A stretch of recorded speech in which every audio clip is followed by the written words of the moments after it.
Welcome back, everybody, to the NECC. We've got more Valorant action coming here at your ready. My name's Infernosis, joined here alongside my good friend Nick, a.k.a. Dallas, as you'll probably hear me call him throughout the show. And we've got ourselves two teams here in a Navigators division. It is the University of Grande facing off against the Nova Nighthawks Violet Squad. Yeah, absolute units here, at least in the Navigators division. For one side of the coin, you can go ahead and definitely put that emphasis on with the Nova Nighthawks being 7-0 in their division so far, which is just absolutely absurd, just completely disgusting. Rio Grande are going to have a little bit more of a difficult time here in the academy area, considering that, they are sitting at 2-4 right now. But overall, we're expecting to have ourselves at least a game here tonight, at least get some throw-ups, some kind of curveballs being tossed at every here and there. And, so long as we at least go the distance, we're here for a good game nonetheless. And if we mispronounce the Rio Grande team, however it is pronounced, please let us know, and we will correct it throughout the broadcast. Don't want to mispronounce anything whatsoever, but we promise we'll get the names right at the very least. They sent us their pronunciations, Dallas, so we should key that in as best we can. Yeah. And speaking of those player names, let's go ahead and bring up the rosters themselves. Like you said, though, Rio Grande sitting in a pretty poor spot, sitting 2-4, and to make matters worse, those 2 wins came out as forfeits, which is an unfortunate way to go about it, but at the very least they've been registered with a win, and that's something that not every other team has the luxury to say up to this point. First on the chopping block, though, is the Ramsey, followed by Imster. There's Ghoul, Zappy, and Toby Fan all on the roster, and it is a little bit older in reference, not a single freshman for their side, but 3 underclassmen for sophomores and 2 seniors on top. Yeah, just a little bit of a younger squad here, and that's typically what we see out of these lower divisions, or lower conferences, better yet. These teams, they haven't really developed themselves too much, and even then they got plenty of time to give themselves a little bit of a grinding to go ahead and kind of get themselves more affiliated with the game, because even in my 2 years of playing, I started back in beta at sitting at Iron, and now I'm sitting around high plat to Diamond, so it's a slow progression. Even then, definitely ruined probably by the entire infestation that other games are having on me personally. But regardless, so let's go ahead and talk about the other team that's here on the board. The 7-0 squad, the absolute unit that is this team of the Nova Nighthawks, sitting at 7-0 so far. When got the likes of Maddie, Cute Pinky, Slow Motion, Spicy Lemon, and K. Absolute unit of a squad. I'm just excited to see what exactly they've done to every single team to get to this kind of point. Well, they've done a lot. They're same state kind of as Rio Grande happens to be, as they're sitting with 2 forfeit wins, as I believe the ESU Warriors and Kettering Academy dropped early in the season, I believe around week 2, because that was the first registered forfeit win I'm seeing from them currently. But Kettering, for the Nova side, they were supposed to face in week 9, and they were already given that forfeit victory off the bat. So theoretically, we could consider them still to be sitting 6-0. That's why they have 1 more game registered over Rio Grande, who did actually face in week 3 and week 5 those 2 teams. The issue is the fact that despite facing teams, they haven't even managed to find themselves a map win. And maybe this is the time to do it. This would be the team to prove it, at the very least, Dallas, is you're sitting against a 7-0 roster who has only given up a single map so far here in this season to the Southwestern Michigan side. And even on the maps they won, they did it dominantly. You've got to question Rio Grande. They may not take the victory. That may be on their minds, but they want to make a show of it. They want to make it shown that, hey, our victories aren't only, by forfeits. We can put up with the best of the best. Maybe this, Mid-East Navigators division is just a ridiculously tough division. And even then, in the meantime, you got to look. One thing is you always like to talk about is just kind of the seniority of these squads. And, the majority of them, if not all of them, are freshmen, basically. Yeah. So, this is a very, very young squad that can really get things going if they do go ahead and kind of keep that cohesion together for the rest of these seasons going forward in the next couple of years. And they could really have themselves an absolute force to be reckoned with. But speaking of the maps, that's where we're going to be taking things. And obviously, we have to have that pick ban system in place. We're going to be starting things off with Split, moving on to Fracture, thankfully guaranteed in our series, and then Pearl being the decider here for tonight. So a little bit interesting, kind of maps we don't see very often, but thankfully it actually slipped through today. Yeah, I'm honestly impressed that Pearl was the last one to go on the board. Fracture has been played a little bit more often between us, Dallas, as we've seen here in the NECC, but with Haven and Icebox being the first 2 banned, that's the somewhat shocking result to me, that Lotus not only made it to the final stage, but was the final selection alongside Pearl. Talk about picking I guess, the better end of a worse situation for teams that maybe don't know either of those maps. But it's very impressive to see that Lotus made it that far. Because the only time you and I have seen Lotus yet here in the NECC, Dallas, I think it was a 13-0 victory in favor of the team that won it. It was not the best of maps. And I'll also point out they were not the team that picked that map on top of it. So we've had an interesting season so far. Either way, Split is first on the chopping block. What do you think our agent selection is going to look like as teams start to pick in and decide what they're doing? I mean, just your tried and true, man. I think for the most part, you got to look at the initiating power and what you're going to be seeing there. I mean, sometimes we do see the KO, sometimes we see that Sky, and we already see somewhat of an option there. But I mean, I want to see what we doubled down on. I always like to see what these flexes are, what these teams like to kind of opt for in terms of the play style. Do you like to control the map and go for that double controller and really just cut off these sight lines like nobody's business? Do you like to play aggressive and be a little more flexible with those initiators and go for the comfort picks there? Or do you like to go ahead and just hold things down? So we want to have one of the best defenses / post plants ever because we have all the confidence in our duelists on the attacking side. Well, you can already tell for Nova, they have themselves a double initiator. And then on the flip side for Grande, it looks like they have themselves a little bit of a more differential. I want to say possibly, I think I was looking at that double sentinel, but you know, we'll see it unfold here. I like that there is a stage also in play for a map like Split. We love to highlight the fact that it used to be an old map in the competitive pool, got taken out for a while, and then got brought back in at the cost alongside removing Breeze and Bind, which, you know, RIP. I know you're a big Breeze fanboy. I was a big Bind fanboy. It is still a good map. There's the question of how long have these players been playing? Did they have to deal with the map back in that competitive stage? And do they happen to still have those strats readily available in their back pocket? Seeing Sage on the board immediately screams to me, hey, there's a good standing and there's a pretty darn good chance they know what to do inside mid to lock down that central alley, because a map like Split, if you control mid, you control your fate as an attacking team. You can push A quick, you can push B quick, and you'll always have the high ground. Except maybe pushing up the ropes. But once you're there, you've got the high ground. And if you're a Star Wars fan, you know just how important that high ground can truly be. But look what they're going to do here for the first attacking round. Rio's going to immediately pressure in through A main and try to quickly capitalize on side as fast as they can, realizing that with the weapons in hand, there's not really much to toy around with. Yeah, I mean, just got to look at what exactly is going on here, considering the A push doesn't really happen very often for these first rounds. So you're trying to catch this team off guard. You're trying to look for some kind of opening gap there. But honestly, it's not really allowed too much. Already 3 players immediately on the side, ready to just answer things on the side of Nova. So a pretty good hold thus far, and an actual stall coming through from the side of Rio because they just can't really push up that ramp. Nova starting off the round saying, hey, we'll hold inside mid like we were mentioning just prior. That is the most important area to lock down defensively. That allows for them to retreat those players over to an opposing site, A being the more likely objective to be pushed in a pistol round. They easily lock down all 5, needing only 3 players to do so, just pressuring them in a way that it makes them uncomfortable inside of main. Maddie cutting off Imster, who tried to make their great escape towards the site and maybe retreat back a little bit further to join the rest of the team, denied in doing so. And once again, we're seeing Rio, Dallas, where they start to move something, but they second guess and they take a couple more steps back. It's a very slow pistol round for them. Yeah, I mean, that's how we like to see pistol rounds, though. I mean, all things considered, you're looking for these kind of off angles to be finding. Problem is, as attackers, though, you got to look for opposition in numbers. You have to look for overwhelming presence in that alone, because, I mean, what can you do else? You can't really push on the site. You can't really go for these upfront fights. You can't really push around an angle because, well, guess what? They're going to be holding every single one of them. So you have to make sure to kind of have these lineups, and there it is. Maddie has more than that. Looking for a couple more shots there from heaven. Can't really find the kill necessarily, but Ramsey is on site, just following things through, looking for some exchanges. And with all the blood done, you're thankful that Sky is the one taking a lot of those bullets on this attacking side because they're the ones that can't heal up.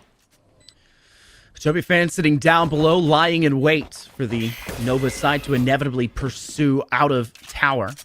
You also see 2 players inside security looking to find their space to move forward. A wonderful flick by Slow Motion Puffer, and they have capitalized onto Zappy. Cutie Pinky finds a pick of their own, and though Toby fan does relinquish 1 kill away from the Nova side, it's not going to be enough, and Nova have one of the most pristine retakes you can possibly have for a pistol round on that A site. A near flawless result by the end of that one, only losing 1 player in the process.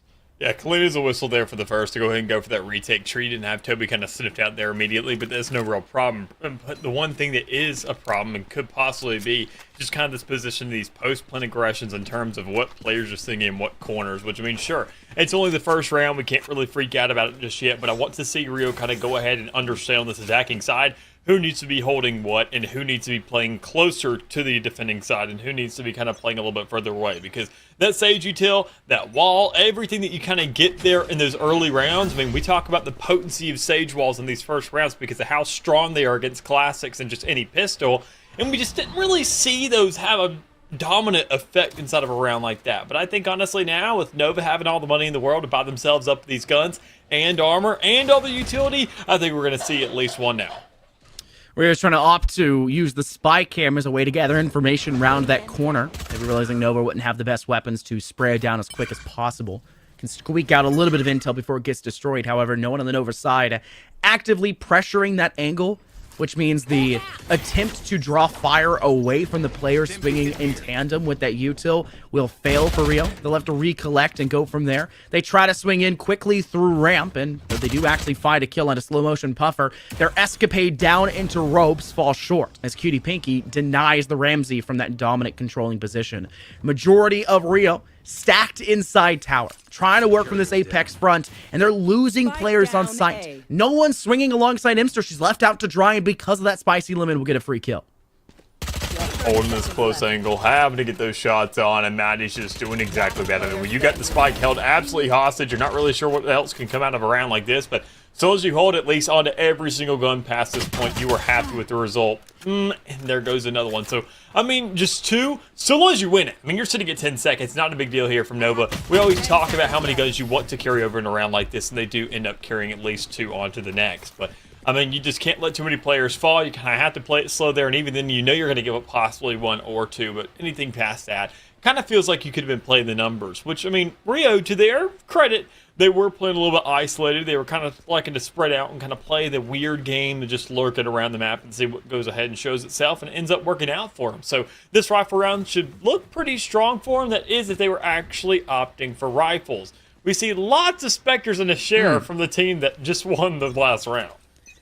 I'm a little confused by the decision that Grande are opting for here. Not going for full rifles in round 3, maybe showing a little bit of, I don't know, not being as comfortable, you know, dedicating to an expensive round like that, and maybe being a little bit scared against the Nova side. Maybe our talks of them being a flawless squadron to this point are trying to weigh down on their shoulders.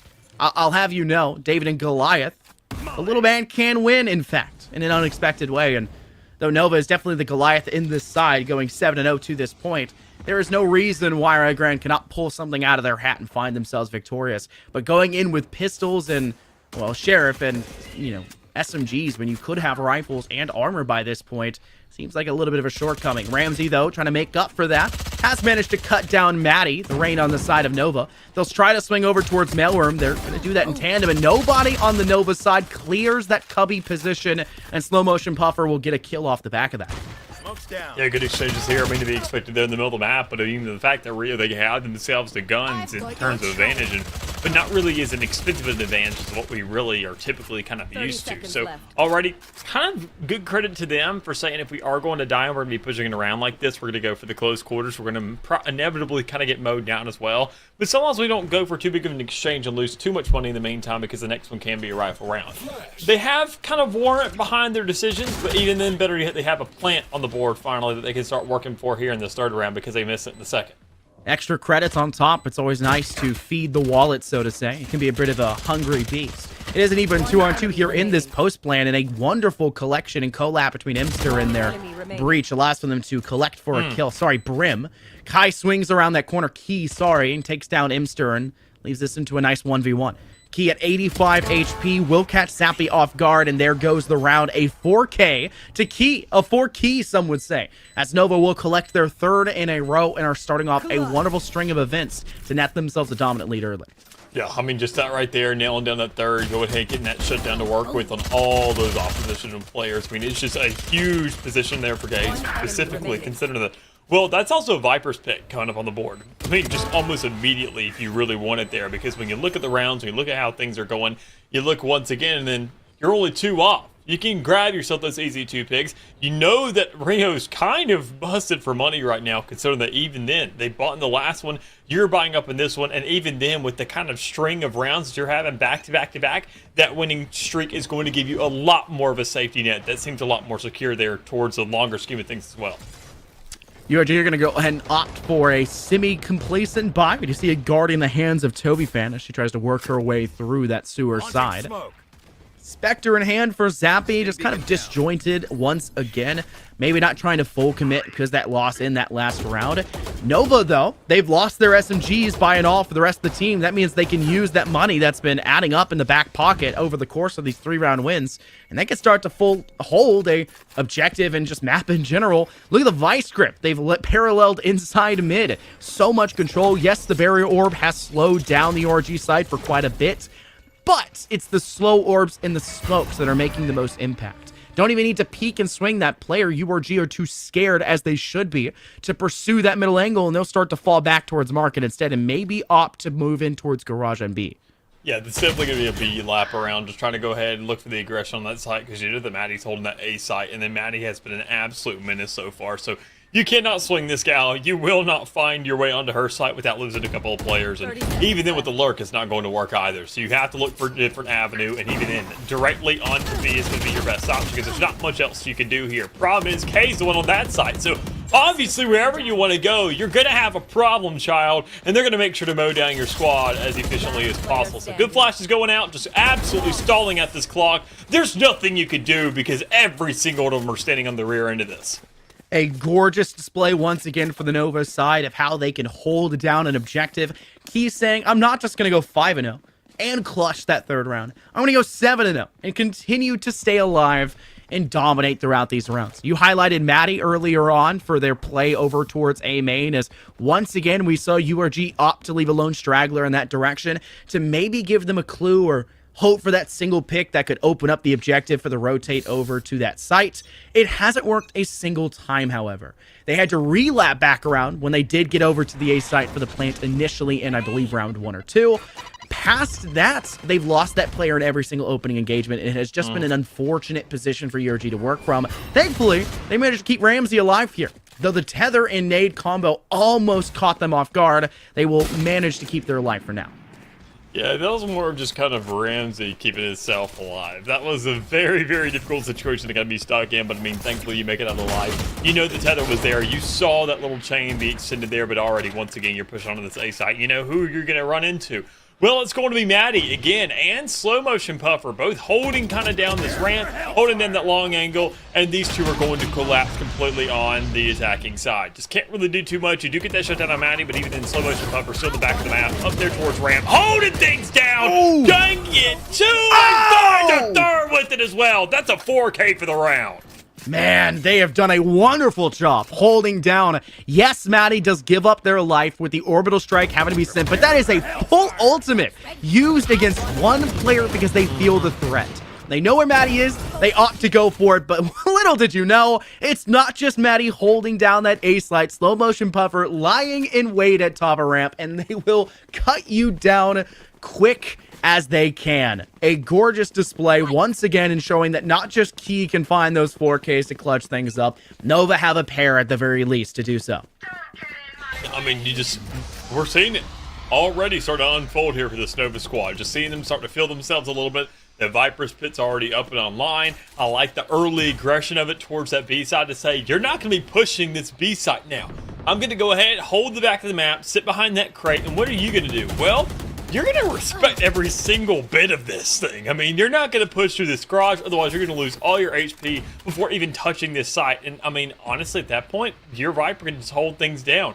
Key has done a wonderful job in this game without the Viper's Pit, so better yet, they're going to respect it. They're intimidated by it, and they're going to reroute themselves towards the middle or towards that A main, where it seems like neither has worked so far, and it's not going to work right here either, with Spicy going to get themselves too. Locking down mid, like I mentioned before, the best strategy by far defensively, as it denies the attackers control over a huge pivot point. Go over the resurrection, they bring back a player despite it being a 2-kill for Spicy Lemon, but problem is, it's not just Spicy Lemon lying in wait. Cutie Pinky takes down another.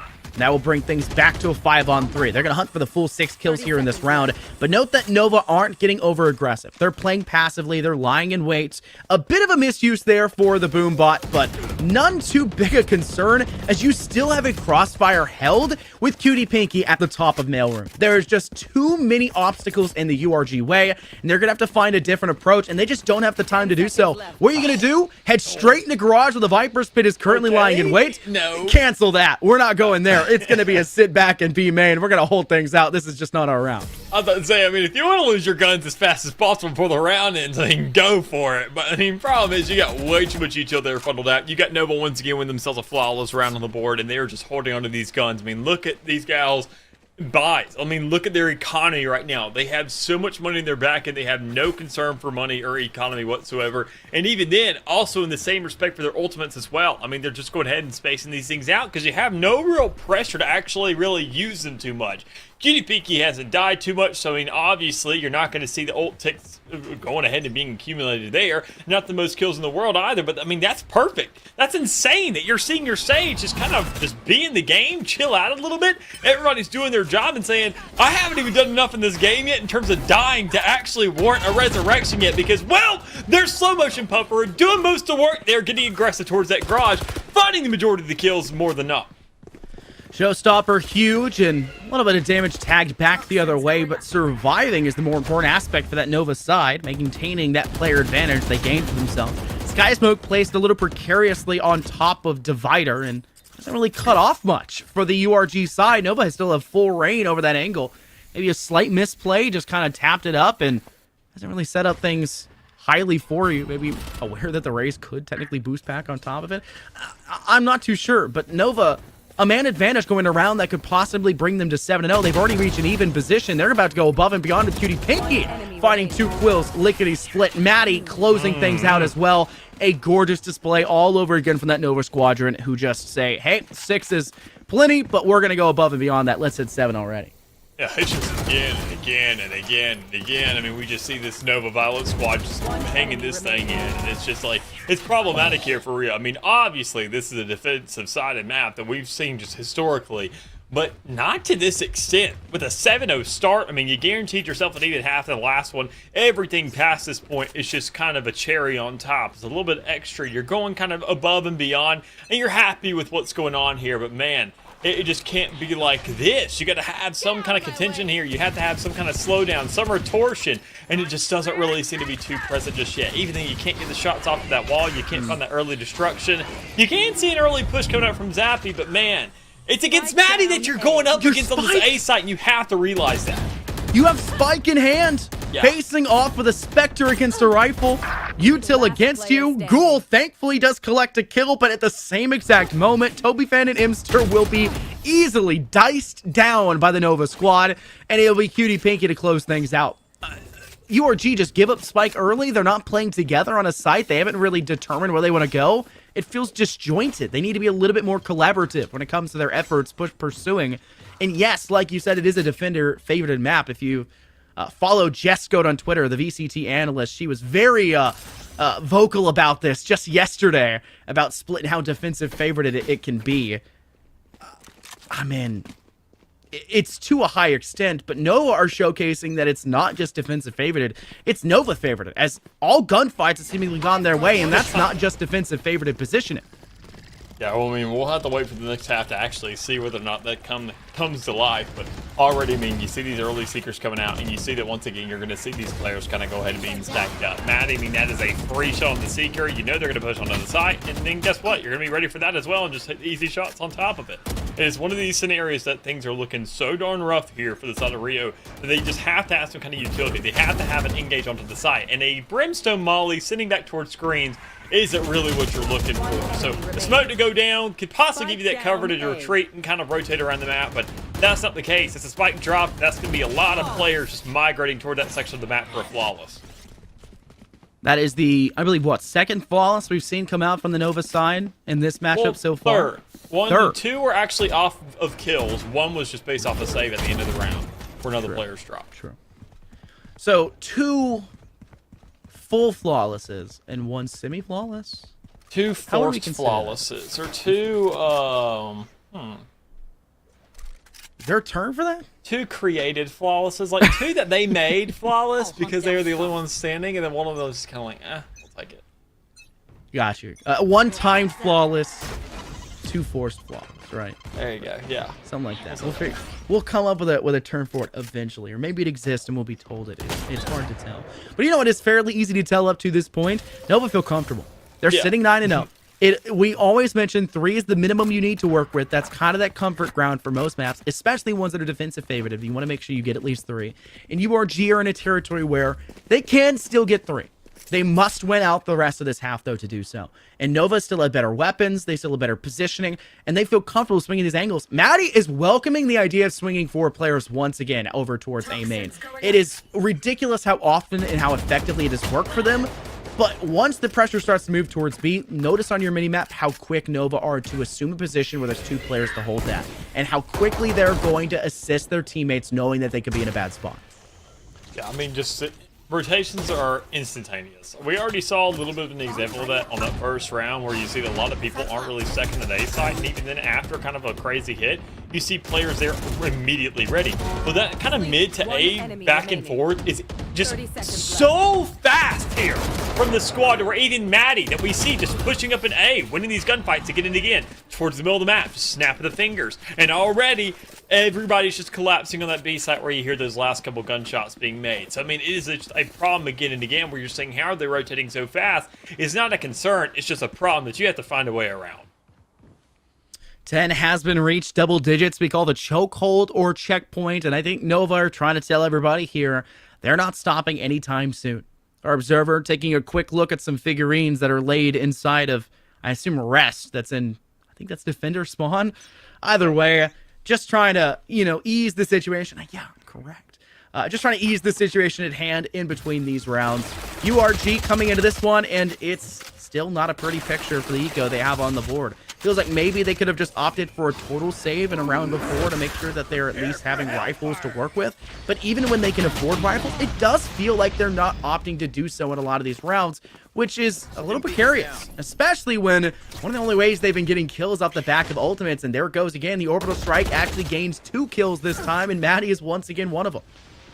Yeah, I mean, just already, these instantaneous picks again and again. It just seems like when you blink, it just seems like Groundhog Day on these rounds. Just you're kind of seeing repeated progress, you're seeing repeated results. Every now and then, you get a different kind of result to a certain extent of either whether or not it be flawless, how many players are standing. But, in the end of the day, it's the same situation. You're seeing that Nova's winning out these rounds. Well, finally, we're getting a little bit of a change of pace here to where Rio could find themselves this first round off the back of what is a thrifty. Comparative in terms of buys, what we're seeing out of Nova, you do not have nearly as much money invested into this. And even then, he can't find the shutdown there either. But Cutie Pinky does have a resurrection available. Is one of the 2 players remaining. You can actually tie up these man numbers.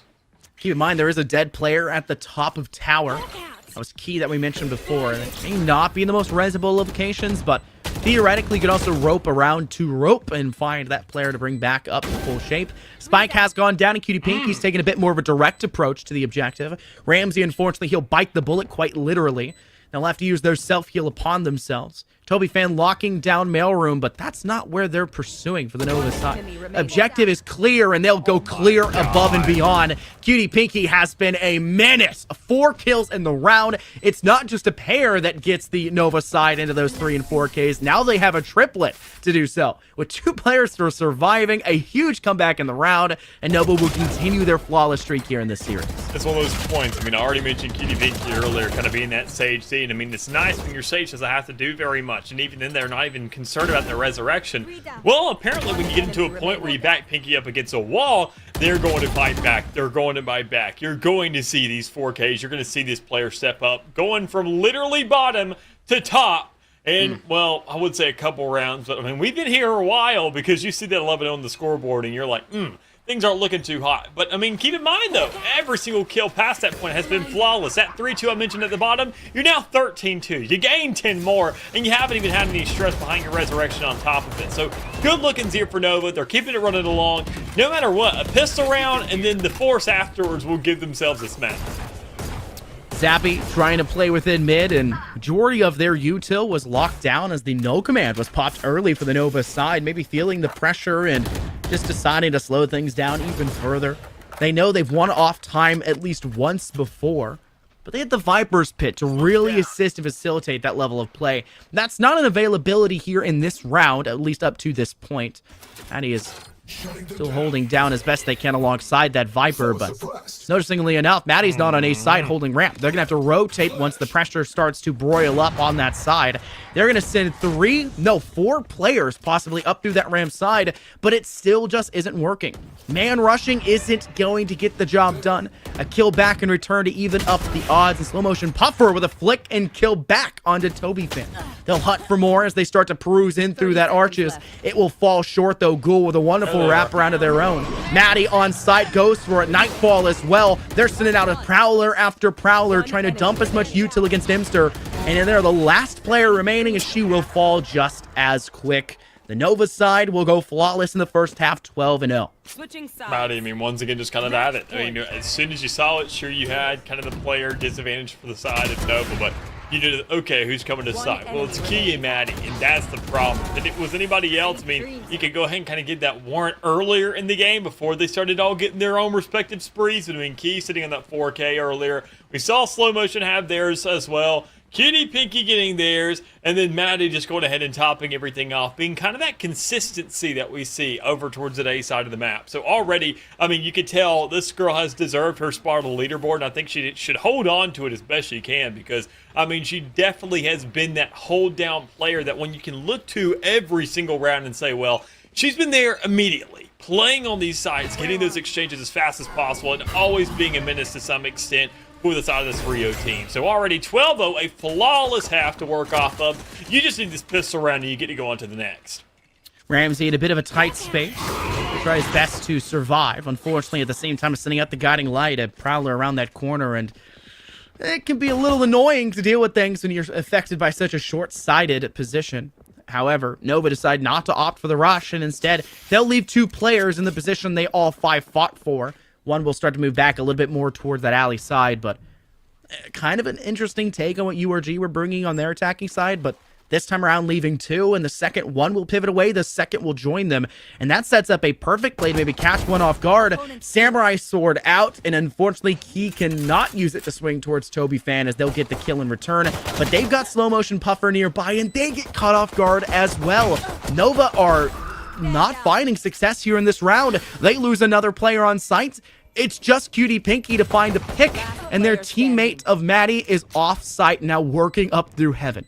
They've got to get a 4K. Can close up for one, hunting for a second. 2. Flawless between the 2 of them, but a defuse actively going down. They'll hop off for a moment. They'll find 3. Now just 1 more around the corner.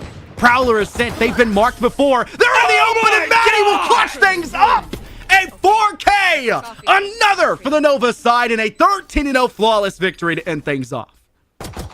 I mean, I wouldn't call him Maddie out or nothing, but, I mean, it just kind of proves my point. Let's be real here. I mean, that's all you got to look at. A pistol round clutch like that, great use of the utilities, kind of playing it. I mean, sure, the hunt was a little bit questionable, but you're not worried about it. You just wanted to hear shots. You wanted to see whether that player was actually on that spike. Make sure to close that thing out and see whether they were going to actually get off for a second. Make that window as best you can. So, I mean, great plays there from the Nova Nighthawks. Yeah. The 13-0 isn't the only thing that kind of just screams volumes for them. I mean, it was the fact that that wasn't even their map, better yet. I mean, that was Rio's map pick, and you're going on now to Nova Nighthawks' home field that they opted to go to. So, I don't know what to say, man. I mean, obviously, kudos to them, but, I mean, you got to give them a chance. 12-0s, while an unlikely scoreline, is probably most often done in a map like Split. It is very defensive favorited. That's fair. But if you're going to let them go 12-0, you have to capitalize on your piston rounds. And to be frank, that was the perfect scenario to do so. It was a 1v4, and Maddie she's got that dog in her, apparently. She just comes up clutch. That was a spectacular foray, Dallas. And that is the 4th person out of 5 on that Nova side to get a 4K. That one being probably the most important one in that match, though they were only 1 away from concluding in the first place. Either way, despite it being a somewhat short map, we're going to follow precedent. We're going to take a quick break between map 1 and 2, and we'll get back when these players and us are ready to go.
Welcome back, everybody, here to the NECC. We're keeping things rolling along, man. If you just missed out our first map, it was Rio Grande and Nova Nighthawks going ahead and settling things on Split, which will, if we're talking settled, it was just more kind of putting to bed. Already, Rio Grande down 13-0 on that map, now down 0-1 inside the series of their own map pick, and now we're going to the Nova Nighthawks Violet Squad, home field of the lovely land of Old Fracture. A little bit of an interesting map, but enough to see it's going to be guaranteed for us because, man, I want to see what these scouts can do on that place.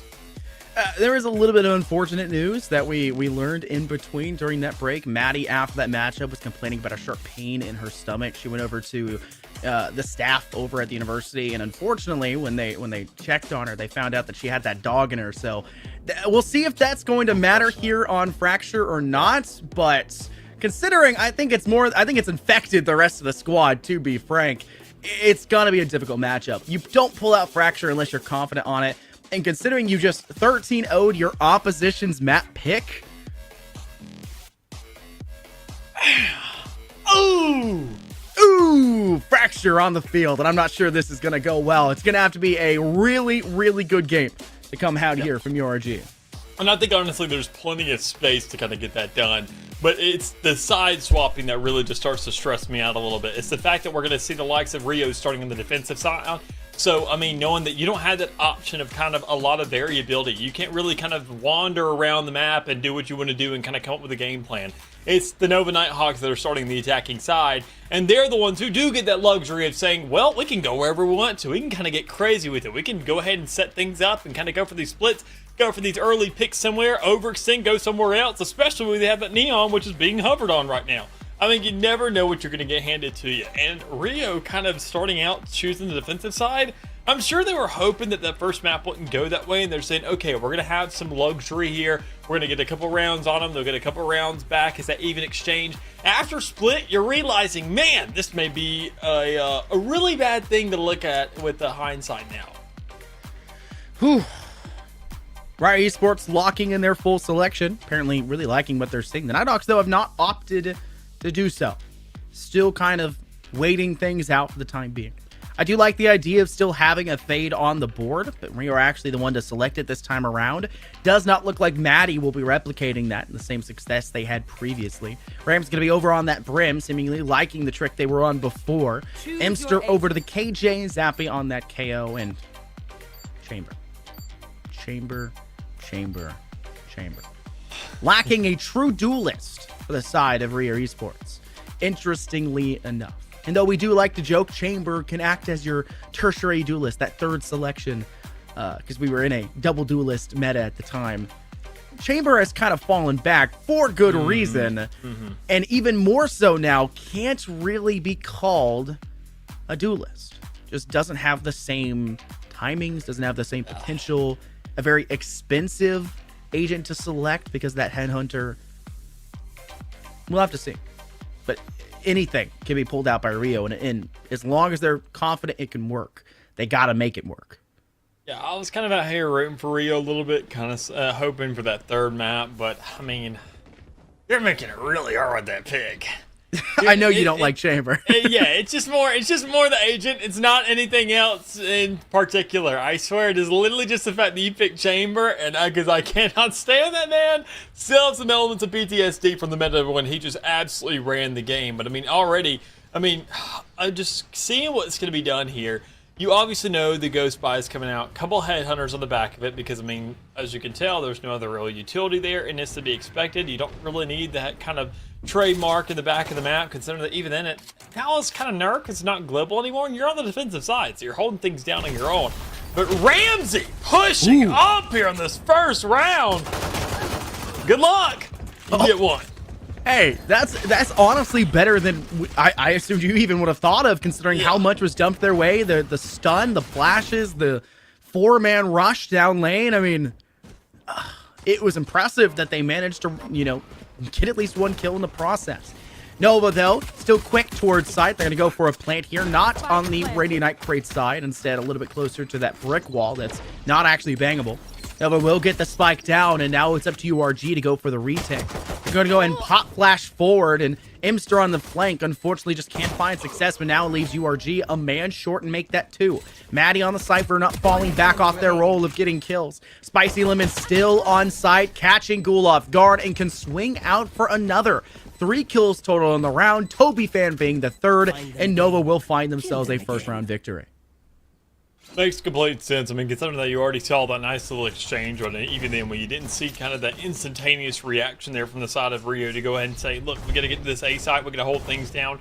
And even then with how much pressure was kind of being put towards desert rather than actually on that site, it's a little bit questionable. I mean, regardless, so you're going to see these adjustments being made over the course of the map and seeing what exactly Rio can do to kind of put a stop here to Nova. Problem is, though, when you look at Nova, that's the issue. I mean, already a very strong start. 3 kills coming up from Slow Motion Puffer, doing their job as a duelist, doing what they need to do, and they're just going to push right to the map. They have no real problem with doing what they need to, and see, no real holdback either. They know how much pressure, they know how intimidating they are, so they're going to bring that all the way into the spawn. Slow Motion Puffer is just a one... I can't even... they're just an army. An army with a single individual at play. 3 kills in their own spawn. That is defensive spawn, might I add. It is a slight step over towards door, which is, I guess, the link side leading over towards the A side. But you are effectively in their spawn. And they did a glorious job of finding 3 kills. They didn't get a single one in that first round. Maybe they're saying, hey, this is my time to shine. Let's step up big. And they do so in a great fashion. Spicy Lemon finds yet another one.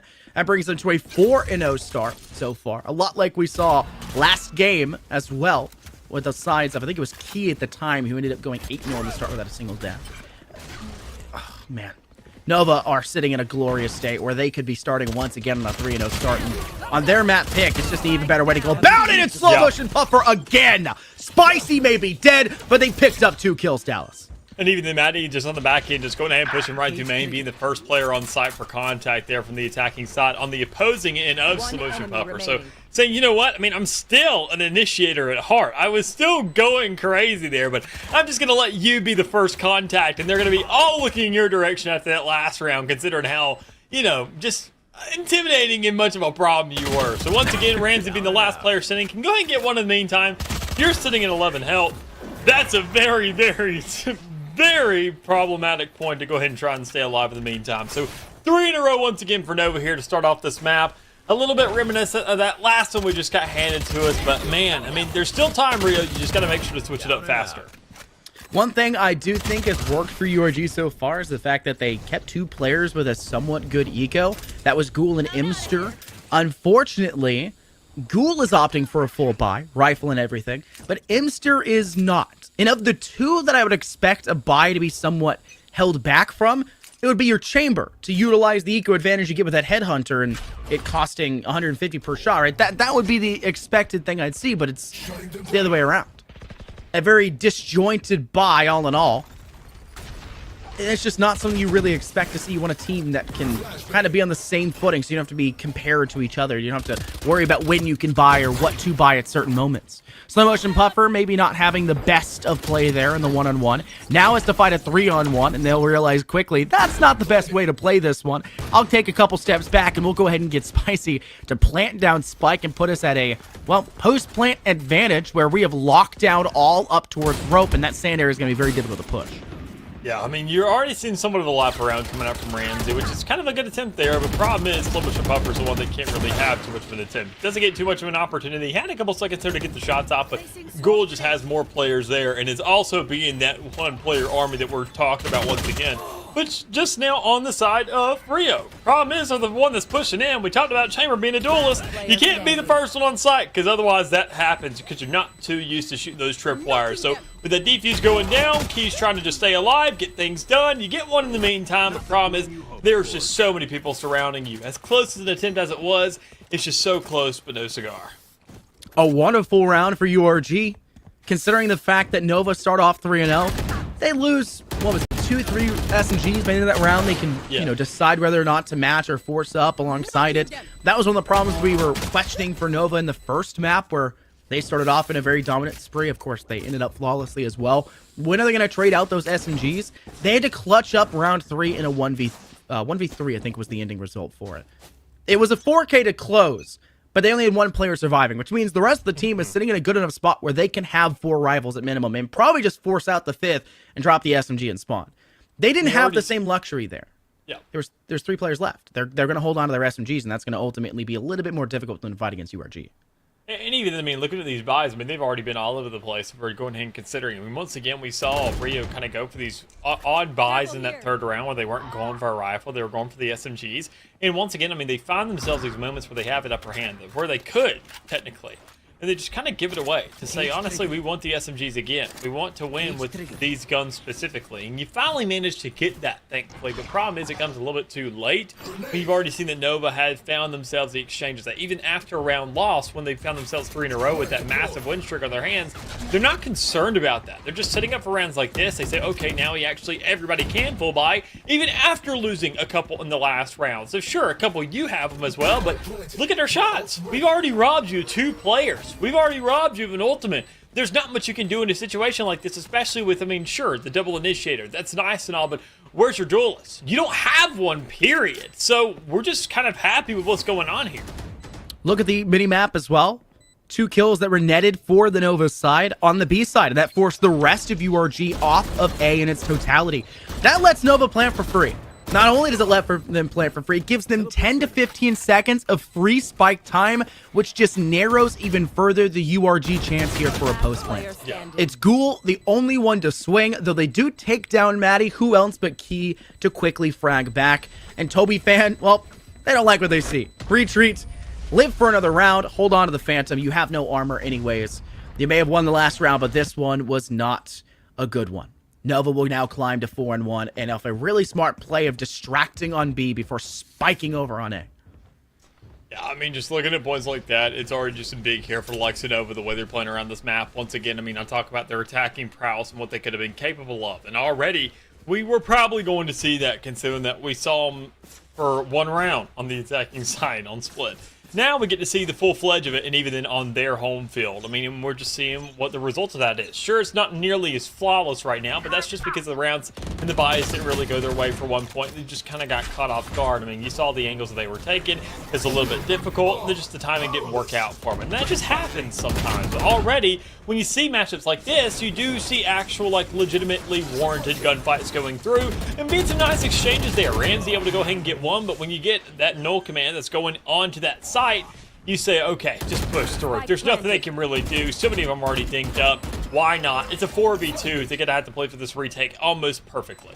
Special will go ahead and fragment off away Link to the B side. 1 player now working in all by their lonesome with Imster's death by the hands of Spicy Lemon. 3 kills of them here in this round alone.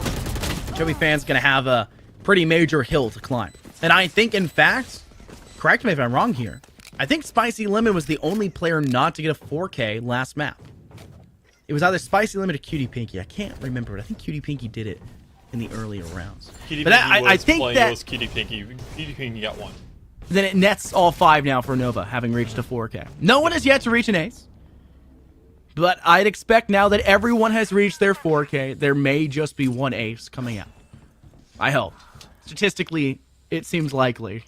Just 1 more. No, that's right. Yeah, slow motion on the Raze, Maddie on the Fade, Key on the Viper, Cutie Pinky on the Sage. That's where they got theirs on that clutch round in the 2v4 retake. And now, inevitably, Spicy Lemon, the last one. So, a nice little team effort going on here. Obviously, kind of a testament to the prowess and the just overall dominance that we've seen out of this team so far. They're just keeping it going with the first blood. Once again, Maddie being a Sentinel, but still yet playing like a duelist and not really being punished for it because, well, what do you have to do? You just got to kill him. The problem is you just can't get that done. Toby Fan up in rope. Just come on. Has the opportunity, just can't net the damage. Flick over and Key gets the kill. Another. What? Where Ramsey theoretically has the drop on Key, and yet Key still gets the kill. URG's, I don't want to say recoil control is just failing them, maybe tight engagements, but they aren't collecting themselves for these shots. Ghoul nets a nice pick here, second here with the Tour de Force. It's been a few months even since I've had the opportunity to highlight this ultimate, but Ghoul is doing quick work with it. 2 picks to their name. The flank was watched for nary a moment. The right idea, Bagul, but unfortunately the COD timing, or more specifically Valorant timing here, catches them off guard, and they'll be swung the second they look away from that name. Did you get a peek of why you haven't said that name in very long? It's because, well, the rate chamber speed on that thing is yeah, y'all go ahead and take a look. What, it was like last year, not even around this time, a semester beforehand, like fall of last year, and it was yeah, an auto rifle. Completely, yeah. It was definitely Vandal levels, it feels like. Phantom, if we're saying anything else, but I mean, it was absolutely disgusting. So I'm happy for that thing to be put in its place. Problem is, though, Rio has to do the same thing to Nova. They got to put them in their place. They got to show that, I mean, we are in this game, that they can actually contend with the big players right now in the league, and they've got themselves one round this entire series thus far. That's the problem. If you got yourself a map, you can go ahead and say, all right, something like this, it's a little bit of a slip up, or looking good on the standing board still. I mean, that's really not a problem for us. But that's not the luxury you have. You have a 13-0, and you're trying to make a case for yourself in terms of rounds and maps, in terms of the leaderboard. And man, is that hard to do. But Ramsey, they're trying to make a case for it. Ramsey has been free flying the orbital strikes. That's the phrase I'll use. And they worked very well. I'd say it's the most efficient piece of util URG have at their hands. It got a double kill on split, or in the earlier stages, shut down Maddie and security when they pushed towards A. It was a really big ultimate for the URG side. And now Ramsey's showing that it's not just the ultimate to get the jobs done. It damages a ton of the Nova players. And that allows for them to close out 2 kills after the fact, spraying down through Hall. Unfortunately, Key off the flank catches Ramsey off guard, and their steadfast players now sleeping with the fishes, leaving just Imster all by their lonesome on site. She does find a pick over towards Maddie, somehow, some way, getting the upper hand. And that will force Key's hand. Hey, maybe A's not the place to go. We know they're there. Let's go plant on B instead, and they should have just barely enough time to get that done. 10 seconds left. Yeah, and you know both of them are kind of matched up against each other. You know this little bit of a thing that's going on right now, but the spike is in hand for Key, so I mean, you're just going to play into that. Try to guarantee what you can. You get all 4 stars to play with. You have the cause of divide almost up here, but I mean, it's not really a time thing. You're thankfully you're that much closer in the meantime. So I mean, look at that. All 4 stars, instantaneous. Picks them up, drops them down, play that crowd control, get that corner plant down, and see if you can use that kind of crowd control to just take them off the spike and play for that time, because sadly we didn't get to see that start to unravel on that A site. So just wait for that tick, and honestly, throw every single piece of util you have on the planet right at that thing, because there's not much they can really do at that point. With a stun, a pull, yeah, you're just off that thing, you're good. Imster they know that their life will be forfeited. Key playing over by Domino. I loved what Imster did there. Imster's placement of their turret on central stack cuts down the play for the flank that Key was working towards the entire time. The whole point of that round for Key was to be able to move from Domino and retake their own spike on the attempted post plant. The issue was Imster denies that, but Imster was still ultimately outplayed off of time, which allowed for the util that was already set in stone. The stars, like you mentioned, for the stun and whirlpool. It just works better for Key, who has the util available. And that now nets them to 8-1. I'm not talking about scoreline. Key specifically sitting 8-1. The least killed player here on this map. And I think they may have been the same case on the map prior, where they started off with an 8-0 start. URG just haven't really found their answer to Key's playstyle. And because of that, you'll see that pretty much every round that Nova win, Key has been a part of it one way or another. Especially so the fact that I think they've survived every single round that they've won, which is why there's only one death for them as the one round URG took. And even then, I wouldn't say it's too much of a playstyle thing. It's just holding down. Once again, already. A very good execution. Easy little first blood on the board again out of Nova. And they can just push on the side off of that. I mean, you see the back and forth. You're kind of keeping tabs towards that A site. See who rotates in the meantime. You're probably going to see slow motion go ahead and at least grab this kill in the meantime towards Ghoul, because everybody's rotating to A site. You may even have the luxury of getting more on top of that, because Spike is going down and you're just kind of just keeping them there. Keeping a leash on Rio here. They just can't do too much. And as I mentioned earlier, possibly able to get that kill, but nah, you let it slip away. You just got to run around. You got to go meet your teammates, or just keep on fighting the opponents that aren't going for the spike. Nova looking like they may just pull another flawless round out of this one. Fragment once again tossed. This one an interesting bounce. Actually sent off the back wall.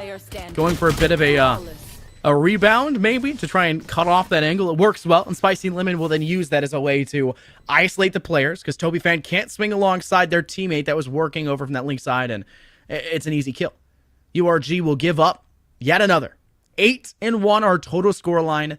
2 ultimates may be ready for URG, but you know what's better than 2? Twice the number. 4 ready on the side of Nova.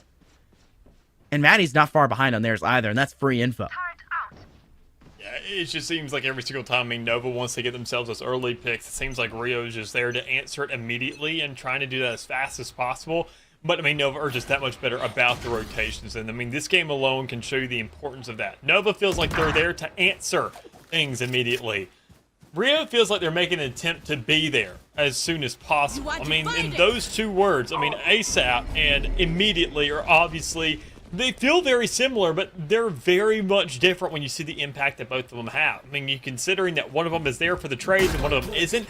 One of them there's for the retake and there for the spike plant and there for the spike defuse, better yet.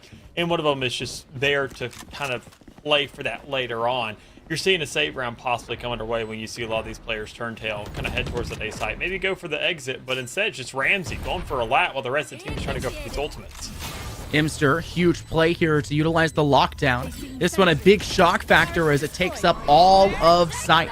Just a slight little area that cannot be taken away from them. Slow motion puffer, maybe in a dangerous spot. They're just going to hold down the objective as best they can. They will be detained on sight, but Nova at least can hold off for the time being. Ram through the pick towards Puffer. Spicy Element popping the no command. They'll be destabilized. Maddie, the only player left standing. There's just no time, like you said.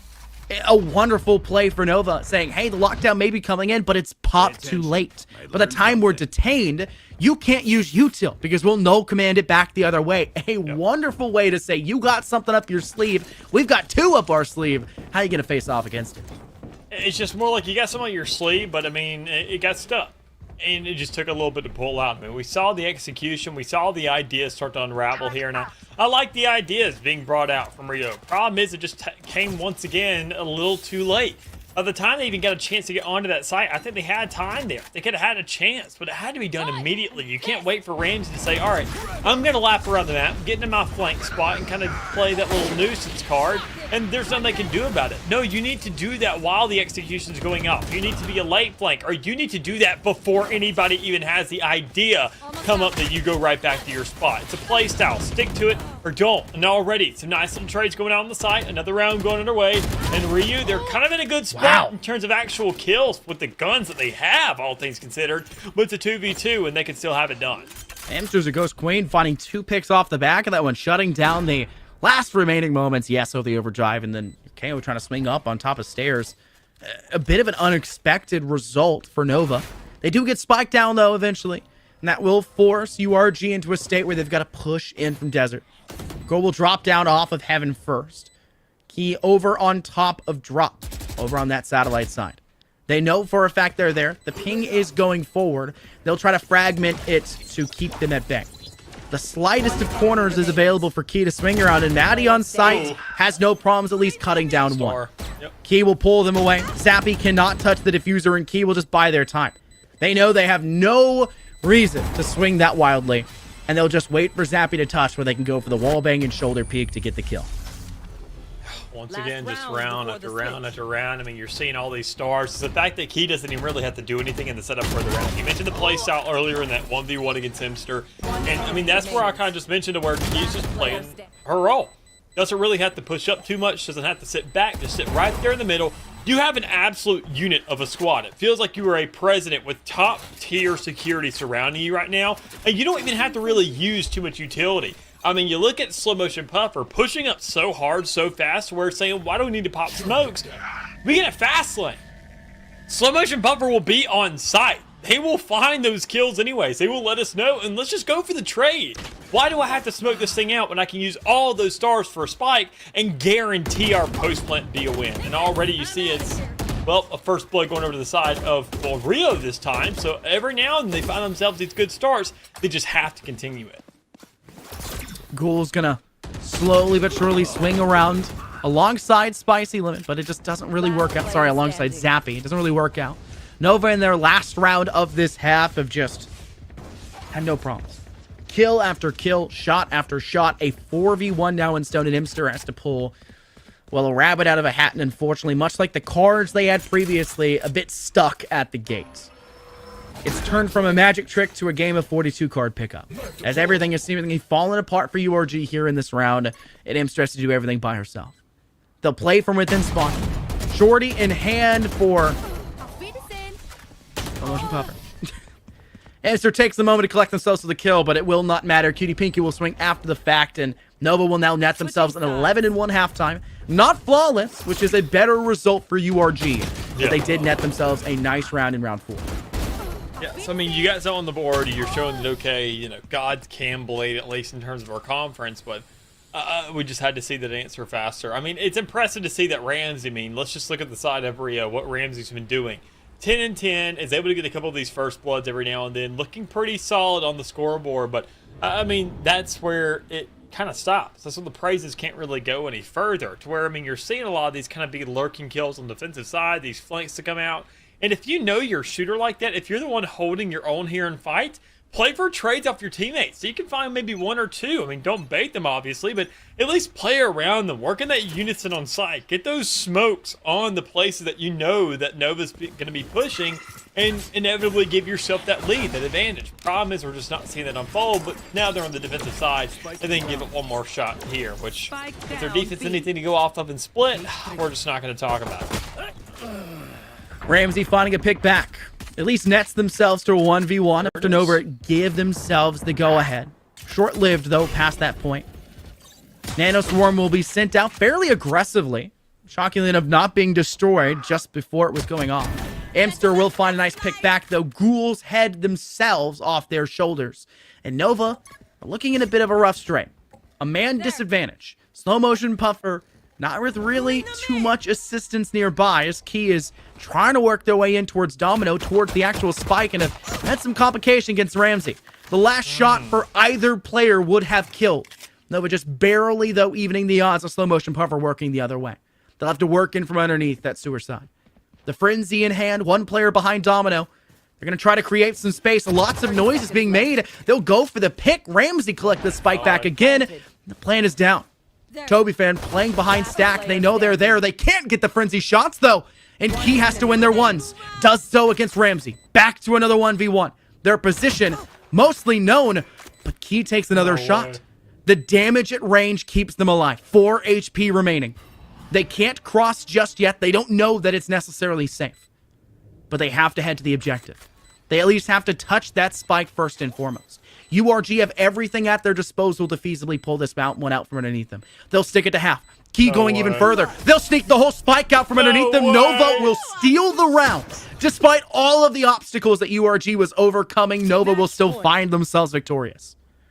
I mean, there it is. Just one more to work with. I mean, you got to know where that Prowler's going to go, and even then just couldn't find the height to get onto that site. Prowlers don't just levitate. They just don't go up into the air. You have to give them that elevation, give them a ramp to be working off of. And the map just really isn't built like that, sadly enough, here for the side of Fracture. So you couldn't get up there. You couldn't check that spike, and even in the range, you had to make that pitch perfect, pixel perfect, better yet, to even get yourself that opportunity to give that little sniff out towards that spike. And even then, you're probably going to be touching it still because, well, if you're controlling a Prowler, guess what? That probably means that your Fade doesn't have their gun up, and they're not going to be shooting you if you do get off during that mere millisecond. So already 12-1 here for Nova, looking to just close things out here with the Spectres in hand. You're going to see a force here from Rio as best they can make it, but man, we got to see whether or not they can actually make it worth it.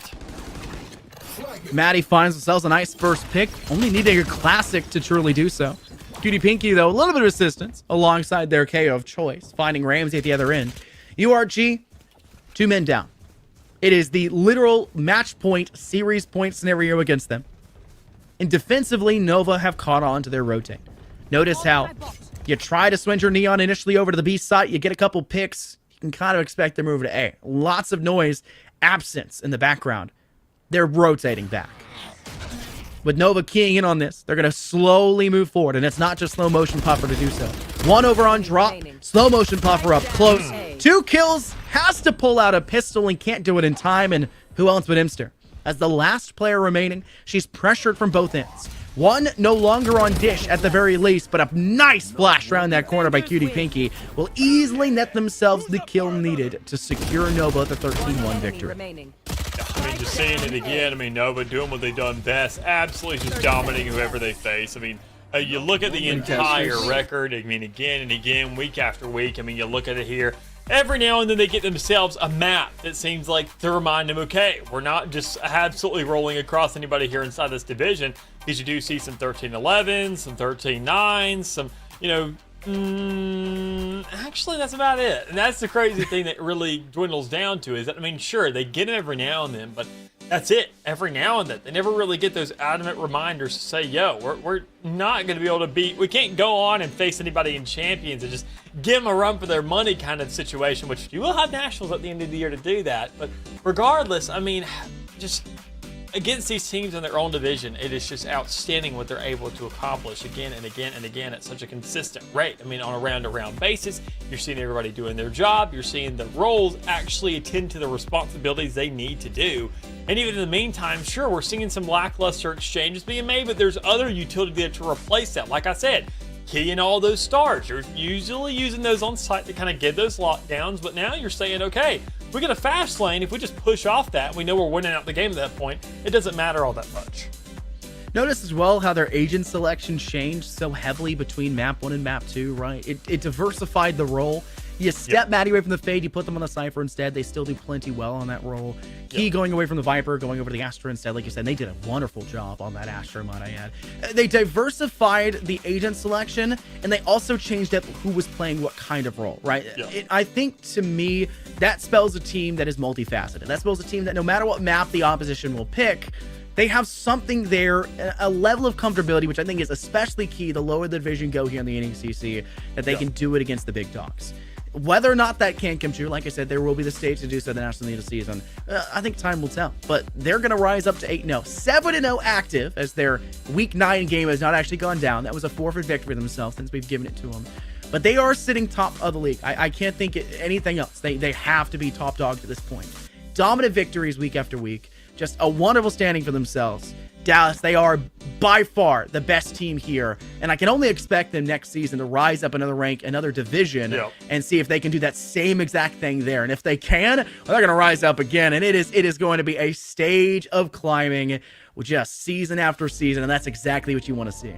Yeah, and I think they're completely capable of doing that. I mean, because once again, we mentioned already, I mean, this team is very young. The majority of them are freshmen. So, I mean, they have plenty of time to get that done. Even I think we've already seen that progression here within this team, because you look at the earlier games here in the season, they kind of had some on and offs. I wish we had that week 2 to kind of take a look at to see whether they were still kind of in that iffy area, because I mean, I'm sure they're playing here over the course of the season. They probably already rose the ranks compared to where they were placed here initially, and they're probably past that, considering that, I mean, they're undefeated and they're, I mean, rolling over any opposition, sitting around kind of locking them out before they can get to double digits. So they'll have that opportunity, they'll have that time. I think they'll have themselves a very, very fun time around that Nationals to kind of show what they're made of. But we got a lot more games to go before we get there, because we got a lot more games, especially here tonight. We're not going to be on this broadcast. We're moving over to the B stream, but we got plenty more to go underway, because you can obviously see, I mean, Winter Sports Silver, Trent Blue, NAU, SFU, I mean, you got it. You got other casters there for it. We have a whole plethora of squads here for the rest of the night. Yeah, we may play a game of caster musical chairs, but at the very end of it, you know, you at least started off strong on this stream with a very dominant victory for the Nova Nighthawks Violent. However, unfortunately, maybe for VALORANT, it is a good victory nonetheless for the opposition side. So before we jump on into that next game, we're going to take a break so we can get the new casters and new teams in and ready. We'll see you guys. Well, they'll see you guys when that one's ready to go underway.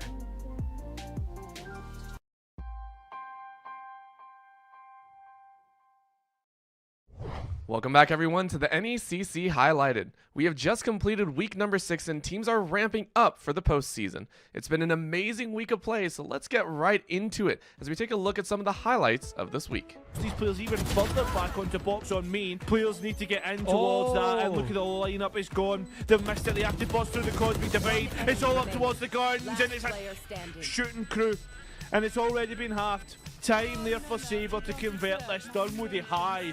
Serendipity was interested in using this lockdown, might still go for it, but in the 1-on-2, that is an ambitious maneuver to say the least. but it will go down. Now there's a decision to be made for the baddies. Do they fight or do they run? Looks like run is going to be the option. And I think there's no utility to stop it. Rick got detained. Oh no. It could just be a stick. Bathtub won't be able to get there in time. Yeah, Showstopper out. Looking for something, shoots it into the back end, will find Zipper, immediately gets the kill onto 80, but Cribs, this is not gonna be looking good for UMW. They have to try and contest the lockdown, but time is ticking down. I don't know that they're gonna be able to do it before it gets detained. Never mind, Cribs at the last second. Still might be Ohio State who gain a victory at the end of this. It's just a feast for Ohio State right now. Right now, Fisher, they just keep walking in the grinder. That is this defense. It's Cappy and Beezer, only Beezer, in the 1v5. It's very emblematic of the start of last map. Even though the sides are swapped, Beezer's just gonna chip a little bit away. It's just, even if you get the kill, it doesn't really mean anything. But no, it's going to be shut down. There's still one more in the pocket. If they can get it in properly, great kill from DualShock. Wings, who are able to find their frag. There's a triple kill for DualShock, as they'll be able to find them. All left up to Wings. Sprang over with that SMG-11. It's hard. You have to hit the head, but no, there's DualShock. You have to wonder if that was the correct play. Dragon and 4K Ragnar are going to be popped, trying to jump onto Spaghetti, and he goes down, looking to finish off the team, and they're caught in the blender. Danny over the wall, the ace in the hole once again. 1 for 1 there for Fioris. Does make it feel a little bit better. Oh, BBC. Blue light just jumping. I think he lands the chains. He's got double chain. Now he lives. Wow. Full knowledge It's of too this. low. You have to finish it. Pit. Julian gets the kill. They're going to look first onto Fioris, but not going to find him yet. Total Fighting's going to pick up the kill first as Bar Pro Mew goes down. Tamarin will grab the kill onto Julian. As the exhaust going down onto Blue Light means not a lot of damage coming out, but it's a team fight domination. Wow. Shatter and both support ultimates coming in here. There's 250 on the clock. I mean, yeah, Reba gets behind him. Big bang. A big source of the heals are down, and Shattered Axe does not have the sound barrier ready to go. They just now get it, but Borgie with a 3K Molten Core. They look for one of their own, trying to claim this defensive net as Lo-Fi turns away. Another touch here from guess who? Crazy Russian. He's going to find the second touch. He's going to put it under the defense. They went high. He goes low, 1-0. Would rather play it to, yes, a relatively open area, but one a lot slower. And if you spend too much time thinking, you'll find yourselves removed from the pitch. And you know what? You guys are now just joining us. You're seeing our newest format. It's best of 6 because we've got a whole extra Rocket League game. Looking for the winner. Ice Rise is able to sneak it in.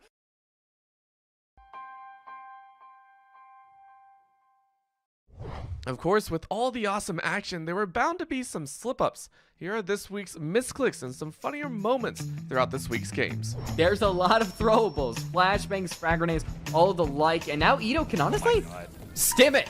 Why not? Got another one? Stim it. Yes. Oh, he's yeah. Hit another one. Yes. The Doc buff. No damage done. Oh my god. What is this, Apex Legends? Holy. 3 come out for 8 skills if they so choose. But look at the shield. It wasn't enough to punch out. Oh my god. Risk Scuttler for the win. And with that, Week 6 comes to an end. It's been a phenomenal week of games, and I can't wait to see what Week 7 brings as well. Thank you so much for tuning in to the NECC Highlighted.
everyone? Welcome back to some more NECC Valorant. I know you've been waiting such a long amount of time for some more Valorant, but don't worry, we've got another best of 3 coming at you. It's going to be You Win Esports Silver versus Trent Excalibur Blue. By the way, sick name.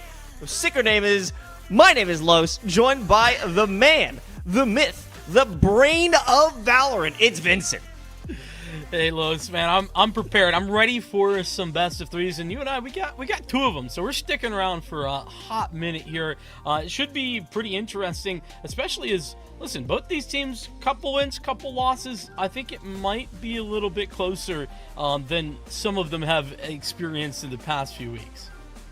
Yeah, I would say that these teams are definitely, when we're looking at the grand scheme of this division here in Emergence, they're on the struggling side. Not exactly able to make it to the very tippy top, but hey, you know, week 7, still opportunities to try and make yourself a little bit stronger within this little area here. I mean, I'm talking specifically that we have Trent Excalibur Blue running on that 2 and 4. They are not having the best time, but hey, it's time to turn things around, right, Vincent?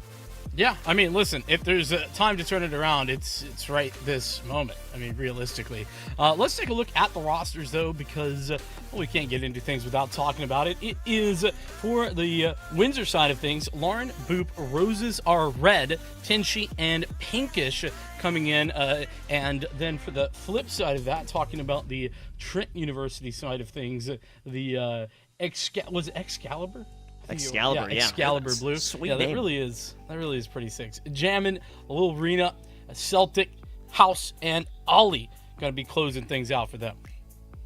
All right, a nice squad that we got going on here. I mean, nice logo at least. Hopefully that their gameplay can transfer into just the prowess that we're seeing via graphic design. But why don't we take a look at what the maps are going to be for this series, and I think we're all going to be pleasantly surprised with the most basic situation here of Ascent, Split, and Icebox. You're a big Icebox fan, right?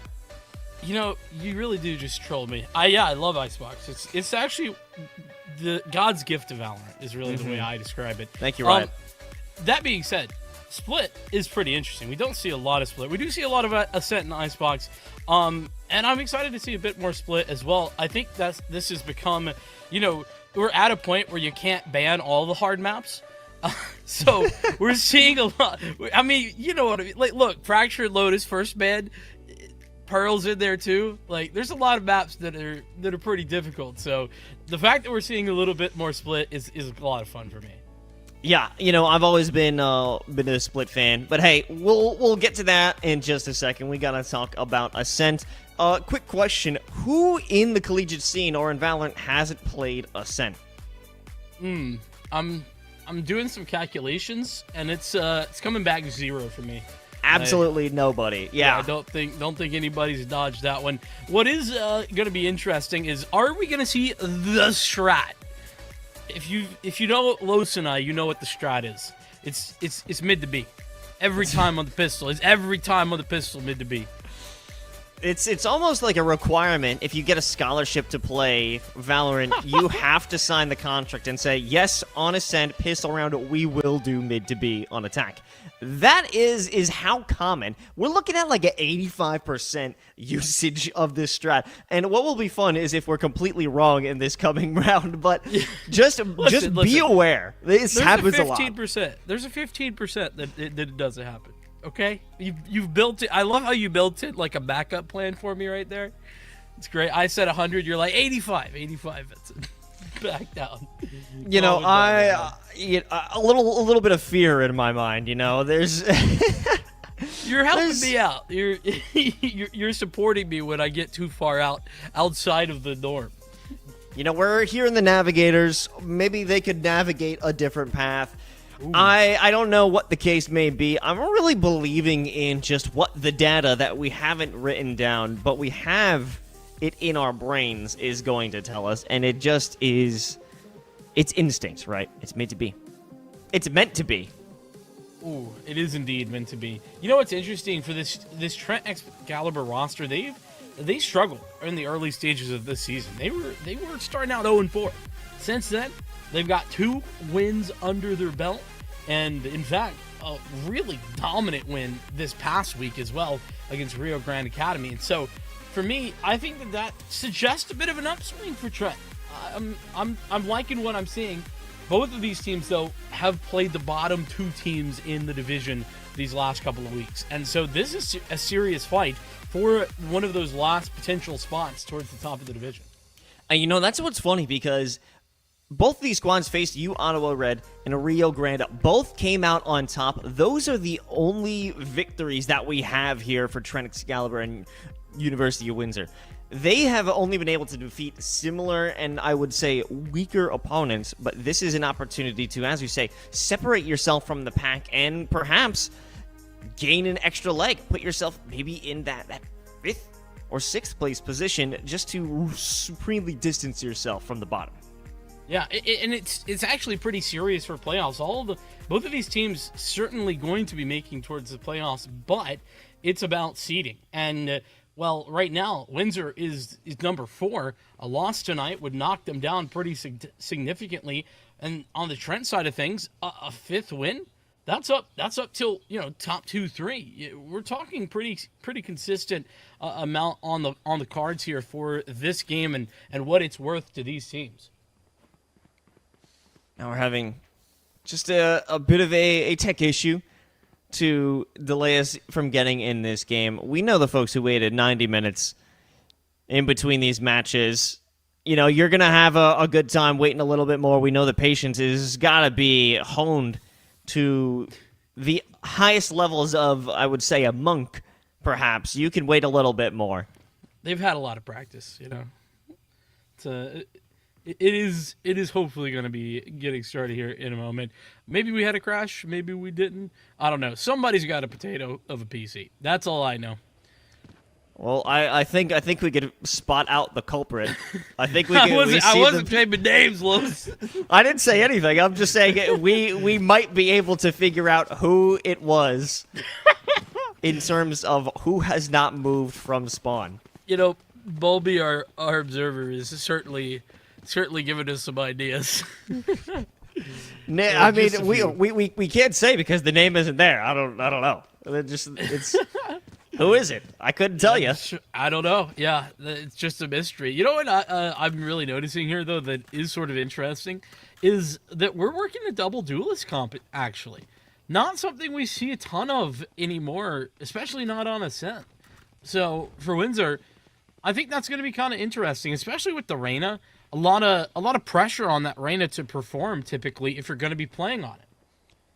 And that's the focus, I would imagine, is on the Leers. Using those Leers to potentially retake site, get into a forward position, maybe looking on A main or B main by getting those first takes. I think it'll pay dividends on the attacking side because you only have one flash or blind on Excalibur, and that's going to be the paranoia from Omen. So having the additional 2 near sights is... I want to see if that's going to be a big factor. I'm not sure if that'll be the major change, but it's a decent departure in between these 2 compositions. The only constant is that Killjoy and the Omen. Yeah. What I think is also interesting is is maybe not so much like saying the Fade, because Fade's great, especially really synergistic with the Rays. We talk about the C's and the Nade pretty consistently, you and I. But what's interesting is the lack of a Sova, because we know how that goes. You have a lockdown, you use the Hunter's Fury to counter that out, and vice versa. But that can't happen here. It's going to be Trent really available to take advantage of that lack of a Sova in order to use that lockdown effectively. Big things to consider. It's going to be a big, I guess, weighing of the pros and cons when you want to bring in that combination. I'm curious to see, one, when we're actually going to get into this. No, I'm just capping. I'm just joshing. I'm just joshing. It's for real. Listen, Los, everybody wants to know that. You think we would have gotten answers if we had answers? All right. Everybody wants the same thing here, Los. You see, our producer telling us no answers, just impatient. This guy, Los, you need to work on your patience. You need to work on, just like our viewers had to, man. Come on now. You know, I you can't see me, but I'm doing a little bit of meditation right now. Oh, proud of you. Good. This guy evolving on the spot. This is impressive. Literal evolution in the meantime.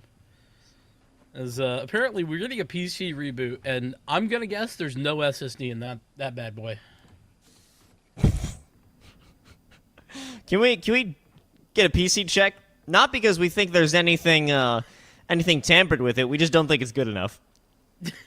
I just need to share. We just heard Spinny Boy in comms, and I appreciate that. Do you even know what that refers to, Los? I'm just curious. How's your PC knowledge? My guess is here's the word association is hamster wheel as well as fidget spinner. Those are the things I'm thinking of. I have no idea if I'm even close. I would guess no. I would guess no. Yeah, you're a little off on that one. It's Walk me through it. Yeah, listen, okay. I am an IT guy. I have to nerd out, so just give me a second. All right. So that actually refers to, a normal hard drive, right, is different from an SSD, and an SSD is faster.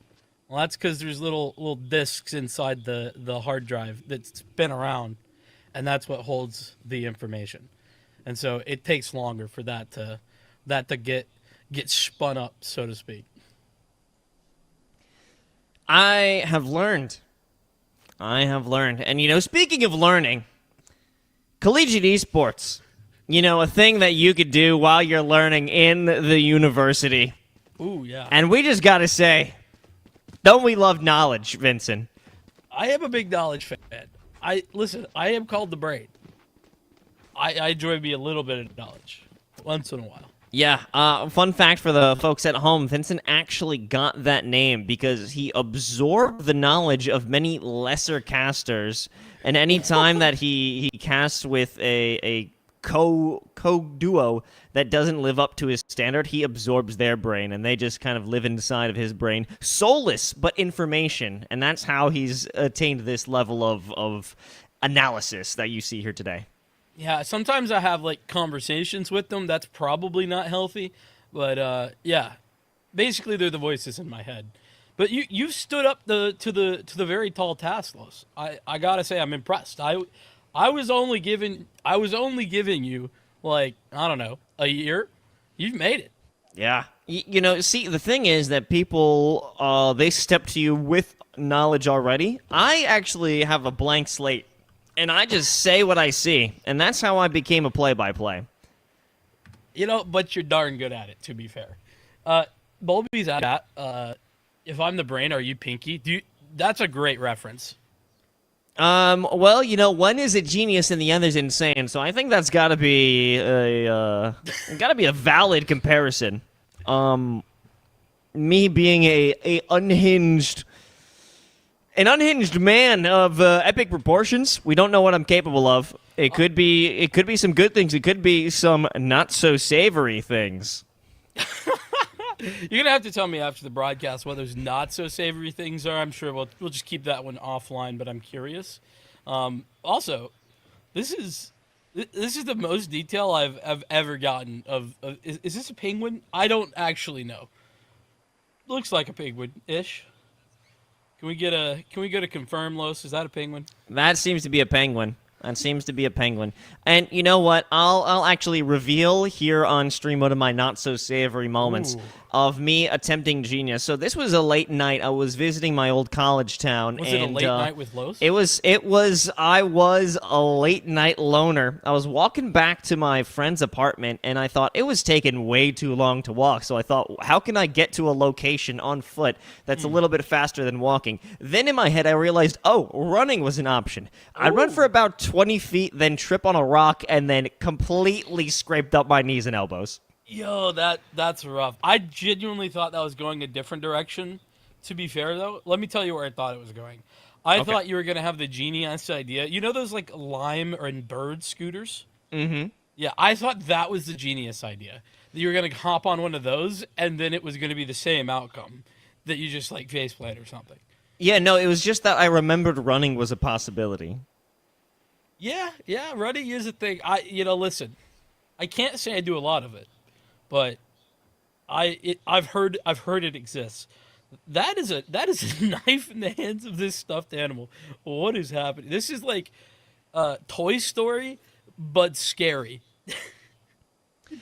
Well, you know what else is scary? A little bit more time hanging with us while we're vamping. So we're going to throw it to a quick break, folks. Don't go anywhere. NECC, Valorant, it's going to come back soon, TM.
Oh, hey! Wow, we're back. It's time for some Valorant, and we have a sub. It's Era. And it has been a whole era that we have spent waiting for this match to start. But let's get things underway, shall we, Vincent? Yeah, I'd say it's about that time. And, you know, remember all that, like, information I was talking about with regard to, like, the Sova and the counters and all that kind of stuff? Yeah, it doesn't matter. There's no more Sovas. It's actually going to be a Sky coming in, which honestly isn't a bad pick. Is a little bit non-traditional for Ascent. Typically, you'll see a KO over the Sky, but I'm down for some dogs. Where my dogs at? They'd be in B main. Potentially. Paranoia, the first thing to send out. Just a dash onto the switch. But the run on Speedway, going to be absolutely terrible. There's a double paint shell coming through. Boop might be able to get more. There it is. There's that dog we were talking about, unfortunately. Era's all alone in pain. Unfortunately, a missed shot will mean that Trent go by the wayside. And you know what? They had a 3-man stack on the B side. Everybody was there. That was like a fantastic call. And it still did not necessarily be, it wasn't necessarily necessary. Swoop just got them all. That's what happens when you're just built different. Bulldog. That's what we like to see. Lauren making that commitment. So a nice fresh start for you, Windsor. But I'm curious to see, will there be anything purchased on the anti-eco? No, not a one. Just a little bit of utility. Yeah, makes sense. By the way, since it's been like 8 years, I'll remind everybody, this is Windsor's map pick. So they do prefer themselves some Ascent. I will say Trent is in a bit of a tough spot trying to walk through this dark cover. Just taking the time, gonna hang out. Turrets destroyed.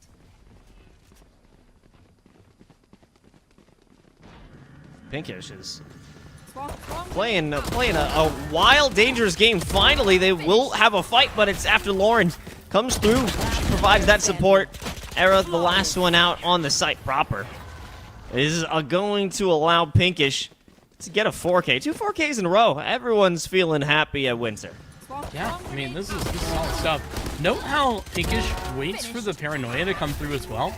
Great work from her. Just being aware of that, calling for the utility.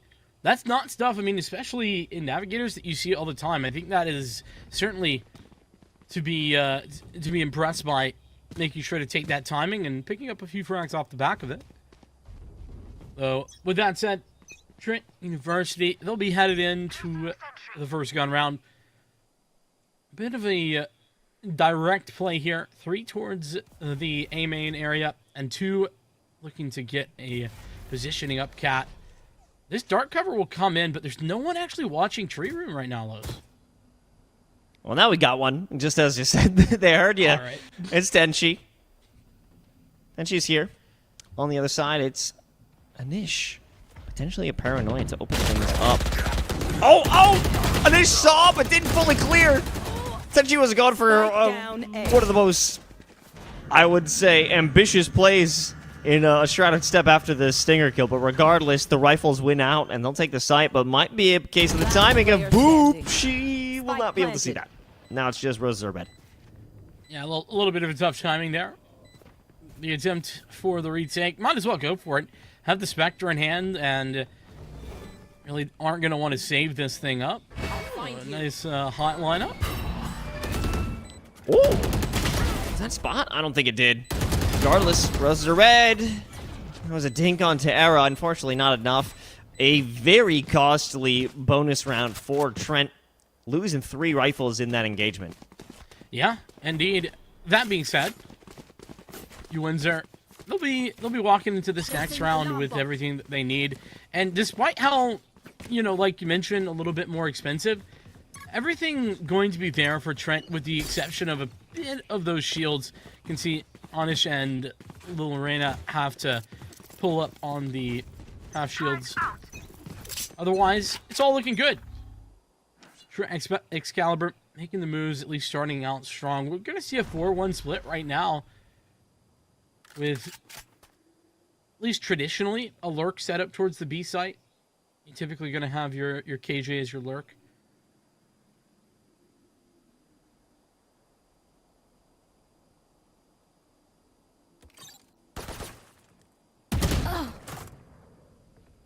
Ooh, nice kill from Pickish. Good opener there in tree. Up in mid. Well, Arena. Not going to find much of anything. The alarm bot there to give away the position, but there won't be any further commitment. 3 here on A main.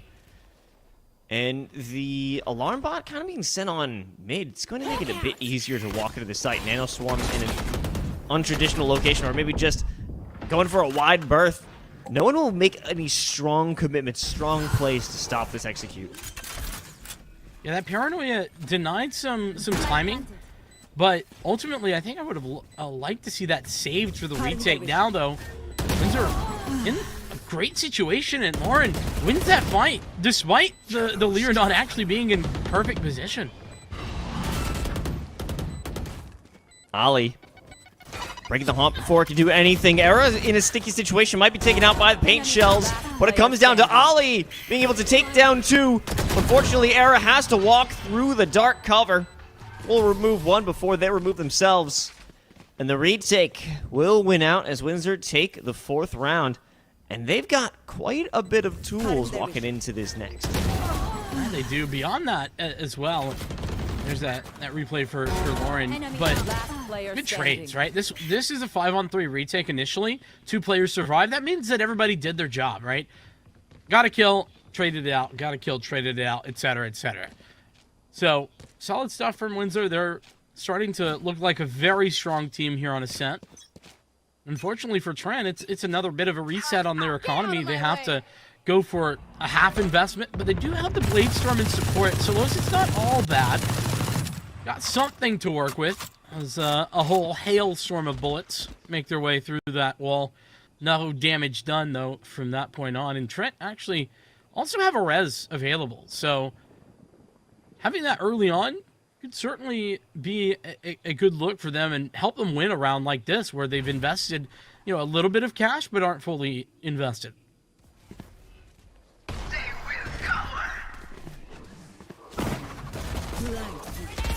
Flash out from Market. Lauren, she can't hit anything. Damage done, but not necessarily meaningful. Boop, she's on stairs. Has to make a look. Maybe someone will just walk right into her spray, and that's going to be fantastic. Takes down 3. Roses are red, fighting to survive, but it doesn't even matter if they find the kill because help is on the way. The run and gun from the Ares. Aaron out this B site. Fantastic work. I mean, this is brilliant. Boop has delivered every time this B site has been aggressed upon. And Windsor once again coming away victorious. I mean, that's the expected outcome, but still. Good to see them consistently delivering now.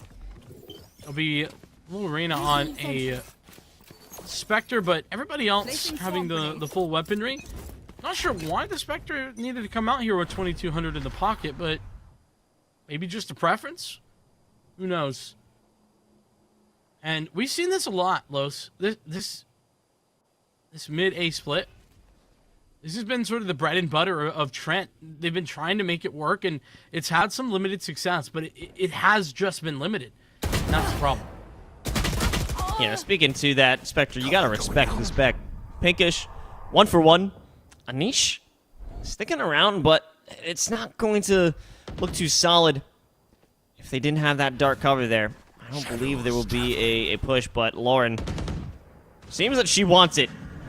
I wouldn't be surprised if a Lear comes out and she takes that fight, but it won't be the case as they've made their way onto A site. Secured the plant, the door closed as well, but there will be a bit of an issue in this little arena moving up through mid. No one has spotted her as the alarm bot. It's not in range, or at least it's not even activated, so it doesn't matter. Tenshi has to put in work from the top rope to get things started. Showstopper making a little bit of an easy work from this. Anish left alone and gets seized as well. Last player standing here is going to be Arena, but couldn't quite do enough damage to find that fight. I think Roses are red, just going to stick this, and, well, the stick wasn't even necessary as Lauren cleans things up. Another round, Los, for Windsor, and another round where there was some opportunities for Trent, but they didn't ever come to fruition. And it all starting with this shot from Pinkish, despite it being traded. Some fantastic work, and I would have liked to see some of these ultimates used a little bit earlier on. For example, Ollie could have pulled out a res there, if I'm not mistaken. Might have been the case, but, you know, the retake was so forceful, so swift from Windsor, that even if a resurrection was able to come and play, I don't know if there would have even been enough time for the resurrected player to be able to gain their bearings, secure themselves, ground themselves, and find a position. It would have simply been another kill in succession to that retake. But, you know, they still have opportunities to make it happen. They still have those cabbages. They still have that resurrection still in the back pocket to mount a successful attack. It's just the question of how do they bring this all together. Lorena's flank, it was a good look. It was a good idea, but unfortunately with the tools they had, a Spectre to make it work out, you know, too little firepower and too late on the swing. Yeah, I mean, you said respect the spec. I do, but unfortunately, in that situation, just not quite enough to find that kill. Also tough because, I mean, I think it was only like an elbow showing as well, which, you know, I'm not so great at shooting just elbows. I'm more of a headshot gamer myself. Do you land those? No, I don't. But okay. I like to think of myself that way. Okay, yeah. You know, have that manifestation. You know, manifest the headshots, right? There's no NFL player who thinks that they're gonna lose a game. I think of it the same way. I can't be a pro player if I think I'm gonna lose a game. You know? Mm-hmm. Yeah. No, that's valid. That is it's facts actually. With an X? F-A-X? Facts? F-A-X-C-T-S. Ah, the little-known spelling. I'm gonna head into this one. Paranoia will allow some space for Trent to get back to this tree room. They really love this area, Los. Oh my god, they love it, but it is not reciprocated. Lauren taken down too as Pinkish softened him up for what a beautiful duo to give them their 6th round. It seemed that there was no chance in that engagement. There's definitely some song lyrics here, but I'll leave those out. What I will say is, indeed, yeah, the love not reciprocated in that mid to A split type of situation, just frag after frag. And Lauren, I mentioned way back before our break that, you know, if you're going to play the Reyna, you really have to deliver. And Lauren, she's doing that beautifully right now. 6-1 at this point. I mean, jeez. Oh, and they're going back to this well, Loaf. No, this can't be. Now it's actually a good placement of the Nano Swarm. Era will have to weigh in on Ash. Dies out to the Nanos. How could this be? There. It was foreseen, but still they made that commitment. Telegraph. Well, they will have to attack Jammin with the Stinger. Takes down one, but Pinkish is back in action. No, Lorena. No, they can't make the commitment on the lockdown. They've got nothing to defend it with. An alarm bot, but no nanos. Oh, boy. Yeah, I mean, listen, I'll be honest. At this point, the scoreline suggests that they got to make a play. So from that perspective, Lorena, I'm like, all right, fair enough, you know? On the other side of that, probably not an ideal timing, if we're being fair. Regardless of how you come down on that issue, Los, it's Windsor that are showing out, that are showing up and really doing a fantastic job of putting Trent on notice.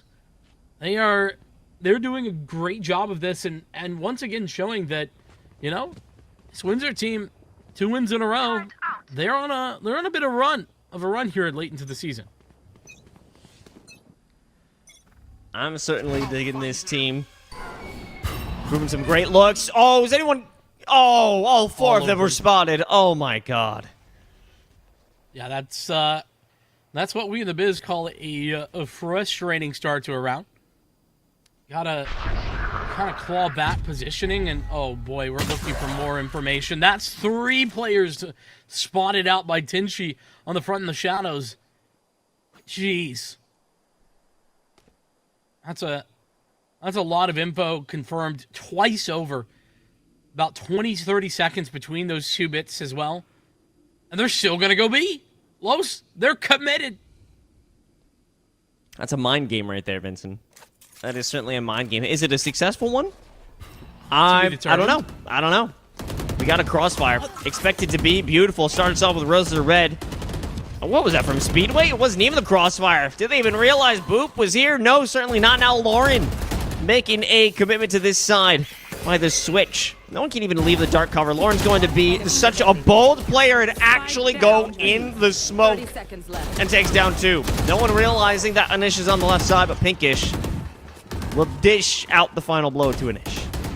Los, I want to point something out that you may have missed there live. Yes. There was another haunt that came from Roses are red right before the hit came in and caught 3 more players right outside of B main. Oh, man. Yeah, that was, it just wasn't. Trent just couldn't get away from those haunts. They were having nightmares. We'll just say that. It was spooky times. It's not October, but it might as well have been here on Ascent. Lauren and Pinkish both at 13 frags. The 2 of them are doing some fantastic work. Boop not far behind. It's Windsor dominating on their own map pick.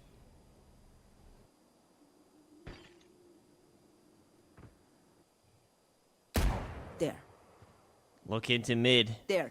Beyond that dark cover, I think they've exposed themselves. And it comes down to Lauren just being so good. Tapping heads. Removing ends. Oh my god. Anish with the wall bang. Done for. And I'm certain that Lauren's going to go for more. Of course. There's only more to go for, especially when you have the Empress, to be fair. Want to make sure to take advantage of that. Already about halfway used, though. They hear them coming, but they can't do anything about it. Finally, jamming will stop the bleeding. The Roses are red is here as well. Tailwind committed. And Roses are red realizes, okay, I don't need to commit on this because we still have the other side of the tree. We have Garden. We're watching our own backs. And 30 seconds Trailblazer's good. Jammin plays off of it, and they can do a bit of regrowth. So Jammin's okay. But they want to make that full commitment. And unfortunately, there's too many angles to check in this moment. And Boop locks it up from spawn. Boop, bang, bop. That's exactly what I see when Boop just takes that space. Right next to both Lauren and Pinkish now in the frag department in Windsor. 9-1. I know I keep repeating it, but it's so impressive. We're talking about, a couple of teams that on paper should be pretty close-ish. And right now, I mean, listen, understandable that this is Windsor's map pick, but as we mentioned in the outset, Los, everybody plays Ascent. Like, there's no, oh yeah, we're not an Ascent team, actually. You can't have that excuse. Yeah, this is everyone's map. And some could view it simply as a safety pick, as not wanting to end up on an icebox, which is our decider, but regardless, it's going to be a plant here. I can't believe Lorena was allowed to destroy that nano swarm. Not even a piece of prevention sent out. But well, maybe it's because they had that lockdown available. Windsor, they know they can just walk back in for free. Okay, paint shell is utilized. I feel like some very awkward timing here. It's got to be a rush out from main, but no, it doesn't even matter. Last round it is such supreme skill coming out from Yuin and specifically Lauren. She can't be stopped. Yeah. Also, Roses are red. Great use of the Nightfall there. I mean, that was everybody caught in it. Obviously, they knew that Pinkish's lockdown had forced those players into that spot.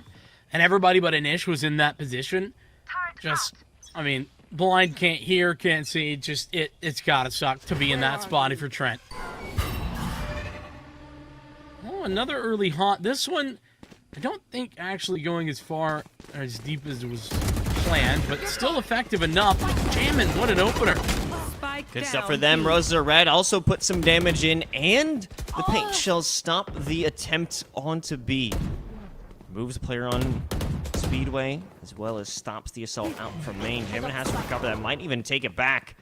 Once they secure that spike, it'll be a run, but have to run across the entire map here. And Tenshi, she'll be waiting if she takes a peek on mid. A little late for that dark cover towards tile, but we are seeing a rotation, and all of the utility from the KJ still set up here.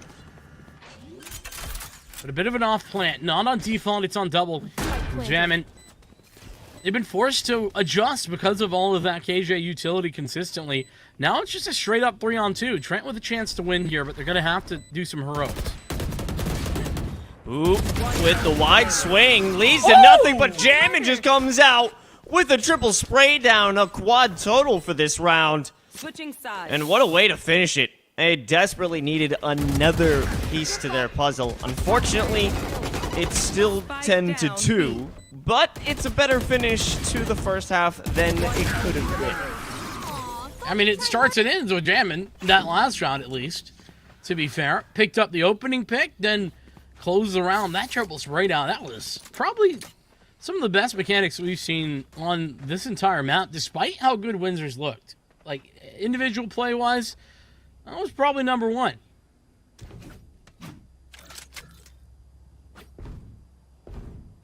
Now here we are. Time for the pistol. And it seems that we are going to be proven wrong.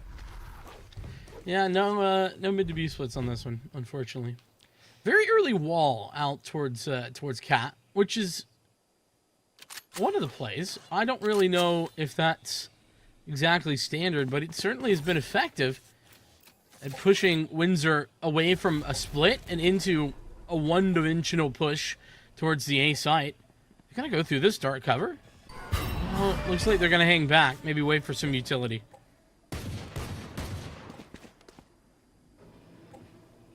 Waiting for the moment. Here comes the Roomba. Now followed up with all the utility that they have. Anish is spotted down in hell, but no one has removed them. They're still in play. Has to be cleared. Anish takes down another. And it's a 3v3. Jamming up top with the Sheriff. Gunned down by Roses are red. The site's been cleared. Last two are on Heaven for the retake. This is going to be a difficult one. Starts out with the Trailblazer.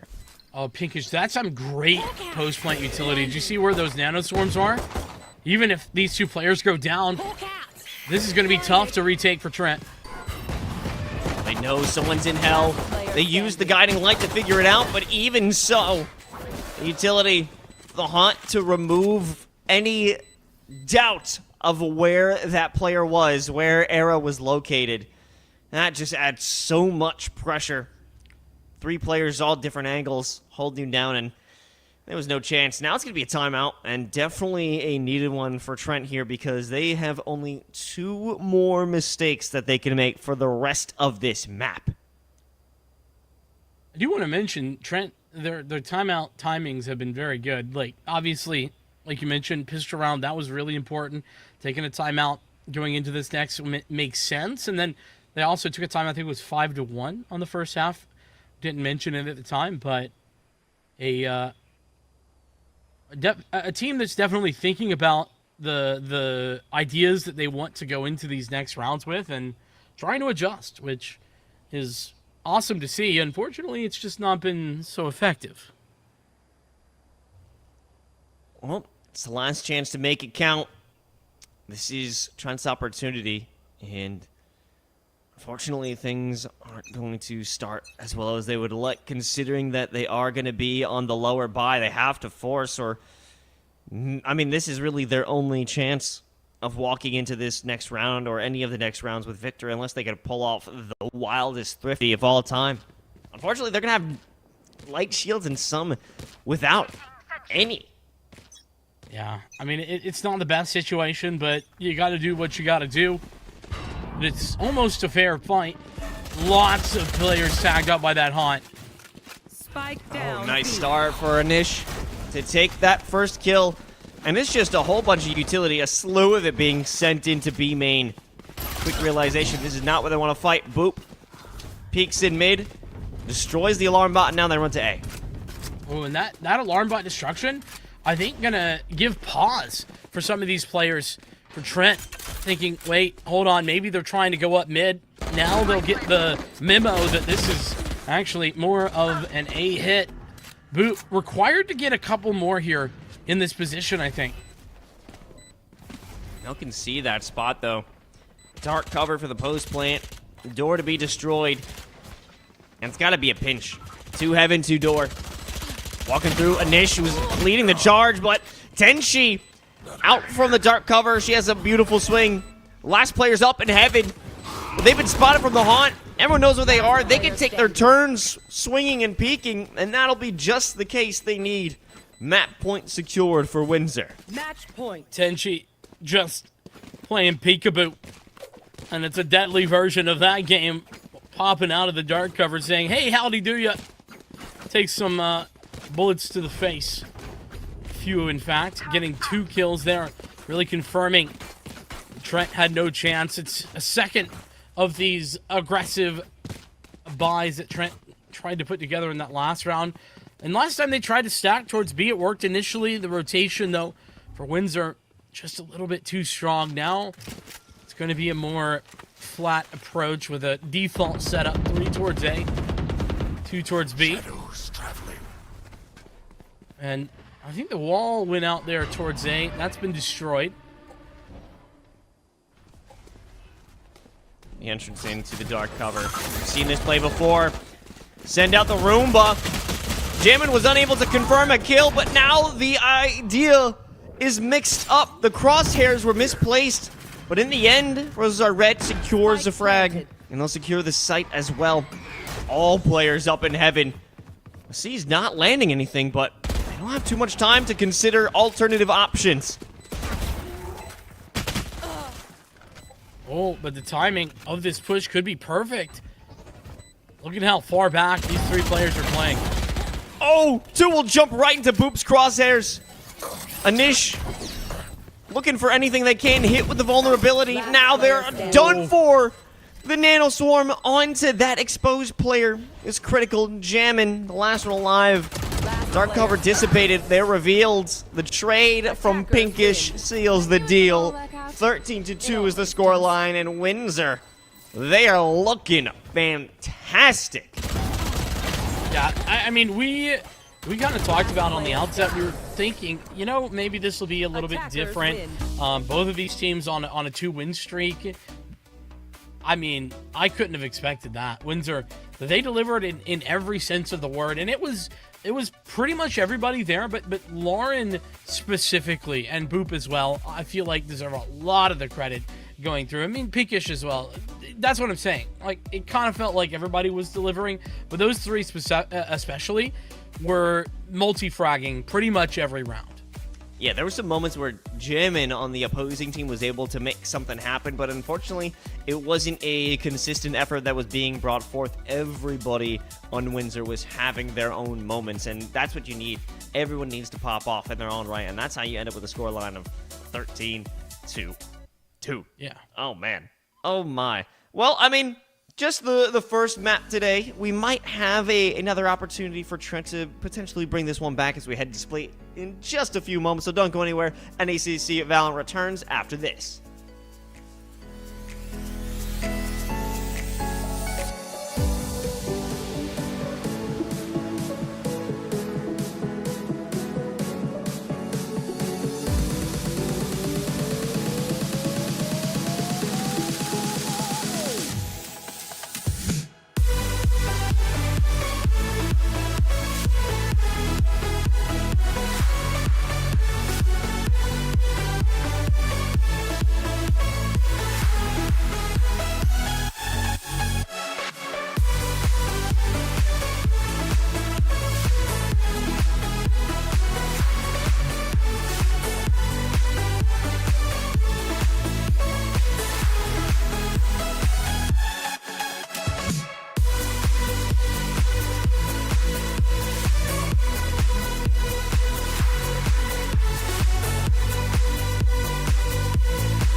Welcome back to NECC Valorant. It's week 7, and we're about to jump in our second map of Trent versus Windsor. And to talk about Ascent, to put it lightly, it was a beatdown. Simply a phenomenal performance from Windsor, but now we're going to jump onto Trent's map pick of Split. Are we thinking anything is going to be different here on map 2, Vincent? You know, after a 13-2 like that, it's hard to imagine a case where it is different. That said, I have seen a 13-0 into like a 17-15. So it's always possible. And that was a collegiate match. So I think possibilities are there. That said, there's a couple of things that I noticed probably need to be changed a little bit. First of all, Trent, they were just not able to confirm trades. They need to be able to do that coming into this second map. And then number 2, on their offense, they were incredibly one-dimensional. They kept ramming their head into the wall despite the fact that it was a brick and it hurts a lot. I think we need to probably see something a little bit adjusted in that mindset. Or maybe that'll just work. I'm not 100%, but what I do know is that is not Split that I see and I'm being lied to.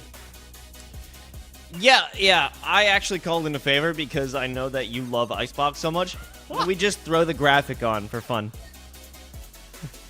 Oh my goodness. You know, I really don't appreciate you calling in that favor. You know, I do love me some Icebox, but it's just not what I signed up for. You know, that's what we call the bait and split.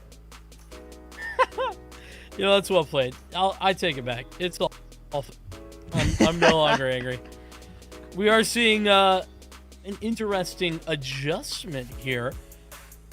Are we once again gonna see no Viper? Wait, yeah, I was just thinking no Viper.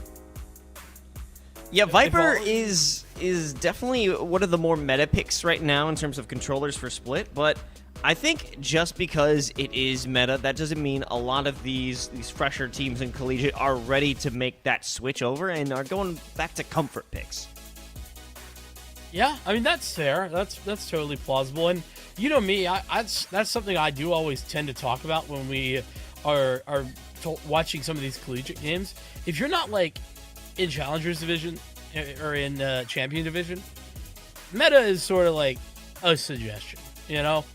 There's what's the best on paper, and then there's whatever you want to play. That's kind of the way I see it. And you know what? I think maybe we're going to see a little bit of that here. I also noticed, I think we had a raise, which does make a lot of sense here. And we already saw some solid raise play, pardon me, on our last map as we look at a place that we won't go, Earl. Love it. But hey, we're about to jump into the game. It's going to be an absolute blast pack because we've got Raze. I'm fun, and Boop is back on the Raze, and she's done an excellent job holding down B in the previous map. Now more focused on mid.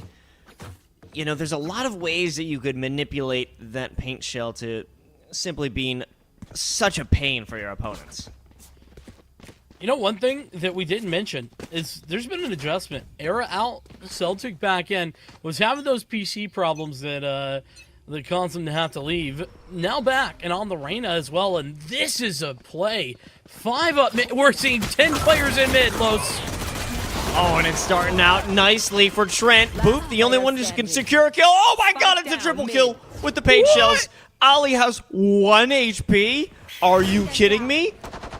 This is ridiculous. Absurd. Might even be able to get a kill with the Trailblazer.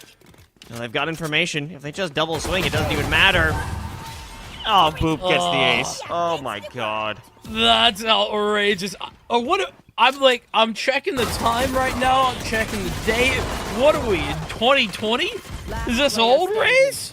Spike down. Next, I'm going to see like a 4K showstopper. What the hell? That's outrageous. And Boop with the ace. That was not going to be a Windsor round, by the way.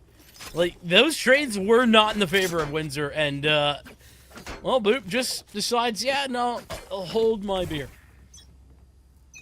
3 kills off the paint shells, and that's gonna be so frustrating for Trent. New map, fresh game, fresh faces, you know, fresh opportunity to get some rounds in. You start off so well, and then a triple kill off a boop has been so annoying. Just adds insult to injury. Yeah, it really does have to kind of deflate the vibes in the call, you know. Hopefully those can be regathered. Trent spotting out at least one additional player. Boop, that was ambitious to say the least. Respect it. Respect the attempt, but we call that an epic fail. That's in 2007. The attempt, not the play. The play was crazy. The attempt, valid. Here's an adjustment here back towards the B side. With that kill towards mid, there's actually only one player here. Wall up. Time to move. Lauren secures one kill on mid. And a second here on B. No, I was capping. They were all on B. Yeah. It was actually Tenshi who secured that mid kill. Nice quad as well for Lauren. I mean, this is kind of how last map started. Wasn't it back-to-back 4Ks? I recall you saying that. I think so. Back-to-back 4Ks, but this time it starts off with an ace. Tenshi's trolling. But now we're getting into a bonus. Double Bulldog, though, so still some rifles in the mix. Now, this is, I think, relatively winnable, especially when you consider the shorter ranges that a lot of these fights can happen on this map especially. Those SMGs, not necessarily a big problem if you take your fights correctly. It's going to be quite quick, this attack towards the B site. Paranoia timed well. It actually hits Tenchi as well. Or Rosa Red, excuse me. Lauren is here to attempt to save the day, but Pinkish and Lauren, they've been a dynamic duo, and they'll do it one more time. Ali survives that through a monstrous effort, now hit with the Prowler. Pinkish, tough. I'm not sure what happened. How did Ali not follow the Prowler?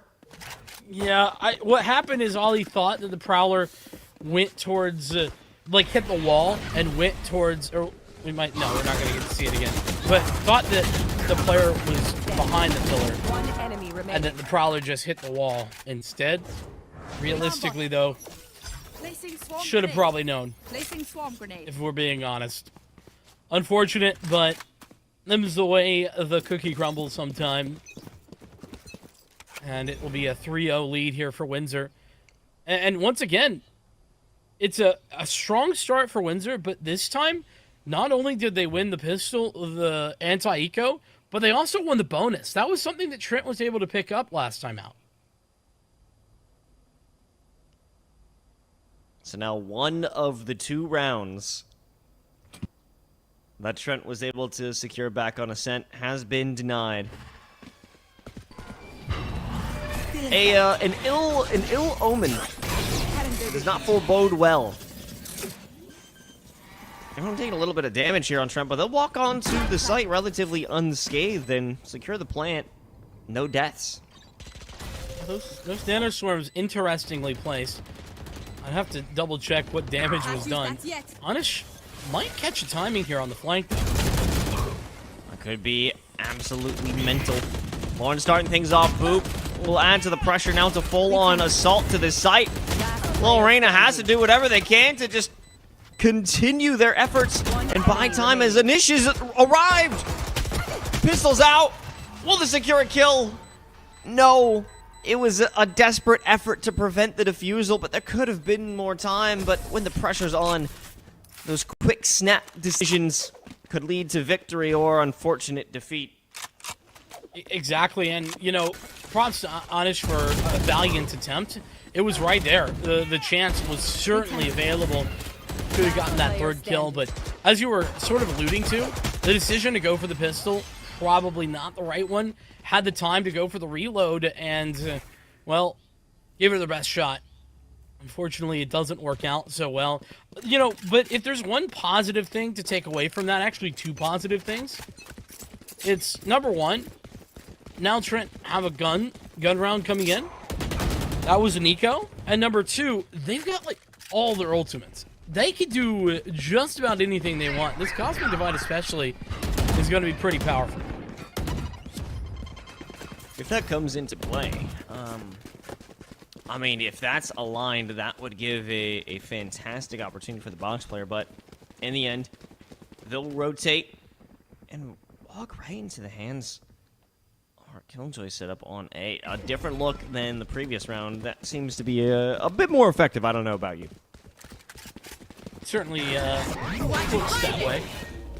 Oh, but getting suppressed means no possibility to utilize that just yet. So Pinkish gonna have to use the rifle. Oh, Pinkish actually gets 2. I wasn't sure if that was gonna happen. Jammin locks things down, but it took quite a toll on them just to get this situation started. Lauren, she's up in heaven. Has to know that initial be in this situation because it's already been done. Yeah, there's the look. Astral form in an exposed location. One screens, one into the back corner, and Celtic starts it off quite nicely. It's a 2-on-2, and Celtic is going for more. It all comes down to Tenchi, but the double swing, the 2 angles were simply too much to contest with. Big delivery from Celtic. They're making sure to take the time. That 3rd kill especially was critical. This was the opening of this round. A little bit of a rough spray there from Pinkish, but does their job well. And it all looks good right up until the point where Celtic just kind of goes easy mode.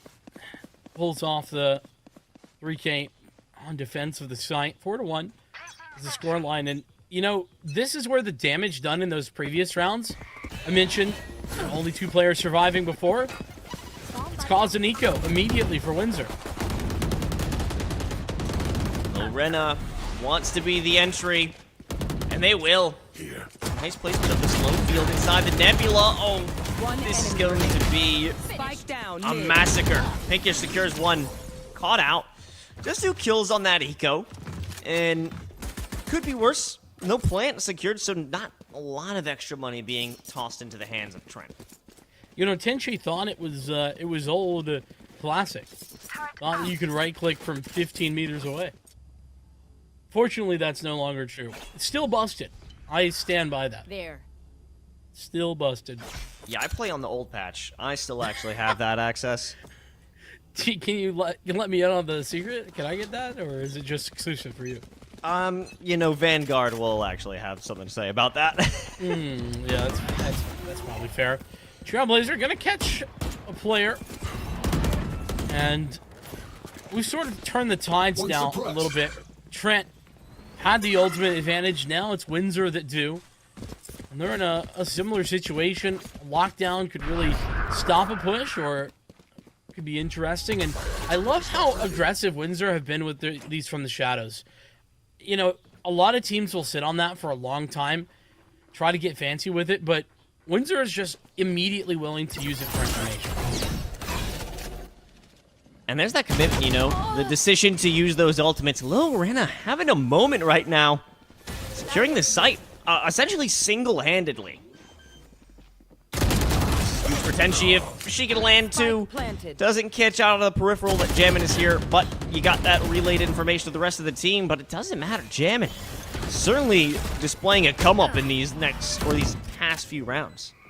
No doubt. Now it's a 2v4 retake required, and honestly, if it weren't for the fact that they were so committed in screens, I'd like to see Windsor save, maybe. That would be probably the right call here. Clearing out heaven, get some exit frags, and they'll do just that. Taking 2, minimizing the money and the firepower going into round number 8. Well, they'll take it. Trent, this is a new team, beating their previous record. They've secured 3 rounds, and they've done it in style and in a row. Yeah, that is two sort of points of contention in that last map, obviously, with just a couple of rounds going their way. Though, I want to give Windsor some props as well. Great decision here to save. There's teams that are, like, ranked way higher that would absolutely not take that decision. And so I don't know who's doing the in-game leading, who's calling that for Windsor. But I'm loving that. I'm loving that they're willing to take that decision and just kind of say, you know what, we could get a pretty decent buy into the next round if we just save these guns. Time for a maneuver. Lil Reyna, you know, playing as this age, not who you'd expect to be the entry fragger, but that's just what they're doing. Complete concession of the A site, but we've got a few ultimates here for Windsor in an attempt to retake, specifically that lockdown. It's a very fast building lockdown as well. Or excuse me, null command for the entry. Celtic defending the site once again, and the Empress pop thereafter. Lil Reyna! Come on now! Their ability to survive, everyone's in this corner. That's going to be a big ticket issue. Tenchi has to clear this out, but with three players looking at the same angle, there's nothing you can do about it. Jammin wants some more, and Jammin will find just that. Roses are red, dropped into a 1v5, and they can't come out on top. It's just too great a task. Trent bringing it back. Doing everything necessary, and a lot of investment in that last round for Windsor. It's too bad Showstopper didn't come out, or couldn't come out. Anyway, it was all those players in the corner. We really could see in like a quad kill Showstopper. Feels bad. That would be a beautiful moment for us all. Indeed. With that, it is just the Showstopper available on a Seco round for Windsor and Trent. Excalibur looking for the first potential lead that they would have this whole series. This, at least on the cards, should be a easier round. And they are, look at how passive they are, Los. They do not want to give anything away. They're so suspicious of this Showstopper. They have every right to be. Their luck, not to say their luck, but their consistency. It's been so well performed. Oh, Pinkish had no clue what to do in that moment, and this is simply a phenomenal step up for Trent. I'm loving everything we're seeing from this team right now. Yeah, they're just making this look quite simple. You asked if it was possible for them to bring it back, and I said, you never know. This is why you never know. It's just, it's hard to call. Gonna see an attempt to gather at least a couple more kills here, and at this point, it's important for Windsor to attempt that because, well, they can't let Trent's economy get out of hand. Particularly not on the attack side. One enemy remaining. Oh man. you gotta give props to Lauren for thugging that one out. But it's just an unfortunate one. Boop able to take down two and even bring a rifle into the next. I'll be happy about that, but even so, Trent's going to take the lead for the first time in the series. Some good stuff, that's for sure. And, you know, I will say, unfortunate for Pinkish, had no business being caught in that Nightfall. Was absolutely outside it. I want everybody to know. That was some BS right there.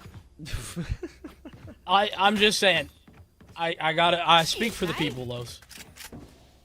You know, I'm glad you're taking such a bold stance here. So that's what I do. I only say controversial things. Like Split is a good map. Well, I mean, there's nothing controversial about that. It's a good map. And a good play from Anish, taking down two on A site. I mean, A's free. I'm not sure why there's still a little shuffle up here on B Heaven. Okay, now the rotation will commence. Yeah, that's a good decision. Trent gonna be walking into an entirely open A site. Windsor have not rotated enough time. And, you know, typically, Trent has shown anything. They've been very good at hanging on to this A side specifically. Spike planted. Windsor, with one chance here, they have an Empress. So at least there's chances for them to come back into this thing. They will cover. Okay. Horn will pop it. It's Empress time. It's Morphin time. Unfortunately, the first leader doesn't give them what they need.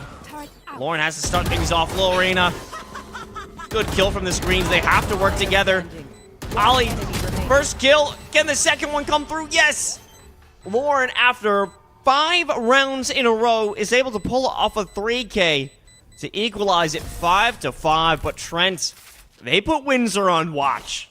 They have to step up in a huge way to combat this streak. Yeah, they're on notice at this point. This is a huge turnaround from what we saw in map number 1. Great shot there by Lauren. That second one especially was really impressive, but the overheal as well, making the big difference. We've been seeing some good plays from the Reynas. Celtic, you know, on paper, just 6 and 8, but I feel like has had some very high impact moments. And when you especially consider the fact that Celtic was the one out in map number 1 and has had some of that high impact, you know, maybe that's a big portion of this difference. It's Lauren. They're at the front of it. Paranoia sent right into garage. Slows the assault. Stuck inside of that dark cover. Here comes Lauren. With the attempt, taking down 2. Able to dismiss away. Maybe another to follow. Showstopper and Tenshi relieve the tension. As Anish, that lurker, won't be able to lurk for much longer. Good kill for them, and they'll be able to escape. I mean, they've got to commit. They've got to just try it out. They've got money. It's quite interesting having your Astra player as a lurker, generally speaking. Not something you see every day. Not that it's a problem, just can be a little difficult if your smokes are entirely separated from the rest of the team. Either way. 1 enemy remaining. Point being that this is sort of Trent just kind of doing their own thing, which I'm a fan of.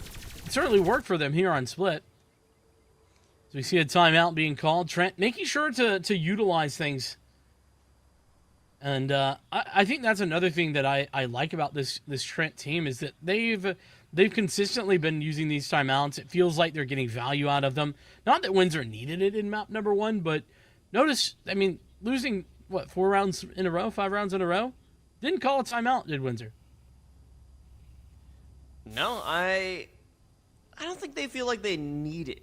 Despite that being a 5-round run, it was always just great clutches from Trent, great post plans, and it took a little bit for Windsor to get their bearings, but now that they've been able to return, pick up 2 rounds for themselves, I feel that their confidence is back. They were just shaken a little bit, but hey, we're not sure. Maybe we'll see a timeout come through soon. But going back to a point that was made about a year ago about the lurking Astra, I think it does have a small bit of merit, considering you could place your stars. That is a controller who could drop their smokes at a great range, so as long as you get the stars down and you don't die, could be useful. No, I'm not opposed to it. It is just a little bit abnormal, so only reason I even pointed it out. But you're right, 100%, always viable, and we'll see here in the final round of this half what Trent have on offer. So have that res. I don't think they've used it. Have they? Oh, great info off that. And no, I don't know when that has been a viable option. And what's crazy is that Lil Rena, the medic, the one with the res, is always at the front. They're the tip of the spear. So if anyone dies first, it's gonna be them anyway. That has been true, which, you know, Lil Rena has been doing a good job of it, so I wouldn't say change it.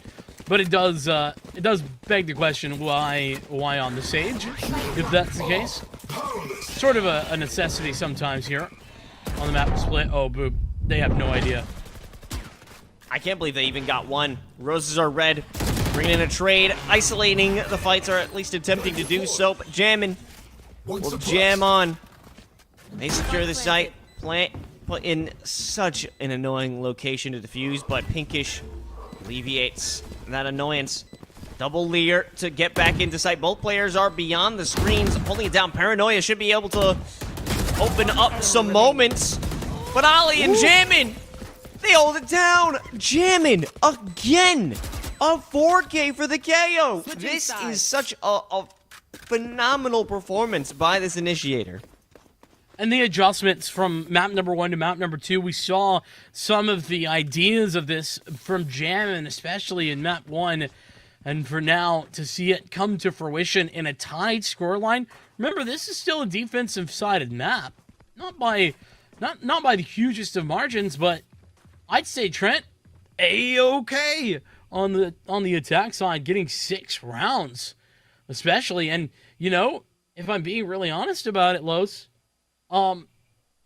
they kind of didn't even deserve the 6 rounds, did Windsor. They got a little bit lucky with that pistol. I mean, you know, credit to Boop, but those 3 kills with the paint shells, they don't happen every time. Ooh, nice direct hit right onto Anish. No overheat on that entry with the guiding light, but everything seems to be okay.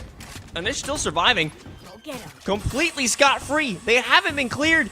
Secures 1 onto Roses are red, and they are still alive. What is happening? How is Anish allowed to be free? Might even get a second on Boop.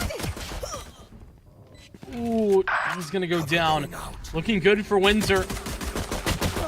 Especially the amount of times that this A side has been exposed, but maybe not. This might not be over, Los. It's a 2-on-2. And the HP low for one of these Windsor players as well. But, I mean, the main factor here is time. Time is ticking. Last player standing. And it really is going to come up to Pinkish securing 1. Tenchi simply has to survive. Remove time away from the clock. And, of course, Celtic's going to win out that fight. But at the end of the day, it only matters if you defuse the spike. Beautiful stuff from Celtic. Unfortunately, Trent just a little too late when it comes to that retake. But honestly, it shouldn't have been possible in the first place, Vincent.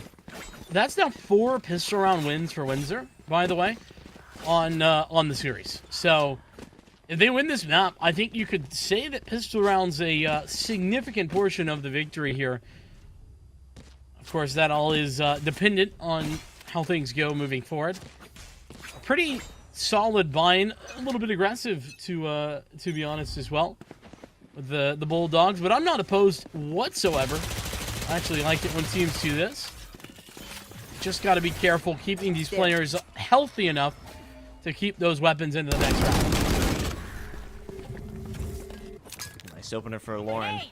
Boop is about to go crazy with the paint shells. No, doesn't hit anything, but it's going to be the Boombot that gives them success.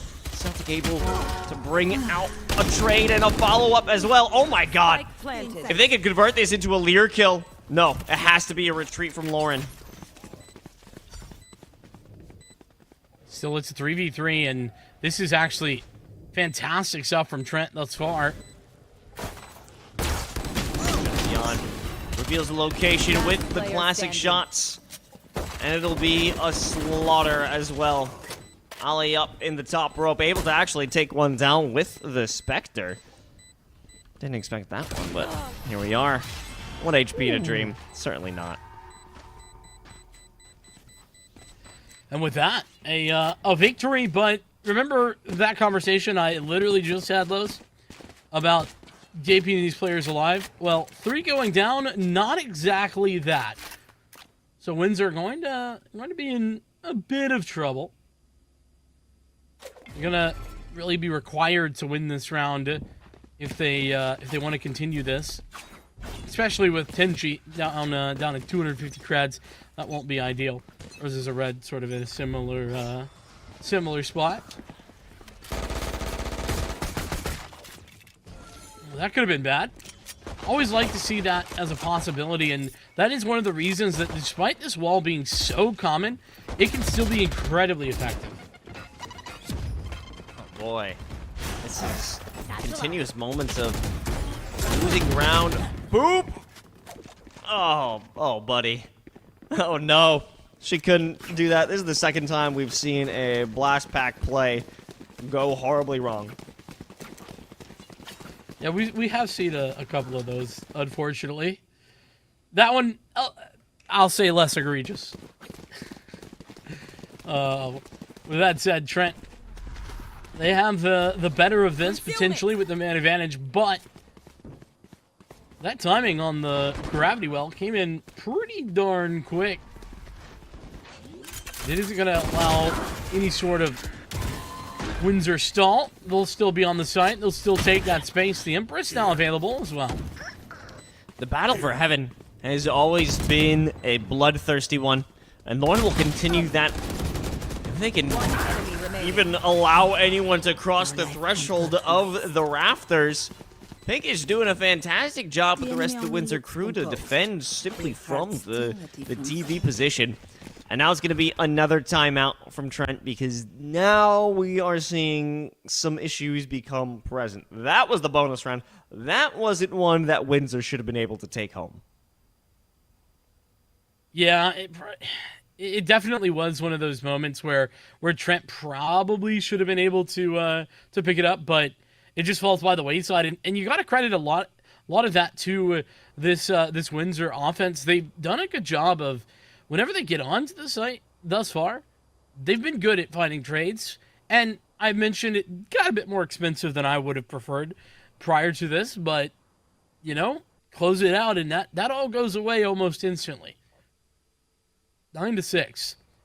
As we'll see what the plan is here for Trent.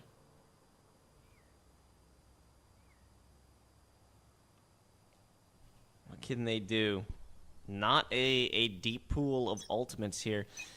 The Empress is locked and loaded. It's ready.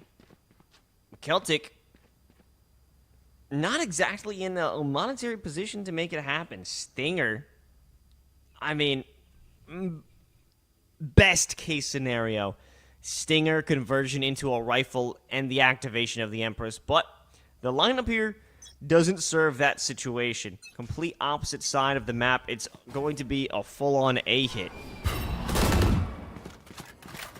And here we go. Time for Trent to potentially deliver here on the defense. The lockdown, though, well, that's actually a fantastic lockdown. Going to make it difficult for Trent to do as much damage as they would have hoped. Whoa, Ollie doing some rope trickery. I really dig that. And they're able to escape. Here comes Roses Are Red. I think they've had a similar situation where they weren't able to take down both on the ropes. And this is a moment where Windsor oversteps their bounds and loses rifles upon rifles. Anish realizes they gotta be beyond the screens. So how is it checked? This is not a favorable situation. Boop will continue to put that pressure on, but the combination of the Nova Pulse as well as the slow field makes everything an impossibility here for Windsor. And Trent are back just like that. Los, that was an eco round. That was they should not have been able to do that, but they did. And it just feels like the delivery here for Trent. They're picking up the rounds when it's necessary, and you know, last opportunity for Windsor. They had enough cash flow to get the buy into this round, but that won't be true for another. So, despite losing 3 rounds in a row, Trent just a couple from basically resetting Windsor and being right back in it from just a scoreline perspective. 9-7 now, but things can change fast, and I'm looking at that as a possibility. Particularly when Windsor, they used all those ults last round, and they got nothing out of them. Yeah, that is a painful moment. However, in a moment's notice, 3 players have died here for Trent. This is the perfect time for them to earn double digits. Nobody left on A. And it's going to be a question, do Trent even contest this, or do they save? I mean, I'd love to see a save call, but it's hard to find this late into a game. And you do have the Empress. I mean, I guess you could argue that. One I think enemy that might be the remaining. call now. Unfortunately, Lauren removes Celtic from play. Jammin now isolated. 1v3. And the clock is ticking. The spike is counting down. And no one is exposing themselves to a fight. The second they do, Jammin's going to be in a clear outnumbered game. And Windsor comes back, losing only 1 round so far. Now, there's one thing that I say often when we are together, my friend, and that is win a round, lose a round. That's just never good when it comes to the game of Valorant. You're in a rough spot if that's the case, and it's even weirder because of how uneven the money is. Look at you have an op on Jammin, and then a stinger on Celtic with light shields. It's rough out here for the Trent side of things, but I don't even disagree with this buy. You can get 3 rifles, you gotta go for it. I'm just thinking, when you go to the club with your broke friend. You don't have to put me on blast like that, Los. Oh, don't worry. I'm bringing a stinger too, and I'm pre-gaming. All right, let's go. It's mid-time with Boop. Have that Lear out. They've got the showstopper, and I wouldn't be surprised if that's brought out just to add that extra oomph. But I don't think it's necessary because Lauren is here, and Lauren is on a tear. 3 have shown their face, and 3 have fallen. Celtic just hit with everything in the book at that moment. The cabbages, the guns. The pain of a defeat, that is what they're dealing with. And it's a quick realization, Jam is not even going to try. No, I mean, it's 1v5, Los. It's just not it. And you have an op, too, so got to keep that in hand. I actually don't think it's a bad idea if Windsor were to, like, hunt for this kill, but they're not. I don't think they're going to. At least they probably shouldn't. Either way, a solid resurgence for Windsor. That's sort of the mindset. And Trent picking up a round and then instantly get beaten back into submission, it's got to feel bad, doesn't it? They win an eco, and they're not able to manufacture any sort of momentum off the back of that. It's tough out here. A big, painful moment. And considering there's such little wiggle room, I'm trying to be able to take a hit like that. And now they still have just these bare bones buys. A Sheriff, a Vandal, who even knows what we're going to see in terms of how this is going to impact the round, because this is potentially their last full buy. Yeah, I mean, and even then, it's sort of maybe a half full buy. If we're using the water analogy, like, this is not the greatest. Yeah, you have the op. There's 1 additional rifle to work with there, but then it's 3 SMGs. And whilst, like I mentioned, I think earlier in this map, SMGs on split isn't the worst thing. This is a map where you can just buy a judge every round and still be viable. It's also not ideal.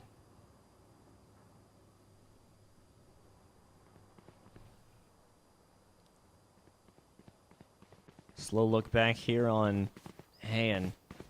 Starts off with the dark cover. We've got Celtic on the boxes with the stinger. If anyone gets close to them, maybe it's an opportunity for them to find a quickie and then retreat, but it won't be the case. Pinkish activating that lockdown and activating themselves. They'll walk right onto site. Spike planted. Yeah, the lockdown making a lot of space, and oof, that's some rough timing. Reyna can't do anything about it either, and Trent just have 2 members alive for this retake. Both coming from screens, and they're about to walk into the Nanos. The Nanos! Oh, no. Ollie's got nowhere to go. Running back inside the dark cover will do you no favors. You must fight. You must contest, because Roses Are Red is here as well. It's a flawless to walk into map and series point.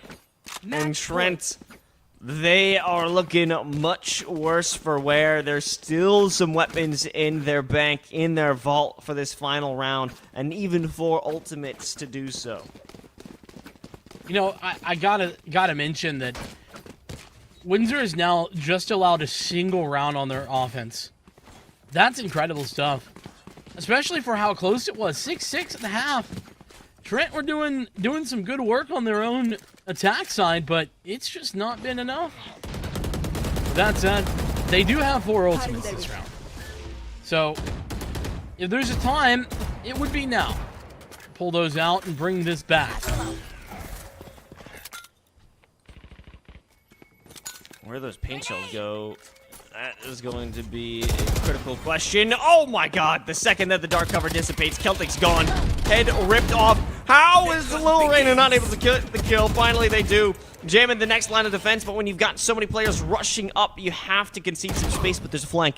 Jamming the last one on the site. Now the final two pieces of the puzzle. The only hope, the last bastion. It's Ali. Spike planted. Anish. What can they bring to the table? Gonna have to give it their best shot in the old college try here. With Vinci taking Anish out, it's just about over. 13-7 the final score in Los. That'll do it. That will be a 2-0 victory for Windsor. I mean, a much better showing for Trent on map 2 at least. Yeah, no, you have to give them props for that one. Really putting this game into contention. There was an opportunity, there was a moment where I thought Trent had the right stuff to be able to walk out and potentially bring us to a map 3.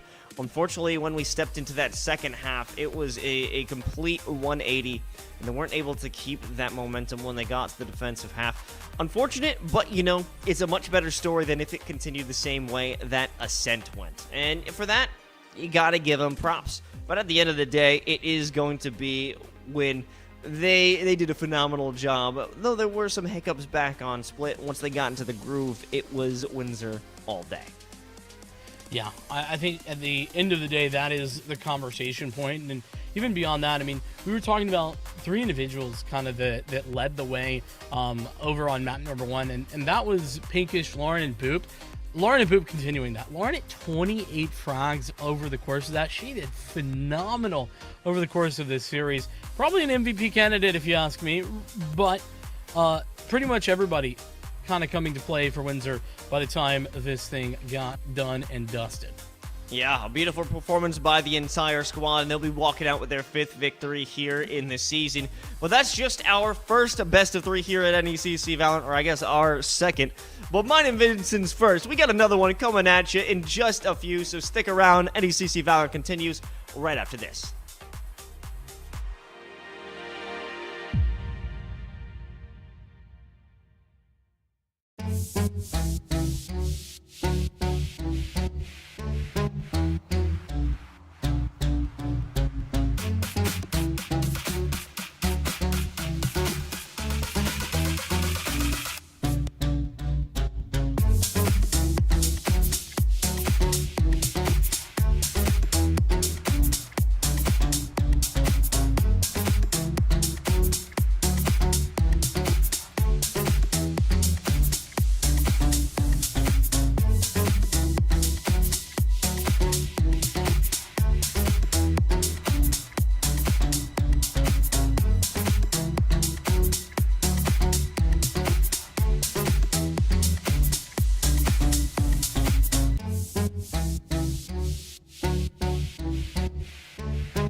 Hello and hey, welcome back to NECC Valorant. It is our final best of 3 of the night, and we've got some fun here in the Emergence division.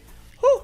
It's gonna be a battle. It's SFU Club Emerald versus NAU Junior Varsity. That's double the junior. Vincent, are you excited? Are you prepared? Is it actually junior?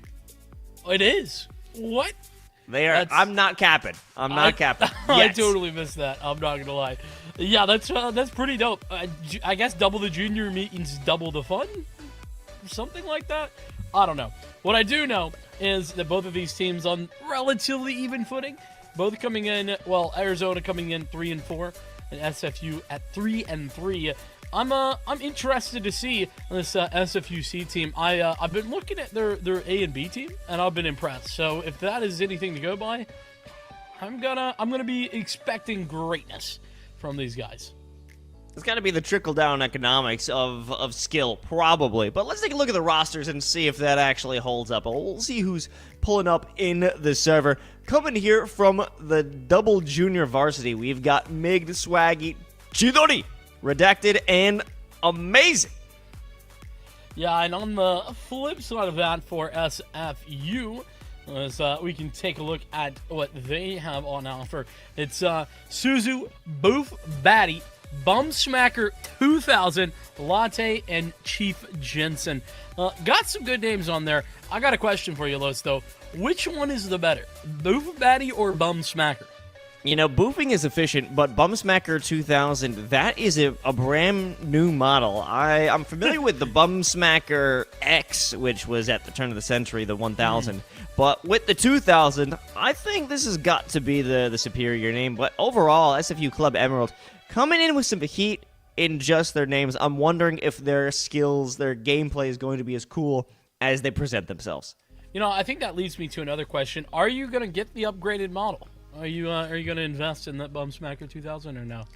You know, I've just been going with the old natural Bum Smacker. Ooh, okay. Just I'm gonna finish it at that. I'm gonna finish it at that. Yeah, that's probably for the best. Let's flip on over to the map pool as we've lost the sauce, but we've regained ourselves here. It's back to Split, which I'm excited about. I know you're excited about as well, and Lotus as well. Our second map, Ascent. Should we need it?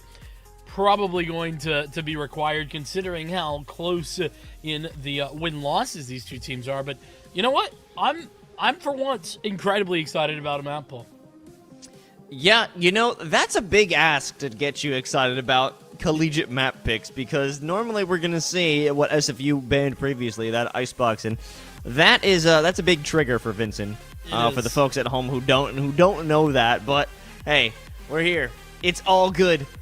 We will be heading to Split for the first one. That's how we finished our last series, but I'm excited. I want to know what types of compositions we'll see. And, a big debate that we've been talking about is the necessity of a Viper. Yeah. In these lower collegiate divisions, teams aren't exactly ready for that just yet. I'm wondering if this here in Emergence will be the first look into that pick. It's also fair as well, that we have been seeing a little bit less of the Viper, but it's sort of been like maybe a 60-40, at least from what I've noticed. And Los, are you seeing what I'm seeing? I'm seeing an actual dead agent alive. It's a zombie on the field. Is that a chamber? Yeah, Omen's supposed to be the Phantom of a memory, but I mean, I'm getting some similar visions by the Chamber pick. And Chamber still can have value with that Headhunter, but the cost to benefit is just simply out of whack, and it doesn't feel like a very strong pick. I think if you're picking a Sentinel, you're much better off just bringing the Sage or the Killjoy. I would even say this: a Cypher is a better pick than a Chamber here. Oh, that's honestly huge coming from you. I know you're not a Cypher fanboy yourself, so. Dude, I love him. He's just not as good as other Sentinels. That's it. Agent. I once heard you talk for 5 minutes straight about how trash can Cypher is, and you would never, ever be caught touching such a disgusting agent. I mean, yeah, but why you gotta expose my pregame talk? Sorry, what is a Gecko? No way. I'm rocking with it. I think Gecko has a great kit. I think it's such a fun kit to work with. But the issue here is this team going to be able to utilize that effectively? And we're talking about dead agents. We're currently on a dead map. Isn't that fun? Oh my goodness. We just haven't been able to go to the actual map before, apparently. Just not allowed. Not allowed whatsoever. But yeah, I do agree with you that Gecko is actually really interesting, and I'm sort of on the thought process that Gecko actually might be like ultra mega busted in some ways because of the ability to be able to have your little guy, I forget what he's called, wingman? Yeah, Wingman, yep. Yeah, I got there eventually. To have him plant and defuse, like, that's incredible. In like a 1v1, the fact that you can go and apply the defuse and then take the fight without like sacrificing anything, that's kind of crazy. And you know what? Gecko is just at such a strong point and so fresh. It's the idea that Gecko is not actually allowed in competition potentially until the 22nd. There will be some consultation of the rulebook, not by me, of course, because I'm too busy within the game talking about how good an agent that we can actually watch is. But I think this is going to be an interesting series regardless. Yeah. To be fair, in other collegiate competitions, Gecko is allowed, so there's possibility that maybe it is. Who knows? We've gone from dead map to dead map. This is rest in peace, everyone, for the best map in the game being removed. Breeze. You better say psych right now. Say psych right now. No, I'm not gonna allow that. I'm not gonna allow that to stand. That has to be challenged. No, it's not good. It's not fun to play on. It is good though. It is. It was so different. Here's my quick 15-second spiel. Okay. Here we go. Listen, long range, it's tough. I get it, but it is absolutely one of the most unique maps, and it created so many interesting ideas. We wouldn't have had the KO meta evolve without Breeze. Interesting point, counterpoint, I don't care. It turns out that Gecko cannot be played until the 22nd, so we're going to have to run that back a little bit. We're going to jump into Agent Select and, I suppose, reset the map here. But I guess that's good because, you know, I would have to look up what his abilities are called. Because the floating one, I would just call that Gooper, and then there's Floor Goop for Mosh Pit. And then there's Shark. I honestly want to submit. I don't know. Is there's like an official caster like collective where I can submit to? Let's just call it Shark for good. I think if we just keep saying it, it'll catch on. People will start saying that as well. Because Cabbage, no, who is the starter for Cabbages? You know, I don't know. That's a team comp, I think.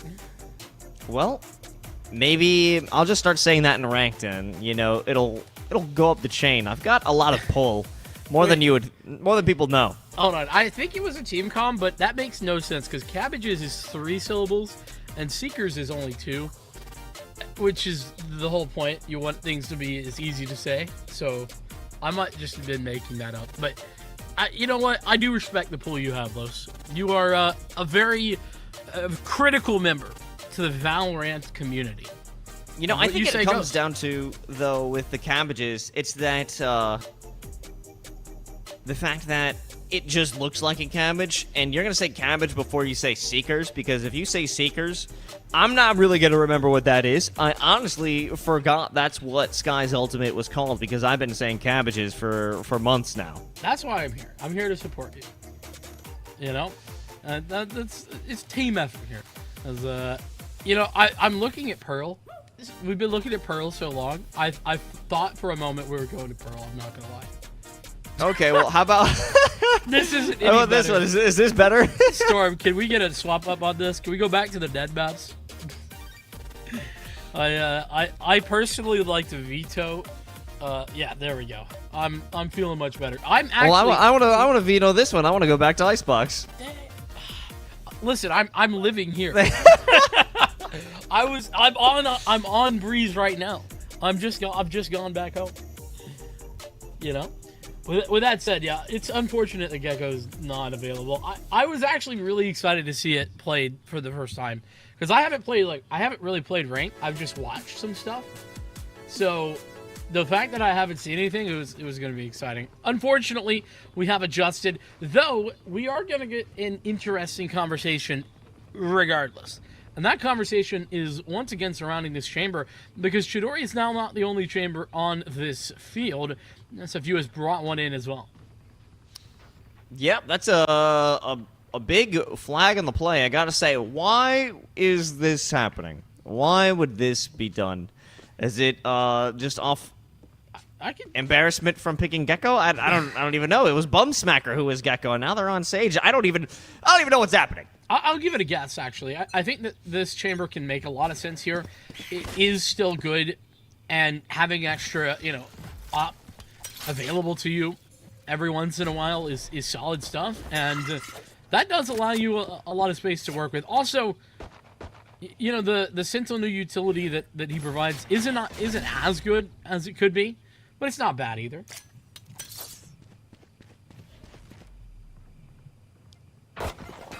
Would it be considered a goof baddie? Not quite. Yeah, okay. Little skirmish there on mid. I mean, 4 players at the ready to make a fight happen. Paranoia, Latte. He's so far forward. No clue where anyone is. Now they got hit by Paranoia of their own. Redacted. Simply so deep on the site. And Bumsmacker and Suzu, they're getting right at it. And Chief Jensen added onto the pile. Player standing. Hello. This is swift as you like. Now it's just Amazon who was on a bit of a lurk there towards mid. I thought things were going well for old Junior, but it's, despite their little lurk onto the site, everything goes bad as soon as that information becomes available to Simon Fraser. As we get down to the wire, a good start. Hey, not bad. Not bad for this Emerald squad. Currently making gems of plays, Vincent, here on the pistol. You know, should have saved that one. No, I had to throw it away. I had to throw it away because we don't know if that's going to continue, so I want to give it to them while they had success. Because if they immediately fall flat on their face in this next round, because we got a sheriff from Redacted, who knows what's going to happen once they get acting, we might have a little bit of a goof situation on our hands. Yeah, it might turn from beauty into tragedy. Those things often very close together. As we get down to, though, early duel, not really going to find success for either direction. And that is one of the positives of work in this chamber is, the rendezvous is still pretty good. It's just not as good as it was. Yeah, and it really limits your freedom as a chamber. You do have to make that commitment to a specific area and stick to a site. You have much less maneuverability around the maps. I mean, we're about to see the same maneuverability if Redacted is able to sneak around. Oh my god, it's going to happen again. No, but Redacted, they're blinded. That was so necessary. That could have gone sideways in a moment's notice, in a second. Healing over here. Gonna get a little bit of a heal going on, but honestly, don't know if that's gonna matter with classics nearly across the board. 25 seconds. They need to go. Last player standing. Okay, Bumsmacker. Pick it up too, Chief Jensen. We'll clean things up as we would have expected. SFU Emerald making gems of plays. It was so good you had to go back for more. I understand. I do get it. I might have to say that about every play that they win. Oh boy, we're in for a long evening here. Just strap in, folks. It is not going to get better. You're dark tootin'. I on purpose work with Lus, just for the record. I don't know why, but I do. Well, here's the thing. you could be fully serious or you could have fun. There's Chidori picking up two. There's gonna be a fight against Boof Batty, and oh my lord, teleporting a corpse. And this is 3 in a row. A is theirs. You know, it's probably good you used the gym line there. Jeez, this first round, Chidori just kind of doing all the things, making that double entry work, and it's followed up. There's not a single fight won. Lante is alone, and it's been only what, like 25, 30 seconds? Ridiculous. I mean, it's the bonus round, I get it, but seriously, that's a Northern Arizona we weren't exactly seeing in those first few rounds, and if it wasn't redacted, I think it would have been Chidori for a third. Great stuff by that duo in that round. Currently, JJ, North Atlantic. I'm just realizing right now they're all Duck. I'm not even sure what are they running this outside of Northern Arizona? I don't know why they're all Duck. That's a good question. Maybe regardless, you know, it's an allusion to like a coach or someone. Ah, okay. You know, they're just all big, or they're big fans of the Dr. Disrespect. Currently trying to live up to his name as a two-time. They've only got one time they've had success. But with the rifles now, Chief Jensen working in tandem there at the top of B Heaven. I mean, Chidori again, kind of equalizing all the effort that was put in by Jensen and Bumsmacker. It's 3-on-3. 3-on-4, rather, sorry. Yeah, I mean, I was just about to mention that double kill comes in second time in a row that Chidori has been able to do that, and I gotta say, SFU a little exposed on that site. No need to be taking those fights, really. An adjustment here over to the B site for Arizona. They'll be able to put the spike down, and a little bit of healing, that overgrowth, allowing additional health for Chidori to work with. Migged with the shrouded step onto the Raptors. I'm not sure if anyone's aware of that. Whoa, Bumsmacker looking clean. Now they have to make this swing. And considering that they could bring out the resurrection, this is going to put the numbers in their favor. It was all about playing that body count, and it allows SFU to take their third. Love that early res, Lewis. That's something that we saw back on that last map with Split that wasn't very successful. We didn't really see any reses, actually, from the Sage, and a lot of that was due, remember we talked about how the Sage in that last map was leading the way, getting a lot of frags. Well, Bumsmacker doing that, but getting big value out of the res as well. That is a key to being a very good Sage, is to find those opportunities. And sometimes you just got to manufacture opportunities like Bumsmacker did there. Really smacked the bum of you life. Want to play? Let's play. You know, get a counter going for how many times the both of us say something like that. when I don't even know what I'm gonna say, man. When life gives you lemons, you just smack the bum. Who cares? Boof Batty, the first kill on the Headhunter, immediately reprimanded for that action, as it will be a site taken away. Northern Arizona, been in this position before. From the shadows being used as well. Maybe not necessary, but you know, just give it the old once over. Make sure, and showstopper going out. That's going to go by the wayside. And nothing being gathered here in the retake. This is such a massive commitment of ultimates right now for what feels like such a lackluster round. Okay, well, Chief Jensen certainly spicing things up. Now with an extra 2 kills, paint shells sent into heaven. Unfortunately, they don't make the mark. They have to go for Diffusal at least to bait something out. Unfortunately, there is no bait. It's just Chidori biting right on to Jensen's face with the tour de force. That's Chidori now finding 3 opening picks for this Northern Arizona squad, and that's ridiculous. 3 opening picks in a row is, I mean, how do you deal with that if you're SFU? I feel like you sort of don't, and, well, they haven't been able to, and it's caused for an eco round. So Chief Jensen was playing around with the idea for the shorty. I think that's would have been fun. 4 players aggressing towards A. They're hoping Chidori is going to be back there, but no dice whatsoever. Chidori elsewhere. Here come those Seekers. Gives them information. There's some players hiding inside of ropes. Little they know it's 2 of them in the corner, but it doesn't even matter. This is Junior. They're looking like the seniors now here on B site. Unfortunately, they had a rookie mistake of leaving the spike all the way in lobby, and that's given some time for Bumsmacker to come back. If they can secure a second kill, which they have, oh my god. This may be one of the biggest bag fumbles, the biggest bum smacks that they could receive here on Split. Certainly could be.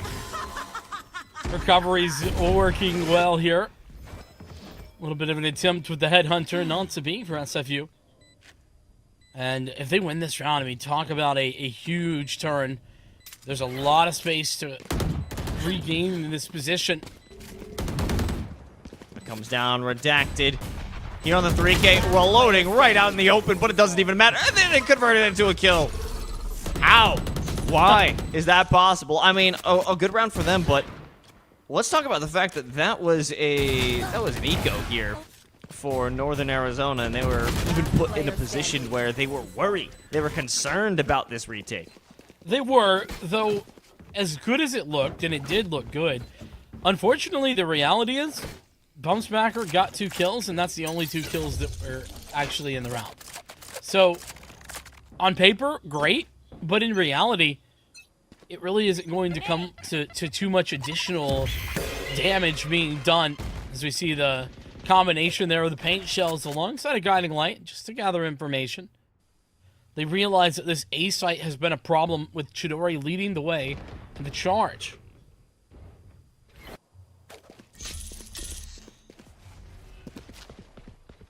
No one openly giving their lives to feed Chidori's war machine. I have this fight. So it'll be Northern Arizona thinking twice about sticking around, but Chidori will stay.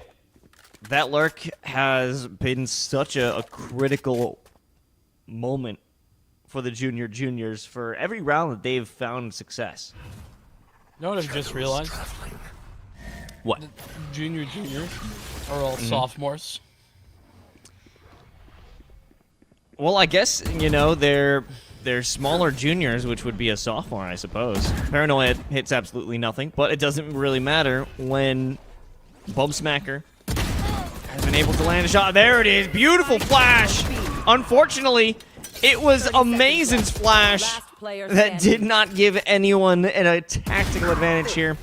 Redacted, pulling off some just beautiful timing of the sentry. Secure the dismiss. Unable to pick up the spike. It doesn't matter. They don't need it. Maybe they did. Bumsmacker there by CT. And they're certainly making Northern Arizona work for this map. No, they are. And, you know, it is tough. Great flash. It was of the team variety, though. Feels bad, man. And even there, I mean, it really wasn't even a full flash. It was just enough to allow Bumsmacker the space, the time, the opportunity to take advantage. 12-4 to start for Bumsmacker. That is a very solid beginning. And a 1 round keeps SFU in the lead as the Emeralds go towards what is now the 8th round of this first half. And again, a very default approach for Northern Arizona. They're all spread across this map, applying pressure towards mid. And well, as soon as we see a peek, we'll certainly get information. Yeah. No, they know Redacted is here. Scout destroyed. So I get a little bit of no information there with the Trailblazer, but that's information enough. But not being able to act on that in time gives an option for a readjustment here. When it comes to Boof Batty, bringing out the Headhunter.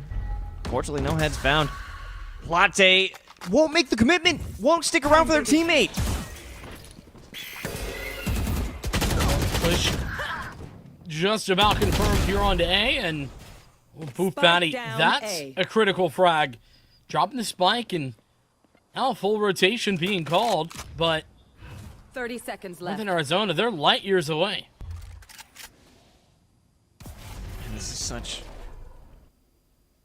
Odd placement, considering where the spike is located. Chief Jensen has to be the critical piece of the puzzle. And there they are. Let's see in the picture clearly now. 2 clean boys to finish off that round. Double digits as well. 10 frags now for Jensen. And yeah, Boot Batty making that connection, dropping the spike. It would have been probably okay, you know, hypothetically, for Northern Arizona if they had been able to get the spike planted or maybe out in the open somewhere. But no time to wait. No time to gain. It'll be up to a 5-3 scoreline now. And SFU regaining the lost couple of rounds that they had here. Or regaining their lead, I should say. English is hard. Bum smacker finding the opening pick.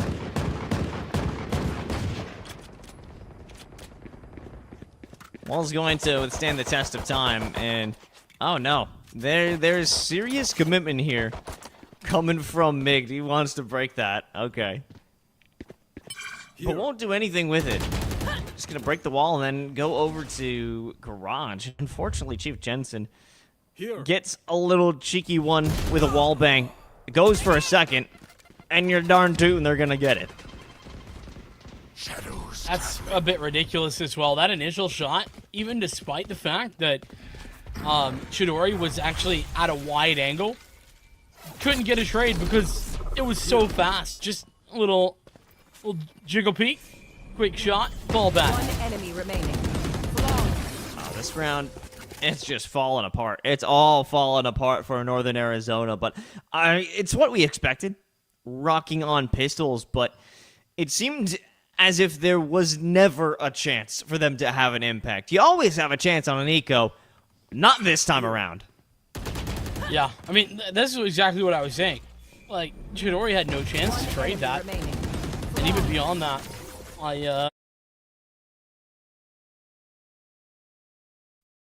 discovered some information. Though, Los. We're going to Icebox. Yeah, unfortunately. This is basically like going to timeout for me.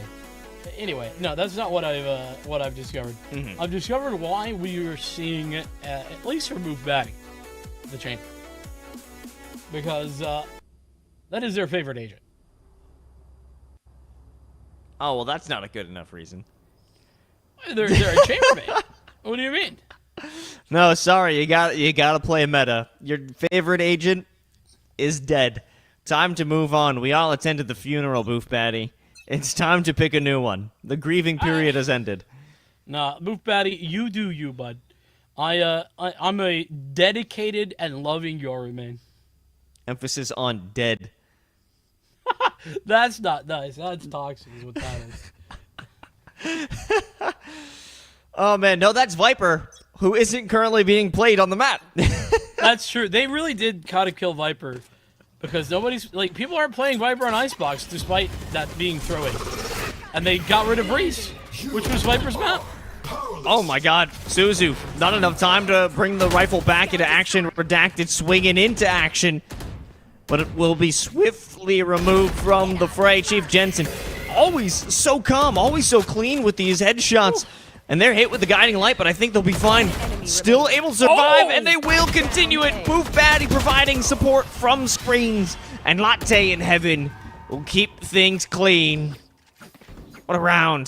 That looked so explosive from Northern Arizona, but certainly did not provide the results they were hoping for. It wasn't looking explosive. It was explosive from this junior team, man. They did a great job getting into position, but once they were there, they really didn't have any chance. It was critical for them to find those kills on the site, but both Jensen and Boof Batty swinging at the same time, finding the success. And, you know, I think that the conversation now for Northern Arizona is, well, how do we recover? Because this has now been, I think, 4 rounds in a row for SFU.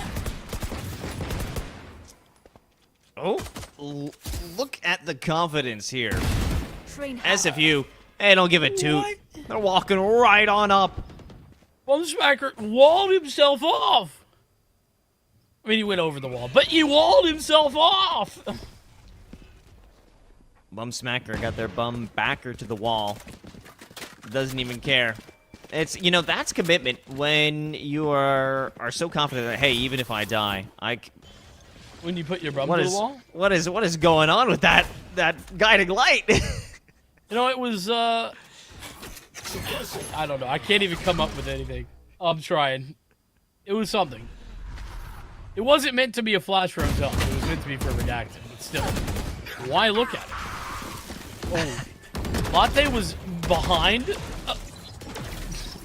I didn't realize Latte was there, but 30 Fragment position. Oh my God!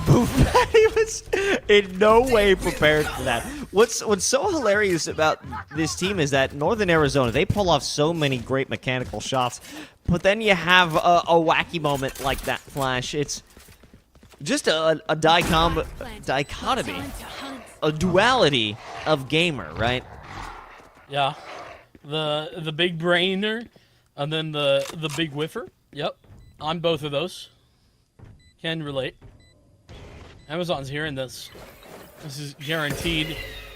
Well, Guiding Light was a bit of a troll, but it should be guaranteed. Suzu gone and down. It's up to just 2. Here.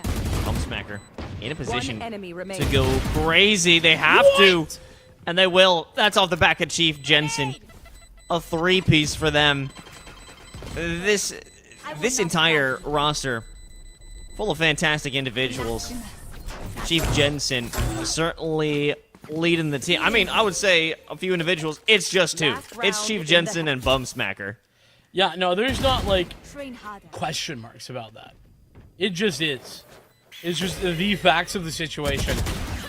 Those 2 players remaining in the clutch. It is always winnable. Double kill there with the Sheriff, no less. And that is certainly, you were talking about a dichotomy or a duality. There's certainly a bit of a duality here. 2 players at the top, and 2 players taking names and hitting shots. Smacking bums. That too. Usually I leave that for off stream, though. Well, this time we got to bring it out into the light. Let the people know. I'll keep that in mind. Thank you. So Swaggy thinking about the cabbages, but doesn't elect to go for it. Instead, Trailblazer first. Oh, and that's a great timing on the Paranoia as well. The Lear came out for the Paranoia to deny that information. Oh, this is great from the shadows, though. You know, I'm a big fan of good from the shadows play. We're getting that. It's certainly enjoyable, and just seeing both of these teams having the willingness to commit to some ultimates. Unfortunately, the From the Shadows, it's left them isolated. Bum Smacker, beautiful kill, but Migged let their presence be known. They're sitting on elbow. New angle taken by the Sage. Unfortunately, Redacted is simply the stronger player in that moment. 3-on-3. Amazing, caught out by Latte, and Amazing picking up 2, not 3. But Chief Jensen is there for the trade to make it 9-3. The half going swimmingly in the favor of SFU. And you know what? This kind of puts into perspective those opening couple of rounds. Looked very good from SFU, generally speaking. I gotta give credit for Northern Arizona. They had a fantastic resurgence for a few rounds, but ever since then, it's looked increasingly dominant. It's almost as if Simon Fraser are really just warming up into this game a little bit, no? It's been a heat up going all game long. But the question is, will there be a little flip-flop now that we're on opposing sides? We've had moments where it was SFU that wanted to get pretty deep in the attacker territory, but now that they can be the ones who can run it down, and with a raise, the blast pack, some satchel action to get right through mid, I think this is going to be a quick succession of rounds, Vincent.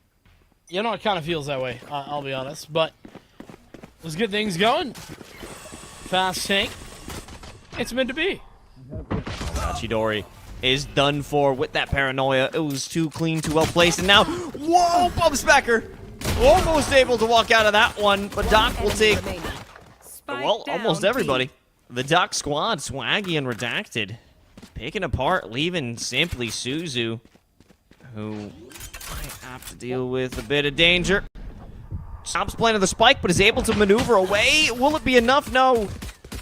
It's going to be migged off the back of their paranoia, able to save the day. Good recovery. I mean, the start of this round sort of going bad quickly with Chidori falling, but good adjustment. Redacted finding two, and then as well, forgetting who it was, the second player on that site, but they also found 2 frags, leaving the 1v2 situation for Suzu. And it will be interesting to see if this sort of 2-horse race for SFU continues. I mean, at 19 and 20 frags, that's an incredibly impressive start to a map. Like, half number 1, you have 2 players nearing 20 frags. I mean, that's really good. It's just, is it going to be able to be continuing? Here's my prediction. Yes. Oh. Brave and bold. You know, I'm someone who would stand up for hot takes. Oh my god. Chief Jensen. And, you know, last patch, that would have been a kill. It really would have. You do got to feel bad. Well, Move Batty gave it an attempt, you could say. Unfortunately, that attempt not so successful. Here's the spike. That would have been a kill too. Spike not down gonna lie. A. Yeah, Stinger this is just washed. a moment of the juniors bullying SFU. There's not much that they could do. There's not much they're going to do. At least for this one. Suzu about to get clapped on the Marshall. No, it's going to be the Stinger. Yep, that's rough. Also, a solid round considering that it was flawless. I think that Northern Arizona can take solace in that fact. Keeping things very healthy in the economy, but in the economy game, pardon me. And with that, we head into the gun round. It is time to see what SFU have to show. They still have a very healthy lead with that 9-3 half, but defensive side, I don't know. We were talking last map. What do you put the defensiveness of this map? You know, I think it isn't that heavily favored. I think it's minorly in the favor of defenders. So like 7-5, 8-4. I think 7-5. That's a good score you could walk in. Walk it in, talking Suzu. Able to secure a kill over on mid, but this is going to be crazy. If Redacted does not get checked here, I don't... Okay, Trigger Discipline was on their mind. Unfortunately, they weren't expecting a second one. That's, was indeed a swaggy maneuver. I would agree. Quick triple kill for the Sky. Has the Seekers available for the next round, and Latte left alone. Ooh. It's a little spray. Information gained. All 3 players are kind of all there, right on top of the spike. So, realistically, if Latte just takes a couple fights, he could win. Do you think that's going to be the case? I mean, it seems no, that it's not, he's going know. to go for that fight. Might as well. Perhaps Yeah, I don't think saving is ideal here. You only get 1,000 credits. It looks like saving, that's what we'll be seeing. Not sure why you would go so far and then stop, but... I'll say in a moment like that, yeah, just hide. No need to put yourself in the position of potentially losing it all. But that's what we're seeing. 3 rounds in a row, they will take their bonus, and quite happy about that. Northern Arizona starting to claw their way back to an equilibrium. Only 3 rounds off. Certainly looking to get this next because it is going to be bare bones one more time for SFU. Not quite bare bones. I mean, they got sheriffs, they got some armor, hero bare rifle. bones. Okay. Well, coming in with the bare bones, SFU have literally 0 things, can't win at all, according to Hit the Handsome Oslos. And Paranoia set up a little early on in the Trailblazer, popping out. That's a lot of information gathered, actually. All this utility expended.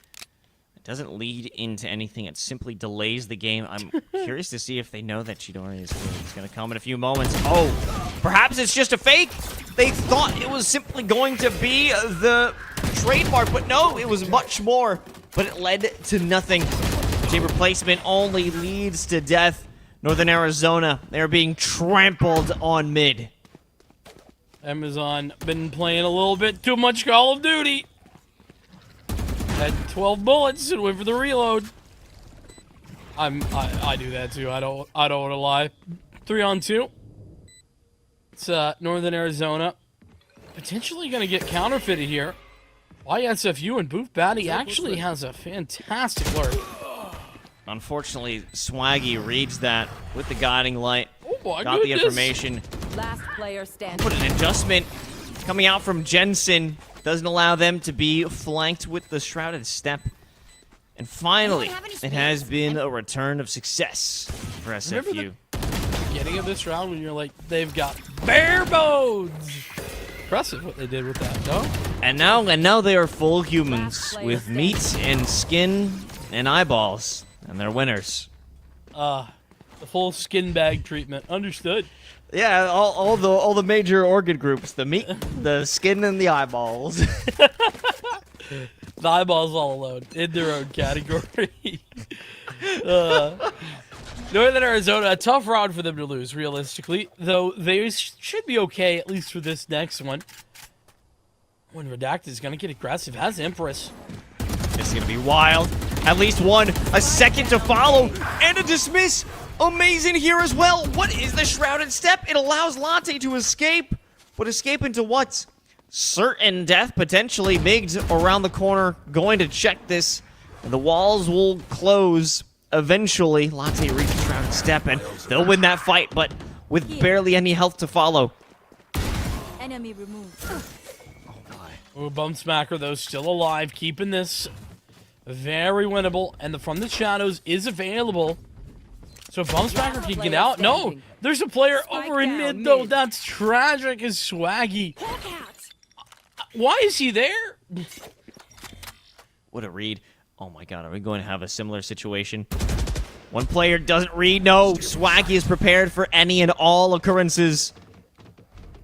Latte has to escape because that bite's going to kill him. From the Shadows, in their possession, ready for activation. They could grab the spike if they need to. However, Redacted, playing Overwatch, will have to deny that completely. I have the spike. Cover going out.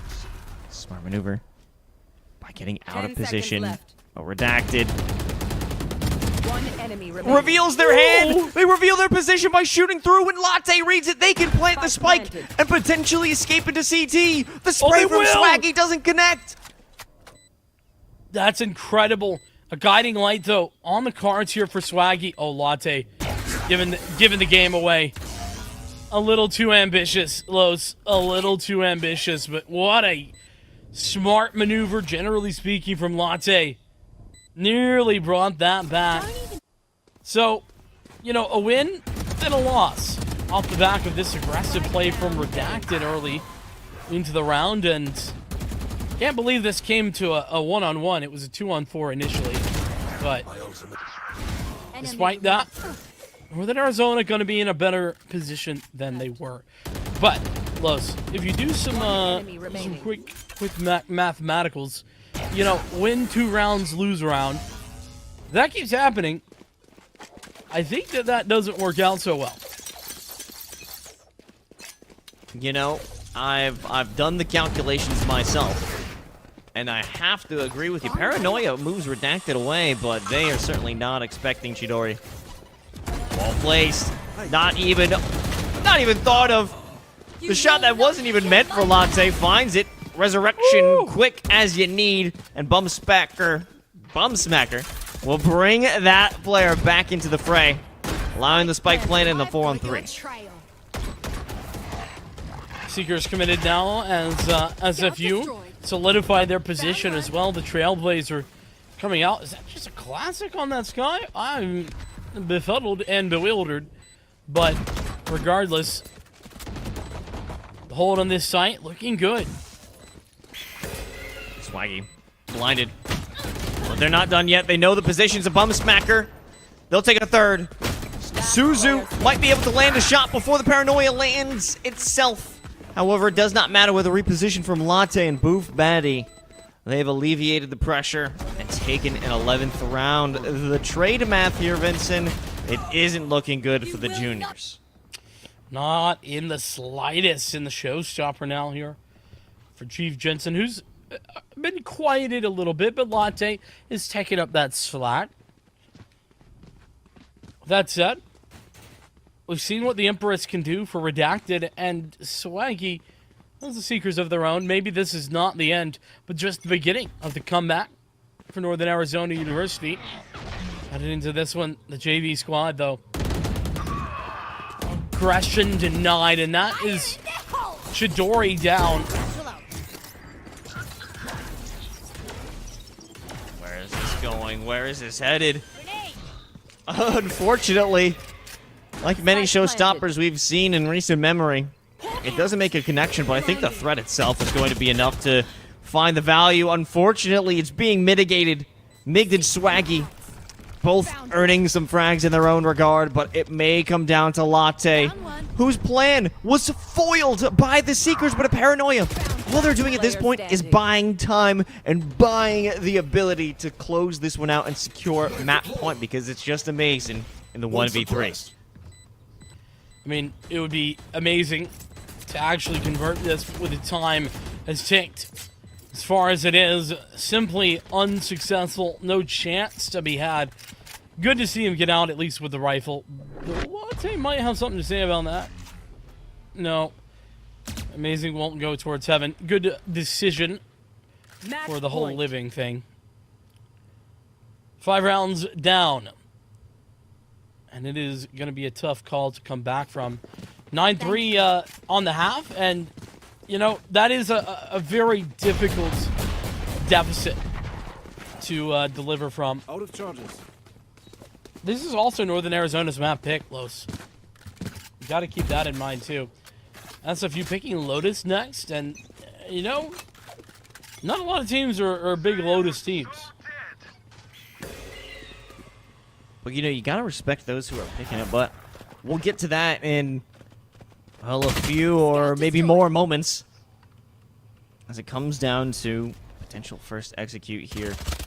Dark cover blocking off Garage. No, with Spectre's not exactly long-range capabilities here. They have to do what they can with what they've got, and it's not a lot.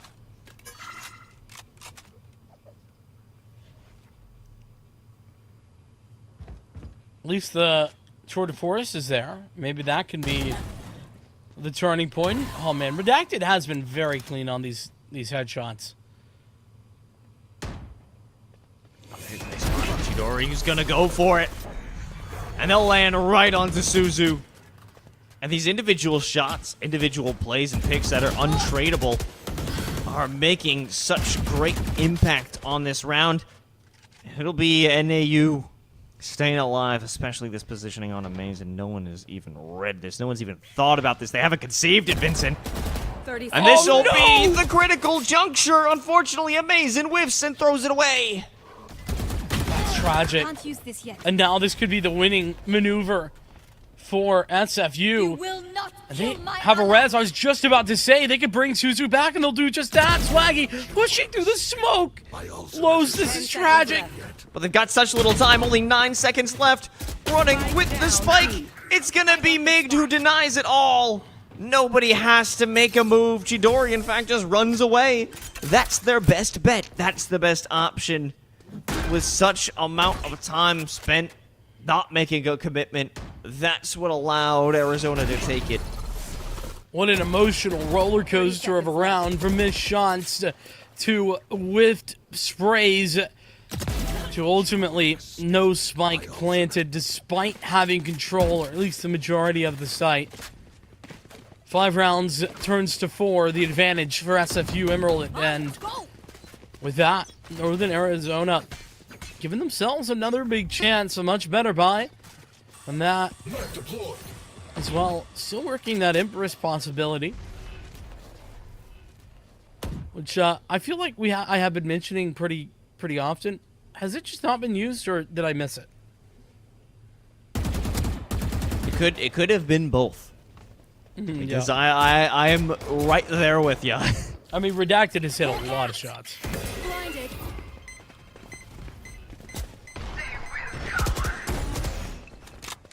Time spent. No one making a commitment, but Boof Batty takes one down. There's a quick teleportation over onto A, but it's denied. It's canceled. And it's actually a trick to get MiG to teleport too, but they canceled it as well and picked up 2 frags in the attempt to walk through. What is this blunder of epic proportions? This is a classic situation of outplaying yourself, getting a little bit too clever. I don't know what the plan was, but regardless, it just hasn't worked. 30 seconds left. Though there is a very real possibility of this round going towards SFU anyway. Gonna take that first fight, but just what was that? 0.4 seconds that it takes to rendezvous. Too quick. They'll be found out. One enemy remaining. And these 2 kills, I mean, critical parts of the round, but you had A. Why go back to B? Like, even for just trying to get a kill, trying to pull rotations, I just don't know. It's not that that Latte canceled the From the Shadows. It's just that everybody started rotating back to B for some reason. You want to play? Let's play. I'm not sure what the calling on that one was, but a side note is that there have been multiple rounds where Bumsmacker, sure, an amazing fragger. Unfortunately, there have been moments where they're in the middle of a rotation with the melee out and completely caught with their pants down. And that's something that Northern Arizona, they've been able to take advantage of when it comes to SFU and their indecision to commit to a site. Yeah, I mean, that's certainly a possibility. Though at the same time, you don't expect to be finding players when you're on the rotate. Maybe that's the problem. They should be expecting that. Here's the A-take. Bumsmacker walking on through, but it's got to be MiG'd. Up in heaven, delivering death with ease. And this has been such a fruitless execute. SFU, they are falling. They are crashing hard in these last couple of rounds. 2v5, I mean, we've seen miracles made out of this team creating opportunities out of nothing, but I'm not sure if this is one of those moments. 30 seconds left. Oh, whoa! Okay, maybe I'm incorrect. Because That was Suzu is incredible. here in heaven now, too. Yeah, and if they can rendezvous together, then, well, never mind. I was going to say maybe could get a bit of a heal. No, it's not to be. Northern Arizona, that's 3 in a row now. They're on the cusp, and this is starting to get a little concerning for SFU. Despite this shot, I mean, this is 30 seconds. Jeez. One enemy remaining. So clean, but 3 players surviving. I mean, the only good news is the money's great for SFU. They're still working with plenty of cash into this round, and they got 2 more opportunities to close this out. And well, I guess if at first you don't succeed, try again. A was the plan last round, and it wasn't great. Now it's the plan this round. Let's see if it's better. This time there's a lot more oomph to this execute, and only 1 player holding it down at Swaggy. With those opposing angles, there was nothing they could have done about it. No command activated. Unfortunately, it's far too late. Bumsmacker gets aggressive and will pay for it with their life. Ooh, a big giveaway audio cue from Suzu. Told exactly what Northern Arizona needed. Now it's 4-3. All the paranoia comes through with Booth Batty, who wasn't affected by it. Unfortunately, they can't make a connection. This is monumental from Northern Arizona. It's devastating for SFU to get to map point. We're one round away from heading into overtime and potentially an incredible fumble by the Emerald squad. Yeah, it would be a comeback of massive proportions. No doubt. I can buy. One of the things, though, to note is, well, Bumsmacker at 27 frags. Has been carrying the entire time.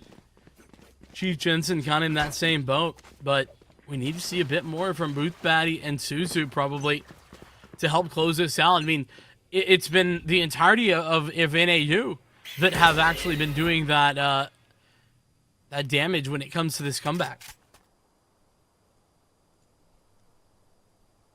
Last chance for SFU to turn this into a W. Stop the danger. It's a little bit of jumping around. Courtesy of Amazing. They have been constructed for the plays previously. No, how are you going to get caught on the rotate again? This can't keep happening. Redacted leaves two in the sewer, in the dust, in the dirt, and now you've got Migged on the flank. This is going from bad to worse, but things are kept calm. It isn't over yet. Showstopper used to clear out ropes, and the flank won't be as impactful anymore. Yeah, I mean, this is a good decision on the rotation for sure. Still got to deal with a player here. That's Chidori. That's an operator. All it is going to take is a very thin margin, but that won't be successful for the B site. 30 seconds left. SFU's for the taking and Bumsmacker. Oh my goodness, Swaggy! That was a crazy adjustment. Wasn't a headshot, but still the shot connects, and it's a 2-on-3 now. SFU could be denied. One enemy remaining. Devastating. Oh, it's a 1v2. Latte has to escape. They've got the paranoia. It goes, and I think it actually might land onto Migged from the shadows into Garage. But it's all about trying to outbrain their opponents. Will they be able to land this? Yes! Oh! The kill onto Swaggy is here, but Migged around the corner with the reload. Oh, no! And there's plenty of time. Not do it. 5 seconds left. How devastating. It's outrageous. Nearly got there. This play from Redacted, though. Oh, no. Just a huge fumble. And NAU bringing it back. 9-3 at the half. Seconds left. 7-12 to start with, and they had 5 consecutive rounds to bring this to overtime. Latte just unsure of where Migged was coming around that corner. Now the chance for NAU to bring this back to win actually on their map pick, a map that they surely thought was gone at one point. Not that long ago. This was 9-3. Now SFU back on the defense. This is where they found the most success. And I mentioned 9-3. This was where they found those 9 rounds. Up at the top, it's Booth Batty. They've been in that position previously. It's always been difficult for them to get the value, and, well, they won't start this round as Redacted continues to prove how strong, how critical they are for this team. But Chief Jensen picks up a double. One off the back of a paint shell, and the other off their own arms. Unfortunately, it's not going to matter, as SFU have been decimated, destroyed, dismantled once again. It's only going to take one more Vincent before they steal this map right from under the noses of Simon Fraser. Yeah, and Redacted has been the one leading the way. Now at 27 frags, another double entry. We saw it there to push them to overtime. Was that double kill, that initial flank, Redacted going ridiculously aggressive inside of sewers. And, well, with that, we have 3 players on 27, actually. Jensen, Bumsmacker, and Redacted. A high fragging game for some high-quality Valorant. Booth Batty, though, gonna punish Redacted this time out and Chidori. Oh, that could have been a mistake, but they win anyway. He's taking one with them. Well, it's Northern Arizona in a position of pain. They can heal up. They will be fine. It comes down to how this pinch is enacted. Maybe with the paranoia. There's a lot of options here. NAU, though, you're going to have to get creative. Already have Amazon on the site. He's hit with some flashes. Here comes a flash drive of their own. No one is affected but themselves. Bum Smacker and Latte. They will put on the pain after what has felt like a millennia. They will take a round. They finally get an attack round after losing 5 in a row to get them or to allow for NAU to get into overtime. And they win it in must-win fashion. NAU on the map point instead. Delivering what is necessary, it seems, is what SFU have been doing. We go again here for our second overtime period. And Bum Smacker, he won 30. And I think he'll get it, to be honest with you. Part of the problem is this default that we've been seeing run. It has been interesting. NAU running about the same default that SFU were.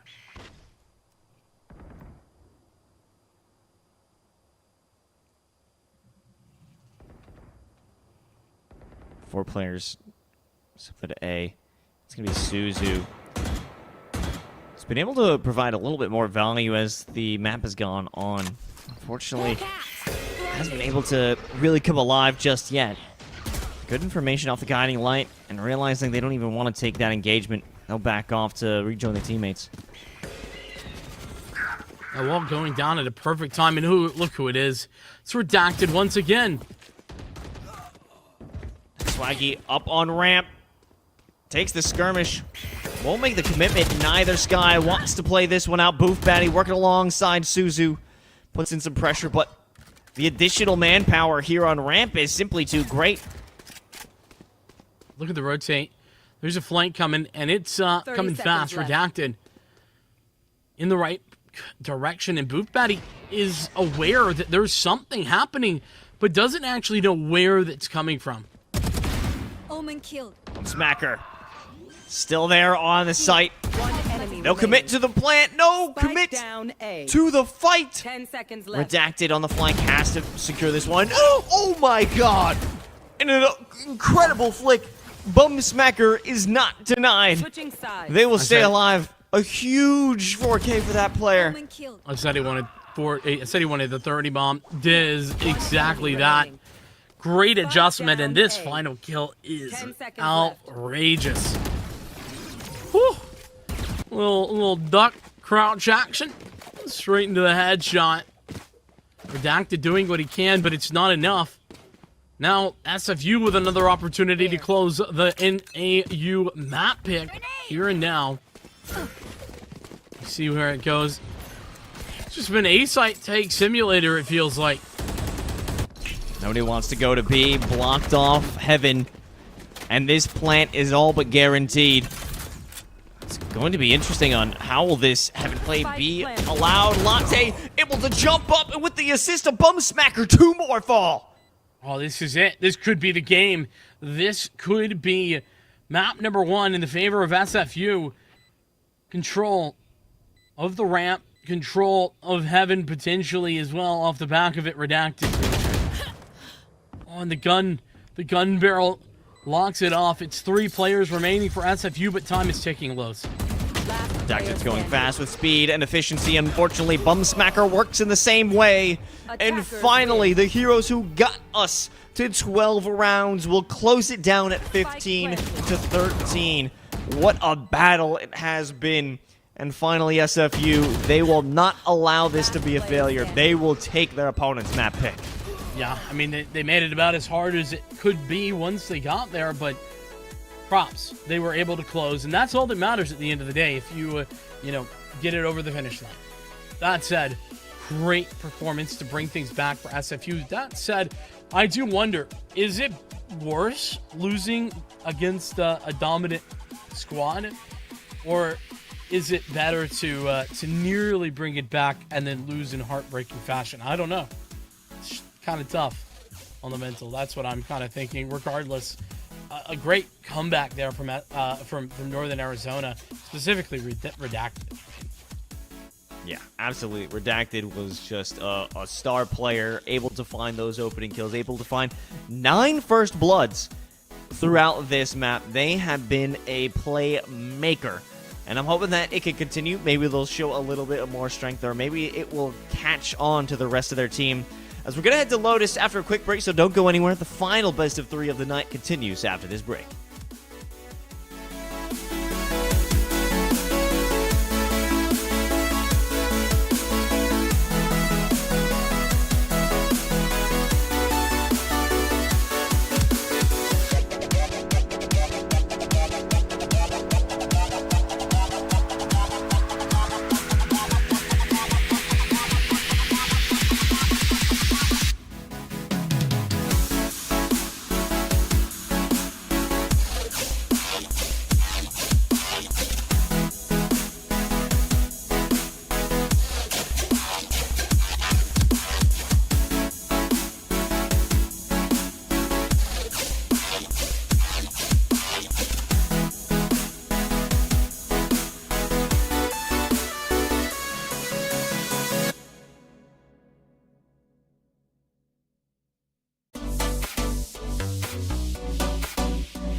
And welcome back to NECC Valorant. It's Lotus time, baby, and it's time for potentially SFU to continue their, I wouldn't even say strength, their struggle to maintain control from Split. It's a new map, it's their pick, so maybe there will be a change of heart, a change of motivation, a change of skill. Or will Northern Arizona bring it back? Vincent, what are we thinking? I'm thinking that, you know, that was Northern Arizona's map pick.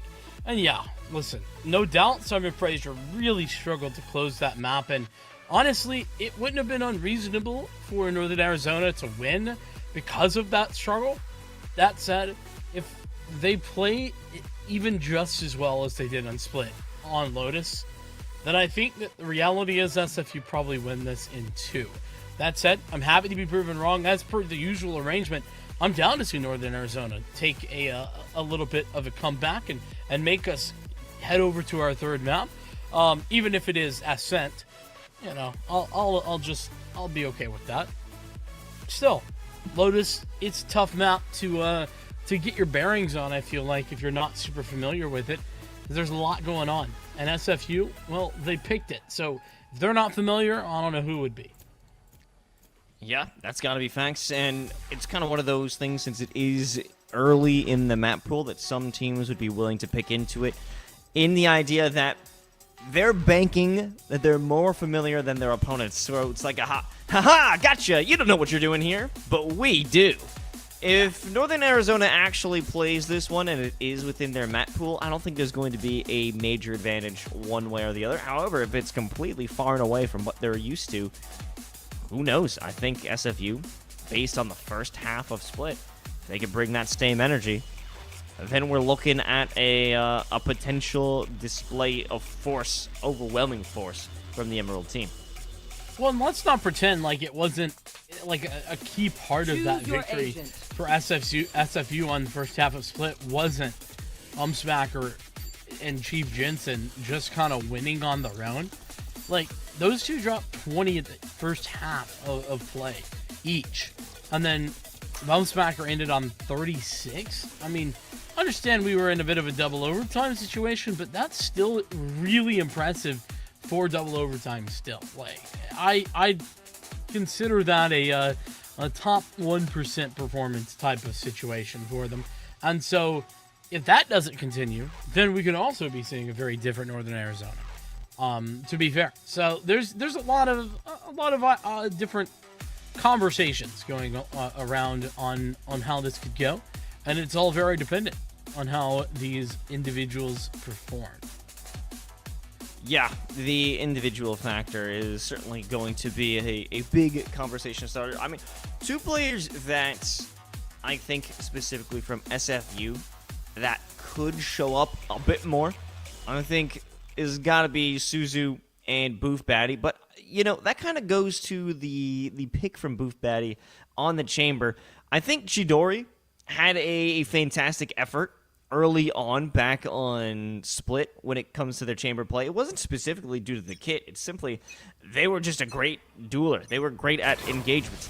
Not quite the same when it came to Boof Batty, but new dawn, new day, new map on Lotus, and this is a crazy push into A lobby that is dismantled only for a moment. Bumsmacker able to walk out with their life. Yeah, getting away with one there as well. A massive victory, I think, for SFU, and now they got the Trailblazer to pull things back. A misplace of the bot right there. That alarm bot going to take some time to reset. So, opening 10 seconds, 5 seconds, incredibly pacey. Next 20 or so, incredibly passive. Interesting, to say the least, and a bit of a weird way to start. But here we go, back towards the C site this time. Suzu will activate all of the nano swarms to push back the attack for a moment. Redacted, in a little bit of pain, but they'll escape.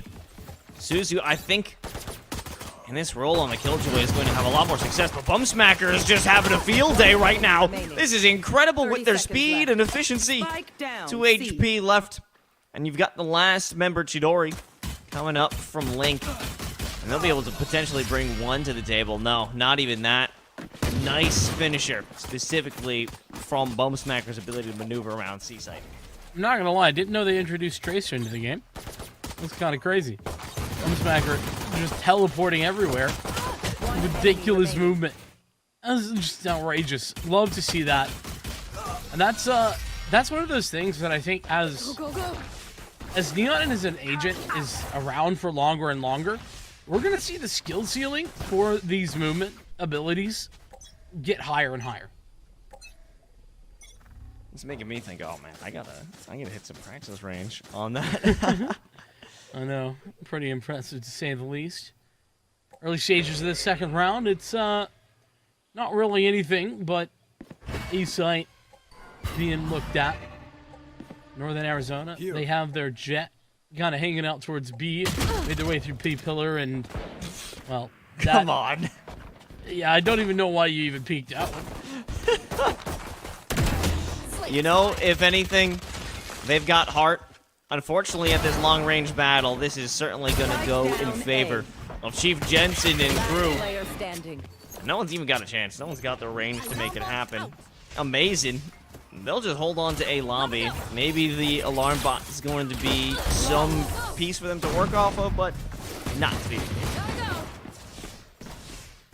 Bumsmacker, 5 kills in 2 rounds. The rest of the team chiming in for some more. These are some nice shots from Chief Jensen. Down A. That first one, about as swift as you get. So, solid start, right? Easy pistol. Picking up the second round is a common occurrence. So the anti-eco works out. Now the bonus round. And a very bonusy bonus, if you will. 3 Spectres, a Marshal, just the 1 rifle against the full utility. Oh, and there's already a tag, though. Nice little chunk outside of the jet here. But what's the follow-up? You know, the difficulty is that this is going to be a very tight corner. You have Bumsmacker over by the door waiting. 3 players potentially looking at the mouth of B-site. Chidori, who really kind of unfortunately fell off a cliff after those first few rounds of some incredible opening picks. Chiming in for 1 there to start. So SFU working from a man disadvantage. That's one way to put it.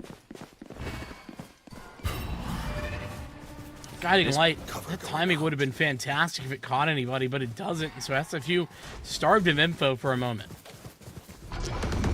Placement into tree. They'll try and make that split. Rush inside of A-site. Bumsmacker hiding right by the staircase. But once this dark cover dissipates, someone's got to try and clear that out.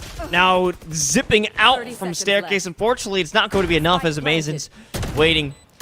Relay bolt sent out, but they don't mean much as the post-plant situation is looking quite favorable for Northern Arizona. But a few players have a bit of damage chunked into them. Spectres should be enough to piece them together. Ooh, but at this range, that's a really tough task. Yeah, Luke Bat even taking out the Sheriff, realizing that's a maybe better weapon to use. But this is maybe possible. The jump and kill coming out from Booth Batty. At this point, I'm not even sure if there's going to be enough time for the defusal. No, it couldn't be possible. However, Suzu does have an opportunity to secure an exit frag, and maybe even a rifle to walk into the next round. Oh my god, they both ran out of ammo. But Mig still wins it. 6 HP, though. It was close, no doubt. A little bit tough. As, Spike planted. This really does go about as you would expect, especially towards the A site, where the range is a significant advantage for the rifles. I mean, last player standing. Best case scenario for SFU was to win that round. They do quite a bit of damage, 3 kills. At the end of the day, would have been fantastic to get that 4th, but just 3. I mean, you can see what it's done. Swaggy, excuse me, having a Guardian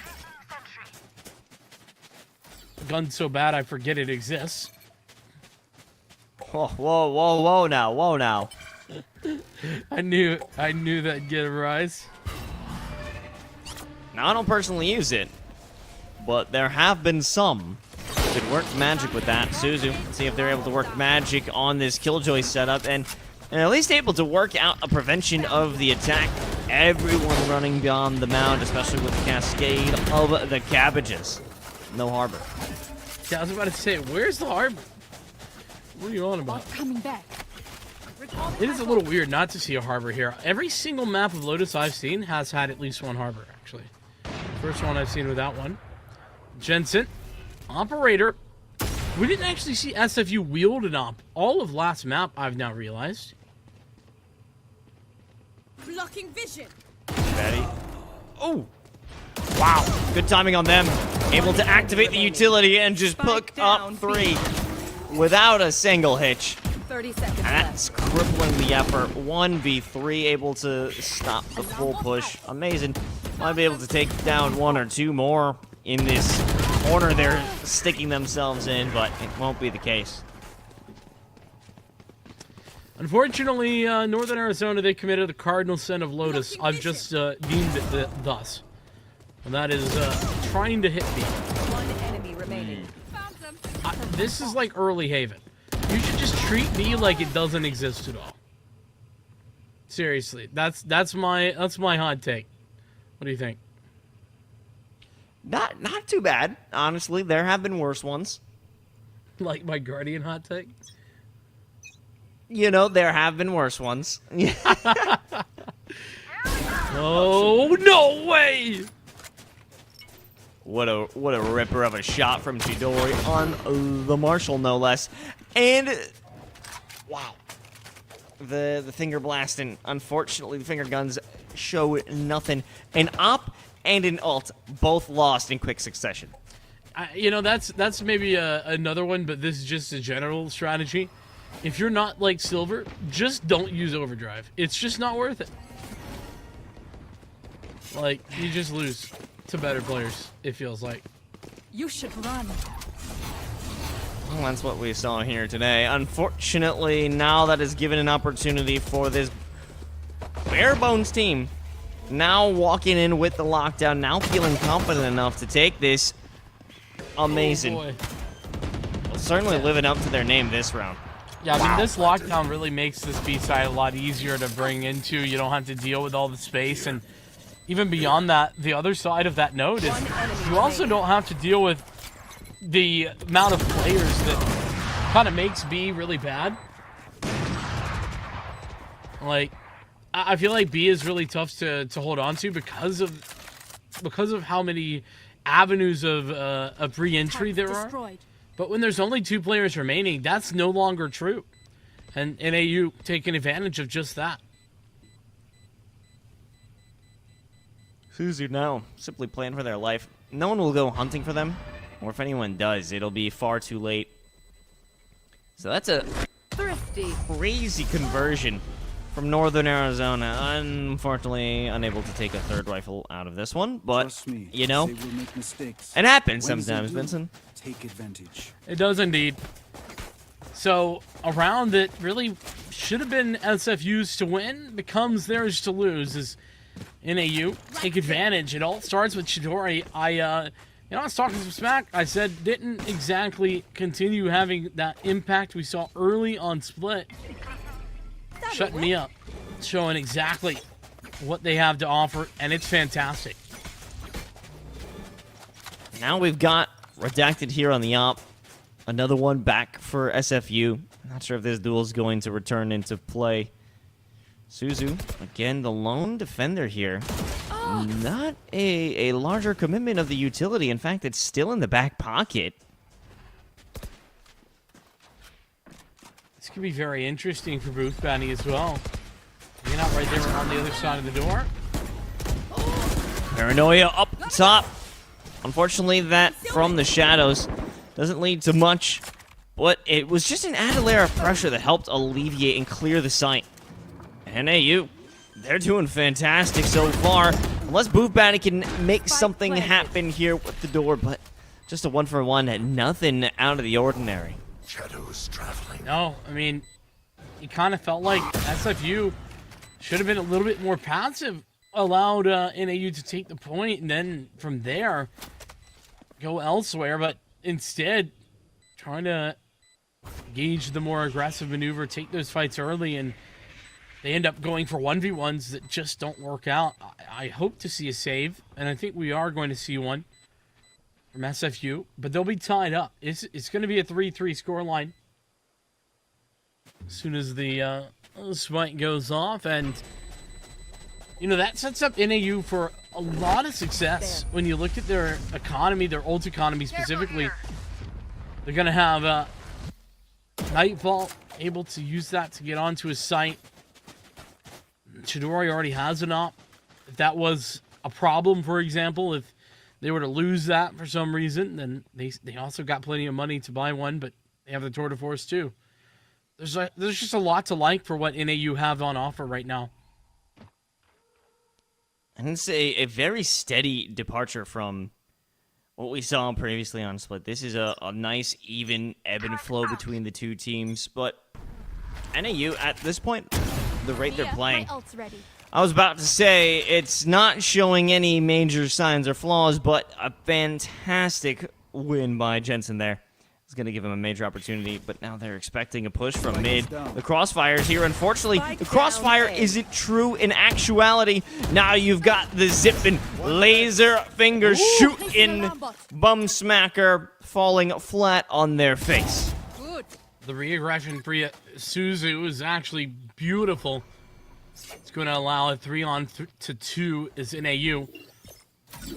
Don't have Spike in hand for now, but is recoverable. They'll find that out here in a moment. Latte actually moving forward. Spotted out by Amazing. One enemy remaining. Oh my god, Suzu. Simply a phantom sweeping throughout the entirety of this map. Oh no. Not with the melee out, Vincent. It can't be. He's just going for the jiggle right now, but surely wouldn't commit. But that would be outrageous. 1v3, 30 seconds. The only way this works out is if Suzu falls, and then it's an immediate rush to B. But no, they won't allow that one to happen. Big come up for Suzu.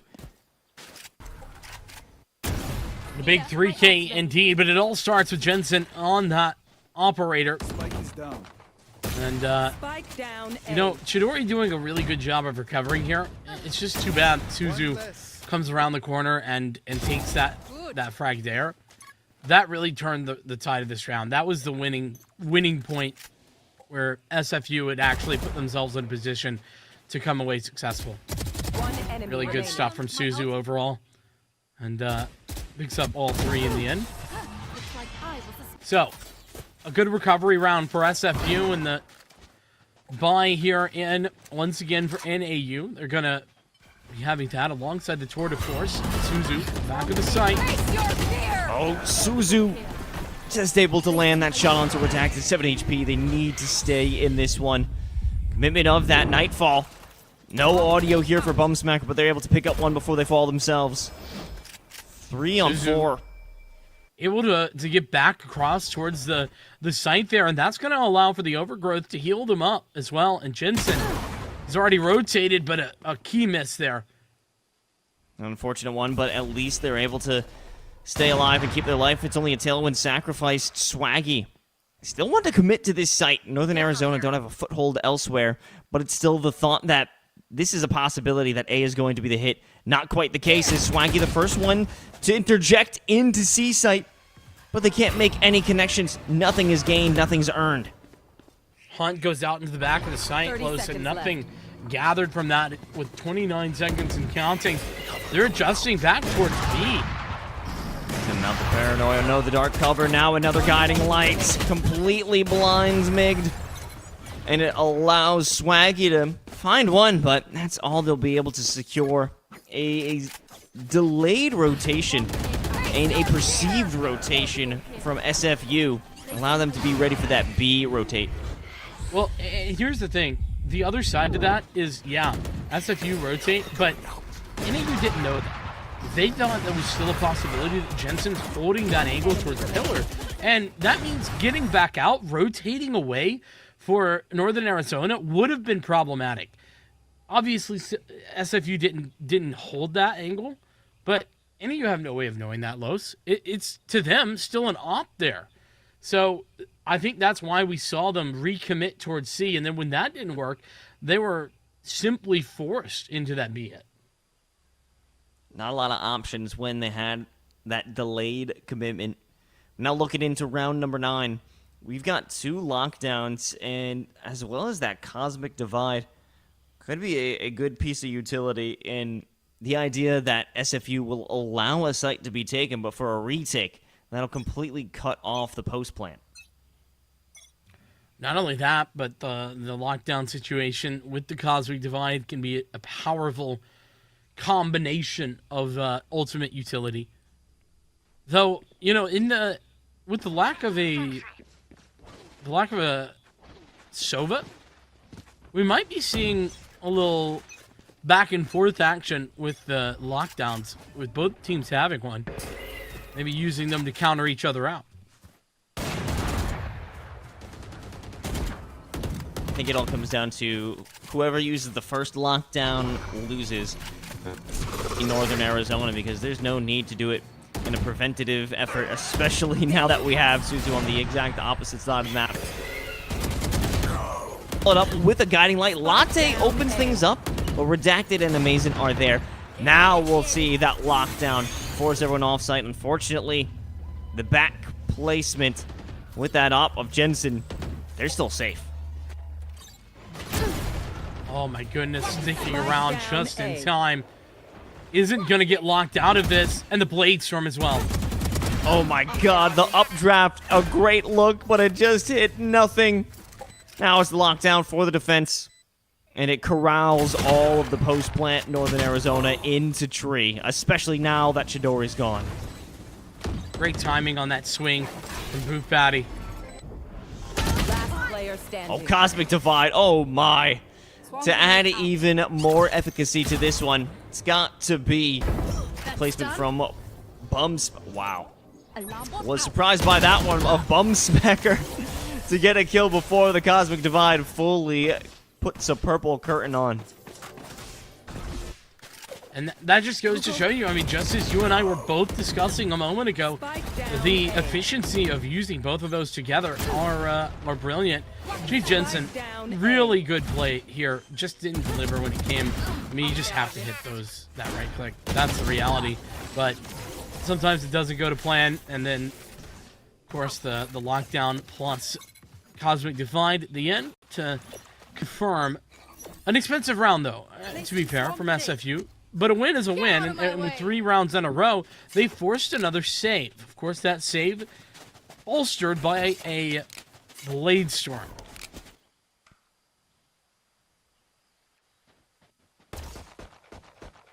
Large commitment here, or at least instigation on C. Nebula denies any information, but they know exactly what's going down if they step inside. Don't have to worry about this placement. Fiori, he's spotted out easily by the Trailblazer. I don't know if Latte wants to make the commitment. Of course, it's got to be off the guiding light, and it's a double swing. Latte coming away successful, and indeed, those 2-man swings have been pretty good for SFU. Chief Jensen still here. This has been a long-standing threat to this long area. Uh-oh. Spams through the smoke might prove to be an issue. Unfortunately, Latte, getting too big for their britches, walks into 4 players looking directly at them. 30 seconds left. I just don't see why do you need to do that if you're Latte. I get the play, great, but it's such an over-aggressive maneuver when you have a man advantage. Okay, here's the overdrive, and it's going to provide the same exact value as previously. That's really tough for Bumsmacker. Would have been probably better to keep the gun out. Oh, dancing around the head, Suzu able to land one, but now they're in the 1v3. Could win if Swaggy isn't looking in their direction, but everything is going in the favor of NAU, and that was such a disparity in the money that was brought into this round as well.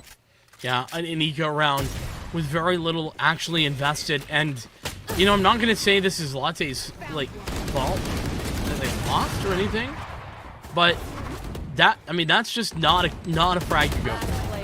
There's no reason to be aggressive there. You have a 5-on-4. You're winning the round. And you overcommit the Seekers and then just straight up run through a smoke. I'm sorry, it's just not it. Yeah, if it's not the direct play, it simply gave the confidence for Northern Arizona to make that play to win the round. Bum smacker. Playing the anti-flash, unfortunately a little delayed, but they're still able to secure that one. That's the sort of aggression you want to see. Two players moving forward, taking that space, and even though Booth Batty very far up as well, takes one shot, falls back. It's a much more reasonable approach.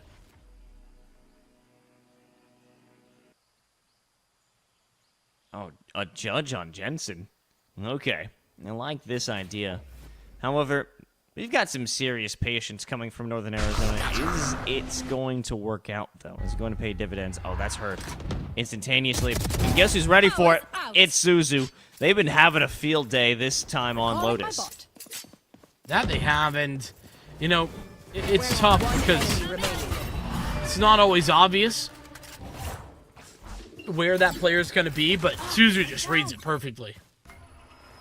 Oh, here's amazing. And they've got the spike in hand. A little bit of damage onto boot. 30 Bum seconds smacker. left. But looking at this, okay. I was going to say this should be a done deal, but isolating a fight. Now one of the two players you're about to face off against is gravely injured. It forces the rotation coming out.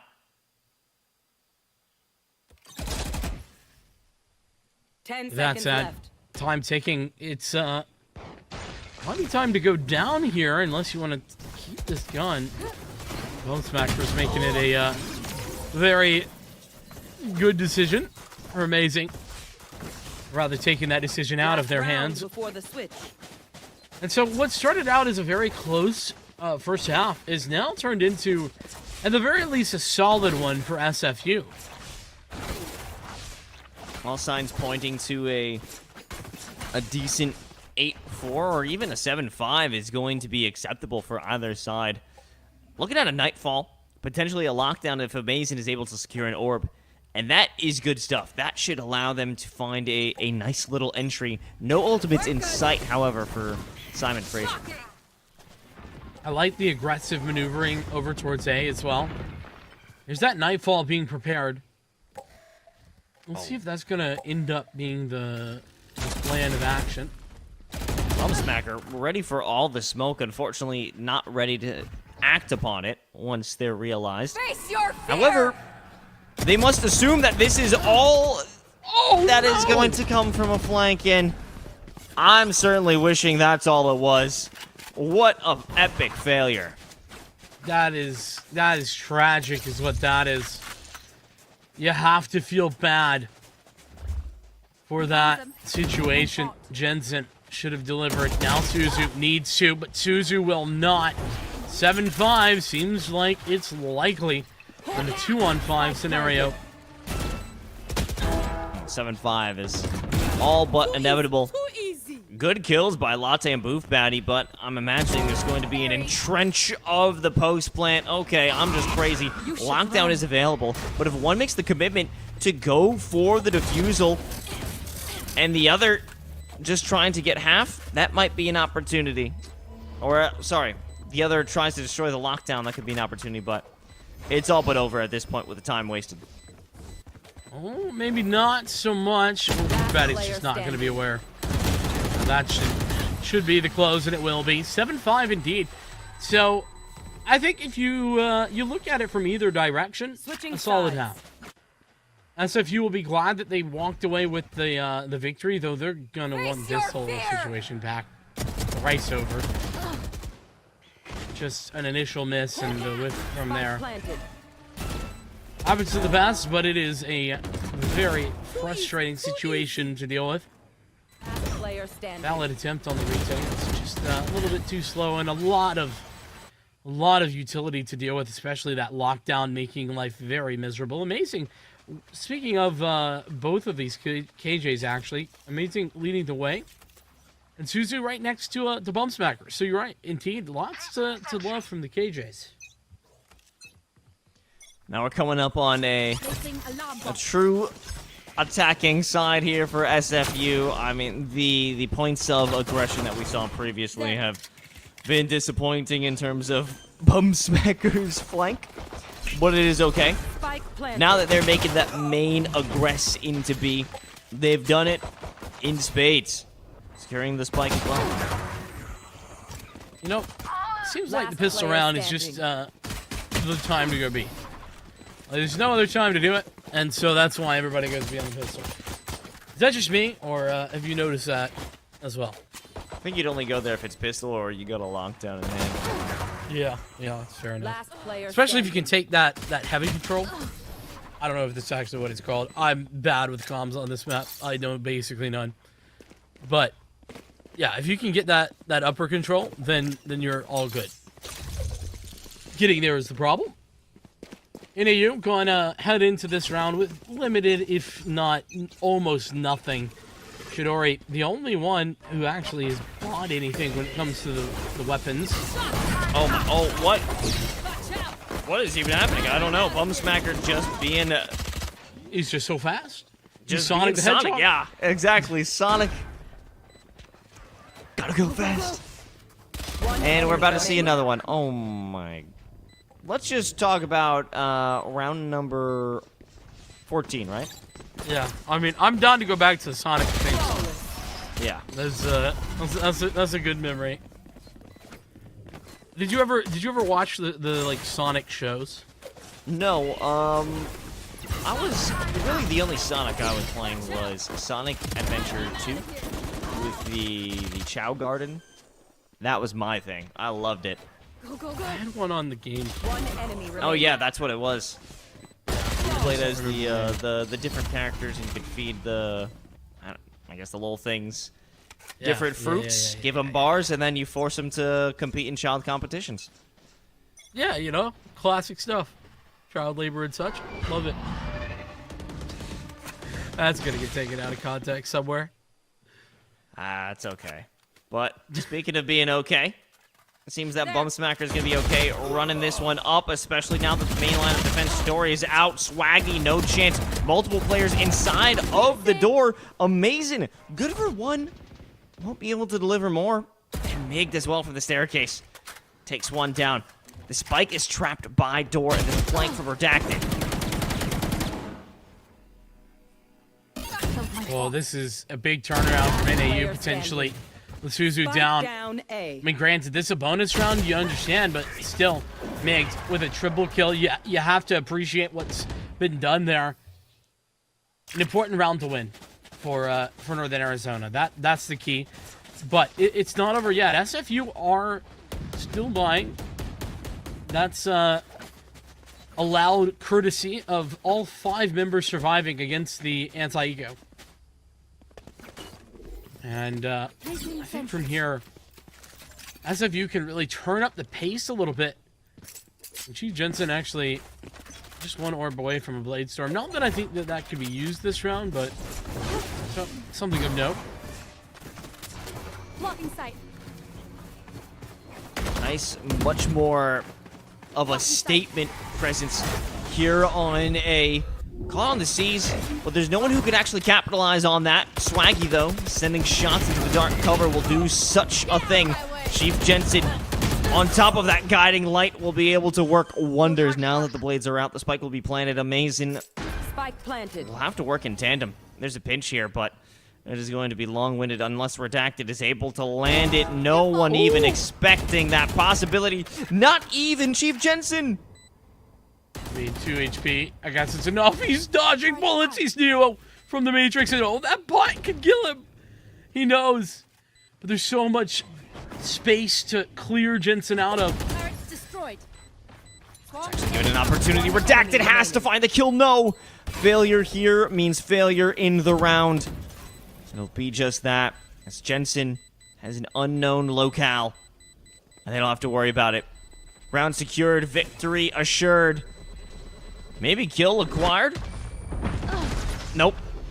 Not quite. So both KJs stay alive, but it's a huge round win for Simon Fraser. The Emeralds, they're right next to these map points, just a couple of rounds away, but even more so than that.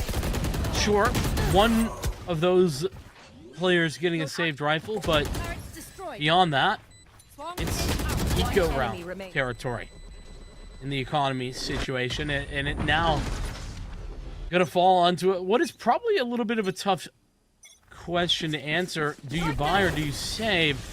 Any of you going for a purchase? Ambitious? Maybe so, but maybe taking the vibe. Let's win here and now.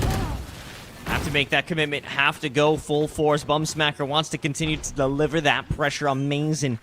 Here on the site. Oh, a beautiful one indeed. Not able to secure 3, but it is enough damage to soften the blow. Spike planted. Allows Redacted to have a bit of an opportunity. Isolated fights. But there's angles. So many angles left to be checked. He nearly dropped 30 on that last map. Would really be huge to pick up this round in this one. No way.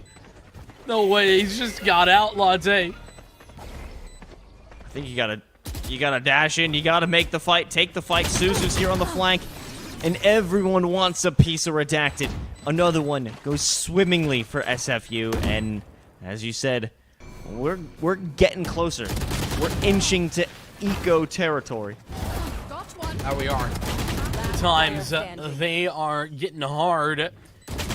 Is certainly not a good situation, especially with the investment last round. If we could take a look and see what the economy looks like. I was talking about how Northern Arizona they bought, but they didn't. They had 2 or 3 players invest. Like I think Swaggy bought, and then they had a little bit of cash left over. So I think they'll be okay. I mean, I see Redacted and Amazing. They actually have cash flow. So, you know, I guess to be fair, they've lost a couple in a row here. Looking at the future here, specifically aimed at that ultimate economy. Bumsmacker is going to leave everybody disappointed with another overdrive. Yeah, there really hasn't been any good overdrives, unfortunately. And, you know, I'm not putting that on Bumsmacker. I'm putting that on a garbage tier ultimate. It truly is terrible. I mean, the bad news is, like, it's one of those ultimates that will always either be awful or will be just the best ever. Because I don't think there's anything in between. The best thing that you could do with a overdrive, I believe, is just swing your cursor, swing your crosshair, and hold down the trigger through a smoke. Like, if someone's somewhere on the other side of a smoke, you just gotta keep searching with that. That's what that's good for. Fair enough. Seekers out here for the attack side. They're going B. Oh boy, this is scary. Nobody there to even stop it or defend against it. And they don't even need a lockdown to make it happen. It's Cabbages that they do it off the back of. Chief Jensen sitting inside of the smoke. It dissipates, and they're able to walk out with the victory. Nightfall from the opposing angle. It gives them information. They can look beyond those smokes, and it goes for a defusal. It's Chidori. They'll make the commitment. They'll be able to get half, but the nano swarms will be the dissuading factor. All of the remaining SFU players are beyond this dark cover.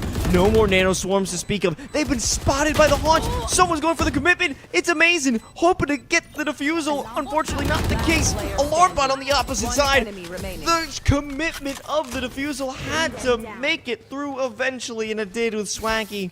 Unfortunately, corralling all in B main was leading to an inevitability of defusal. Yeah, I mean, I think it's just another situation that says that's why you don't go B. It's just not ideal.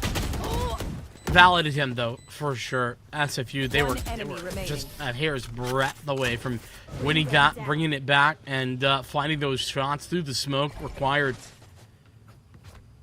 Oh boy, Bumsmacker is going to be going for the overdrive. Please no. And the Blade Storm. Okay. Oh. I think Blazer's overdrive. It's the only time that the overdrive works is when you're facing against the Blade Storm and they don't hit. Well, Bumsmacker will continue to follow their journey. That'll end in just a few moments. No. With the retreat, they will return back to site. Chidori. Oh, this is the one time it's gonna work. 3 with the overdrive. It's a beautiful one indeed. Now, Swaggy. They have to work in tandem. Paranoia could be used in this moment. It's going to start off with the haunt, but everyone's on the other side of that cosmic divide. They don't want to be in the zone. It's perfectly placed, so it's visible from Mount. Swaggy opens one up, and he'll go straight up for the defusal. But unfortunately, there simply isn't enough time. The Nano Swarms have done their job. The delay of game is in action, and now we're watching Simon Fraser make their way to map and series point. Match.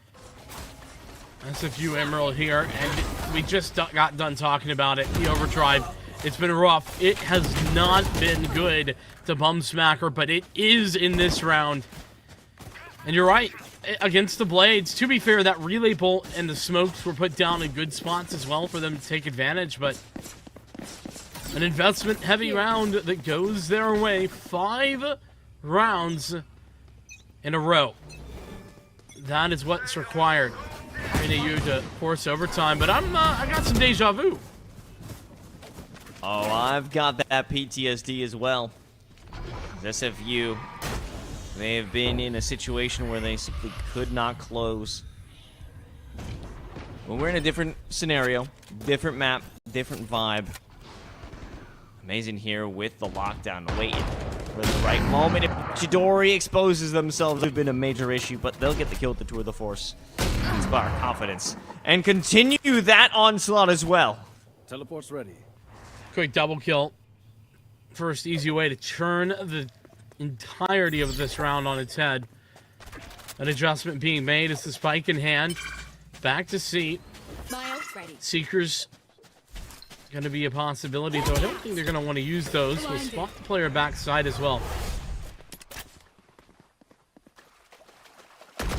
I need to retreat into link. There's going to be 2 players there. If anyone is able to telegraph that one, it's a double peek. Things are looking rough for SFU.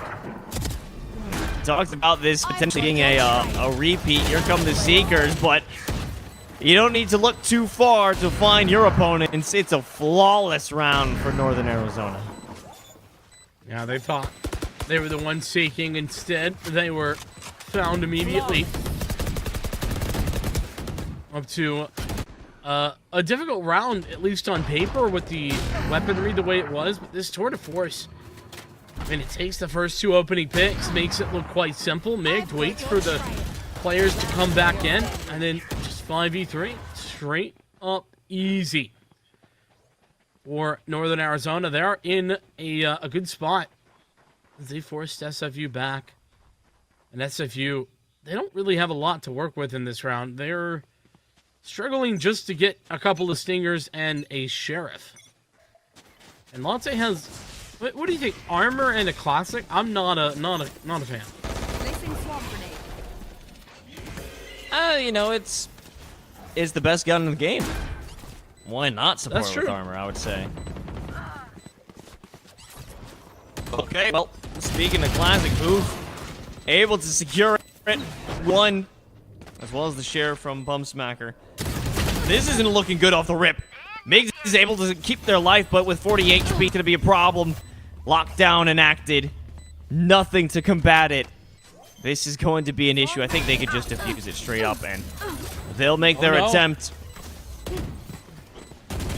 Not so easy when you have to deal with the Nano Swarm. 1 enemy remaining. Oh, and Boof! Wait, Boof through smoke! I had no idea Boof was there! 13-8, that'll be the closer, Simon Fraser. Emerald making the moves. I cannot believe that took place.